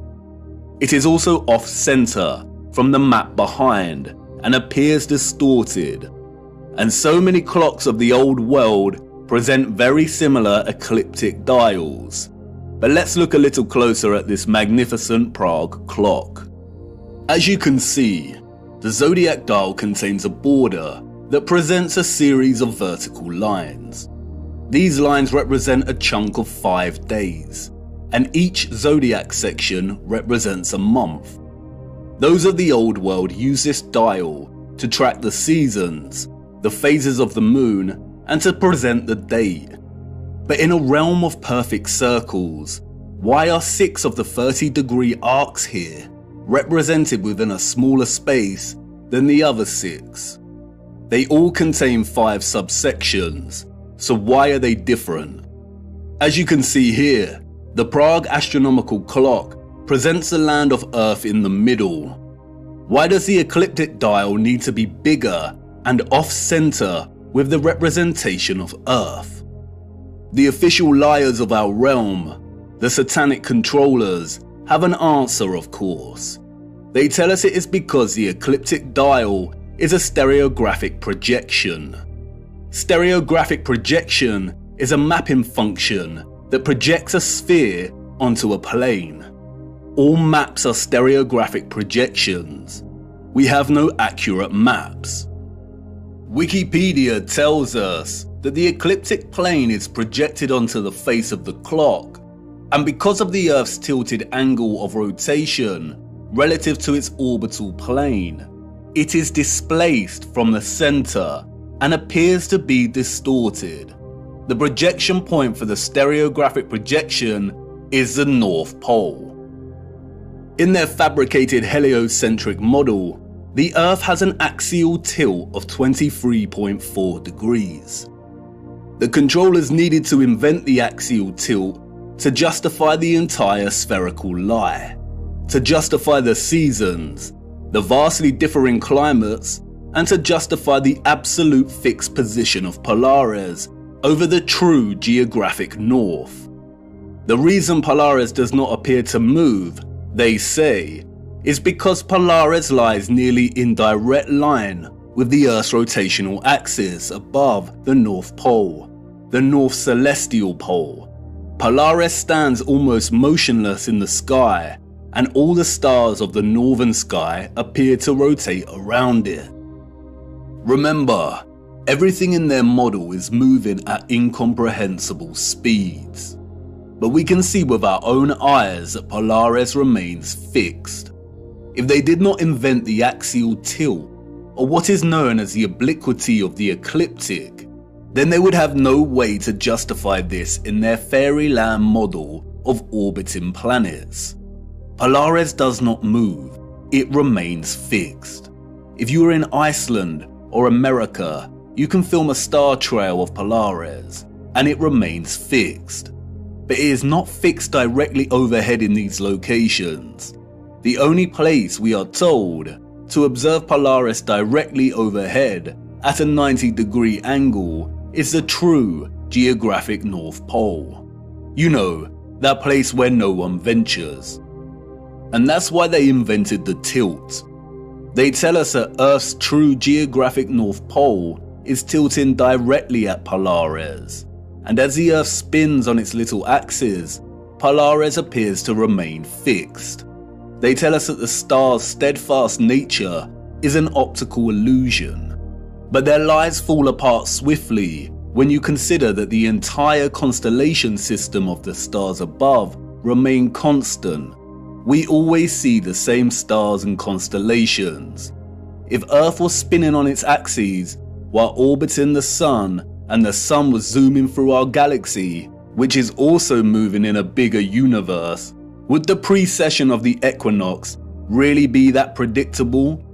Would the constellations of the tropic circles of latitude really appear with such consistency in union year after year at the solstice, or would it appear a bit more random? They are liars, and we all know that water does not lie. Rest in water does not curve or convex. For you see, the satanic controllers are masterminds of reverse engineering. The celestial zodiac ecliptic dial is not a stereographic projection. The entire heliocentric model is reverse engineered science, and they had to start at Polaris and trace their steps back to ensure they justified its fixed, immovable position and made sure it was compatible with their globe. The Prague astronomical clock has been altered drastically over the last 200 years. It's suffered fires, been restored and altered. And you can see that here in the way the projection of the Earth behind the clock has changed over time from a flat map to a bulging, unsightly sphere. But look, when you align the ecliptic dial with the map of our greater realm, then this all starts to make sense. The zodiac constellations appear distorted, despite all having 5 equal subsections, because our location is limited within a portion of the greater realm, and this governs our observational perspective of the stars.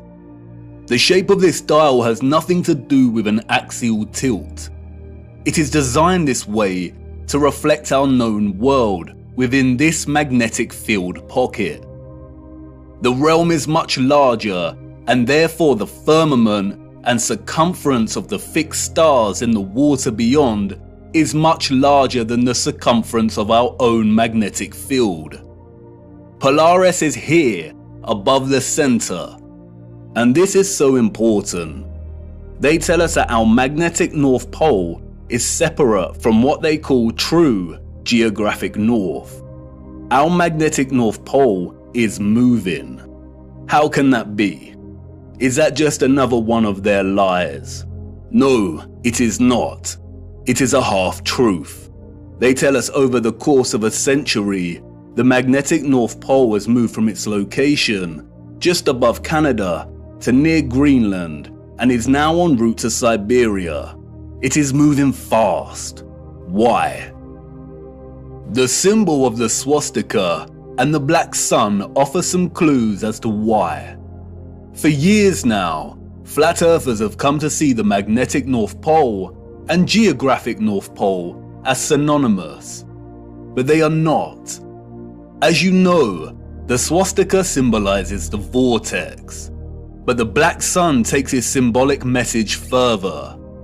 The central core circle here represents the iron core, the black sun, or what the fictional Mercator called the Rupes Nigra.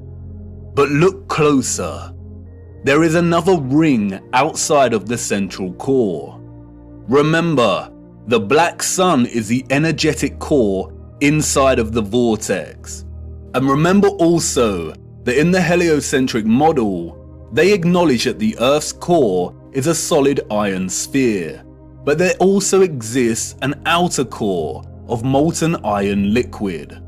They also tell us that this liquid outer core is responsible for producing our moving magnetic field and poles. This is why the pole is moving, because the magnetic field is not emanating from the solid core, but from a volatile outer core. This is what the second circle here represents. And like everything heliocentric related, all you need to do is apply common sense and flatten the curve, and things start to make sense.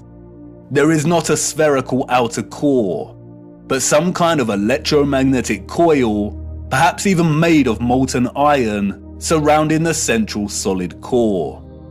At the core we have a vortex opening, but the actual volatile energetic source is beneath. The central core is akin to a central clock dial. It's solid and remains fixed, and everything else moves around it. But it is also the keystone responsible for this entire movement. Everything surrounding our world moves. The stars above move, the sun and the moon, and the electromagnetic outer core under us, and all the while the land itself and central solid core remain stationary. And not only does this outer core move and take our magnetic North Pole with it, but it is highly likely that it moves in accordance with the precession of the equinox, in time with the stars above as they move from their fixed positions, which means that it probably moves 30 degrees of the realm's circumference every 2,160 years. The North Magnetic Pole is slowly moving, and it is as natural as the sun and moon's concentric journey above us. And this is why the symbol of the black sun is a 12-spoked wheel. Each spoke represents a fixed constellation of the zodiac. Each section is an individual age. And the result is a situation like this. Every 2,160 years, our north magnetic pole circles the inner solid core and vortex by 30 degrees. This is why the pole has moved from Canada and is en route to Siberia. It is traversing the outer central circle, or what is more appropriately termed the magnetic circle. We live inside of a perfect clock, inside of God's clock. The sun and moon circle our magnetic North Pole, which is situated roughly at the center of our known world's landmass. But this magnetic North Pole circles the inner vortex and completes a full revolution every 25,920 years, or what is referred to as a great year. Each great year consists of 12 precessional or astronomical ages of 2,160 years each. We are on the cusp of entering the age of Aquarius, and this is why our magnetic North Pole is en route to Siberia. As the North Magnetic Pole circumvents a central magnetic circle, the toroidal magnetic field moves with it. The Sun and Moon are bound in their revolution by our magnetic North Pole, and because of this, they move within our magnetic toroidal field only. This is why the magnetic North Pole will always be the center of our known world. As I said before, the first image of the landmass presented in the moon's face is likely akin to an X-ray image and has not captured any water mass. And because of this, it has only recorded the areas of our realm with high density, such as the land. In the same way, an X-ray image will capture the parts of our bodies with the highest density, like the bone, but not the blood in our veins. In a sense, it is appropriate to view the landmass captured here as skeletal, and because of this, it has not captured the water or ocean surrounding our land, nor does it display a differentiation between the frozen landmass and that which is not frozen. If the sun's concentric journey above us is bound by the North Magnetic Pole here and its magnetic toroidal field, and this entire magnetic field is moving with the pole, then it is likely we have a situation of a changing climate as this process unfolds. All areas outside of our magnetic field will inevitably be frozen and dark due to the lack of sunlight. And this is consistent with what some of the scriptures have told us. I saw the great rivers, and I came to the great river, and to the great darkness, and went to the place where no flesh walks. I saw the mountains of the darkness of winter. This is your ice wall, and it's not a constant, fixed wall. It is continually melting and refreezing with the revolution of the pole over the course of a great year and each astronomical age. Do you now understand why they are terrified of the ice melting, of our Earth supposedly heating up, and why this demonic joke of a man wants to dim the sun? They are using natural climate change due to the rotation of the magnetic pole to justify a whole host of useless measures and money laundering. They are terrified because they are on the verge of losing all control of the narrative. We must save the precious Antarctica from melting, the last unspoiled place on Earth. But as you can see, there is no landmass for us to call Antarctica. It is a complete lie. When they refer to Antarctica, there is only the Antarctic Circle, and a lot of the footage at the so-called Antarctica could have been taken at any location around this circle. As you can also see, the land masses of South America, New Zealand and Australia all fall within close proximity to the outer edge of the greater world map, and would therefore be within close proximity to the foundations of the firmament itself. This is most likely the reason there is heavy military presence in these regions. The changing climate, the melting of the Antarctic Circle, is as natural as day and night. It is a macro process of the larger clock we live within. We have already discussed how the constellations that the sun is in during the equinox and solstice form a cross on the zodiac wheel when signaling the age and tropic designation. We'll look closer at the Prague clock again. The central dial of the clock is placed within the center of our magnetic field, and the sun and moon move within this field. Our magnetic field is off-center from the overall greater realm. It isn't an even cross, but a true cross, or what is now referred to as a Latin cross or crucifix. We live within the crossbeam of the cross. And in case you hadn't noticed, our magnetic field pocket within the greater realm also forms a crescent moon. Not the type of crescent moon associated with the alchemical mercury and silver, but this kind of crescent moon. The same symbol that the controllers appropriated and redesignated to represent nobility.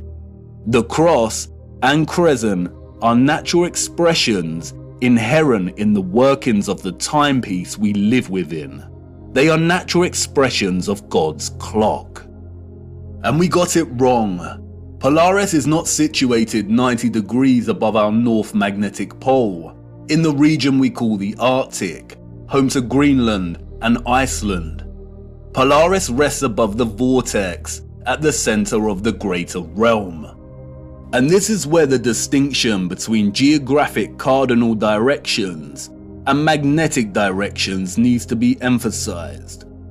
When we travel across our known world, or the land within our toroidal magnetic field, we use a magnetic compass, and the magnetic pole is in the center.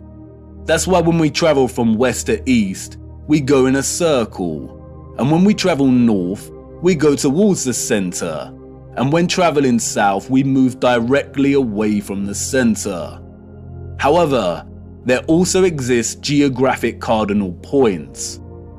And what do the scriptures have to say about this? It's right there in Enoch's reference to the 4 quarters of the world. Our magnetic field, according to Enoch, lies in the geographic north of the greater realm. And the first quarter is called the east, because it is the first. And the second, the south, because the Most High will descend there. And the west quarter is named the diminished.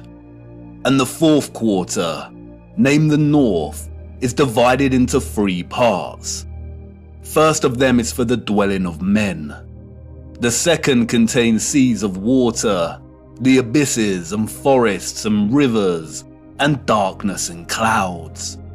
And the third part, the garden of righteousness. The vortex is in the center of the realm, or what is more appropriately termed true north.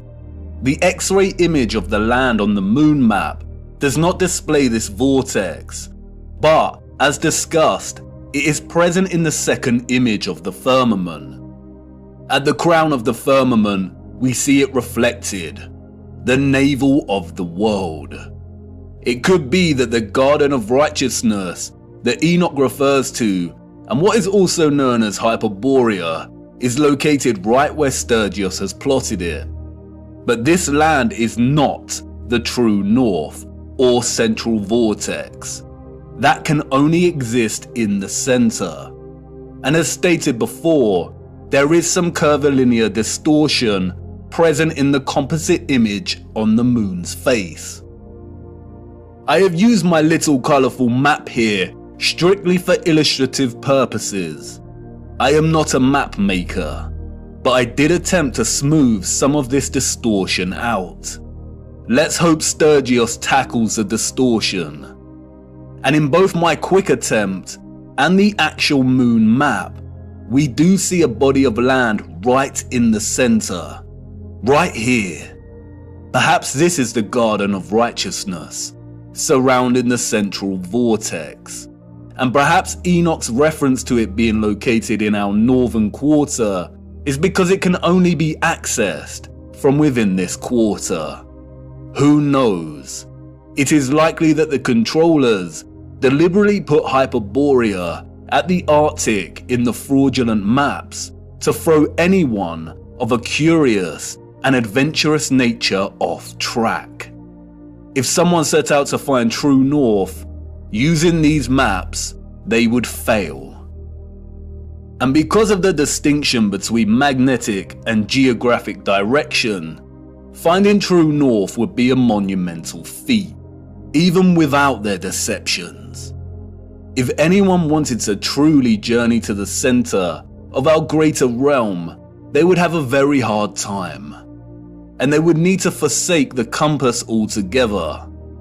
If the geographic south of our magnetic field is down here, with the lands usually associated with south, then the central vortex of the greater realm falls within our geographic north. But we would not be able to reach it with the compass pointing north. It is not located at our north magnetic pole. If you use a compass to travel north, you will end up traveling here. If the South Pole is the entire Antarctic Circle, then to travel to the true north, you would need to go south. But even then, this would most likely fail. If the center is made of iron, then at some point it would supersede the southern magnetic pole of our magnetic field. If by chance you were lucky to head in the direction of true north, then the compass would most likely fail altogether due to the iron core. As the mysterious text, the Inventio Fortunata, states, here the ship's compass loses its property, and no vessel with iron on board is able to get away. The only way to get to true north is by celestial navigation via Polaris, a skill set that has been generally eradicated from common knowledge. And I bet these oceans are heavily guarded. We will be returning to magnetic fields later in our journey. And we really need to reappropriate the definition of the word planet. Planet, a smaller subsection or fraction of a much larger plane. Time is ticking, viewer. You are wondering why I brought you into this dark forest. Why is all of this important? Because once upon a reset, the established timeline is a lie. We cannot begin to map our revised timeline unless we start plotting it in accordance with the greater realm we inhabit. We need to apply the astronomical clock, the ages, to get closer to some kind of clarity. We are not out of the forest yet. And can you feel it yet? The entire matrix is starting to crumble. Everything we've ever learned, everything we've ever relied upon to shape our understanding of the realm we temporarily inhabit, is now unreliable. And all we are left with is our own eyes. And all we see over and over again is water always seeking its flat level. We see structural remains that those in the history books could not have built. And we see a great evil multiplying. We only have our eyes and old photographs, moments captured in time, the act of photography, the art of juxtaposition, of comparison and contrast. We are so small, our world in the mirror. Where are the maps of the age of Pisces? Where has our history gone? And what has become of us now? Are we that different to those we see in the 19th century? Look at us, desperately searching for lost time. Our boots caked in mud, our entire days spent digging through the deception. Digging and moving the mud. Frantically digging, tired and aching, but not giving up. And what do we find? The same things that our ancestors of the 19th century found. Glimmers of glory, of beauty, of pain, and wonder that remain stubbornly silent, offering no explanation for its existence or how it came to be. Old photographs and such glory. I haven't shown you just how impossible these structures are yet. The only thing these people have ever built is the lie, brick by brick, and I need to show you how they did it. Our world in the mirror, once upon a reset. There have been many great resets during our realm's history, all very different in nature. We need to look at all of them. How to reset time, to wind back the clock. The death and dawn of a new age. This was not the first reset, nor is it the last. It is happening again right now. Empty cities, such quietness. There is a war going on back home, viewer, and most haven't even realized. A peculiar and irregular type of war. Silent warfare, information warfare, biological warfare. A war as old as time itself. A war between the forces of light and those of darkness. And we're caught in the middle, on the cusp of the dawning of a new age. A war for Aquarius, the water bearer. Watch the water. And for us who fell in love with the truth, and who have resisted the darkness, we've had the armor of God on now for so long. How many of your friends and family have deserted you? How many of them left you stuck in the mud? And you've remained steadfast. But it's time we took a stand and became very loud. It's time to draw the sword of truth. The blind are going to need us because nothing can stop what is coming. The legend of Offerus, bearing Christ, bearing the truth so it can reach the masses. I would try my best to continue our journey, but as things become even darker, the lights will inevitably go out, and our journey may end here. But you have more than you know. More than you need. You've seen enough deception. Do not believe a single thing they say. We have to try and keep moving. The clock is ticking and we don't have much time. We need to go to Siberia. There is something frozen in the ice that needs examining. Come on, it's time to address the big question. Who were the citizens of the future? And it's not what you think. The timeline is wrong, and the maps are fake. This is not the answer. No.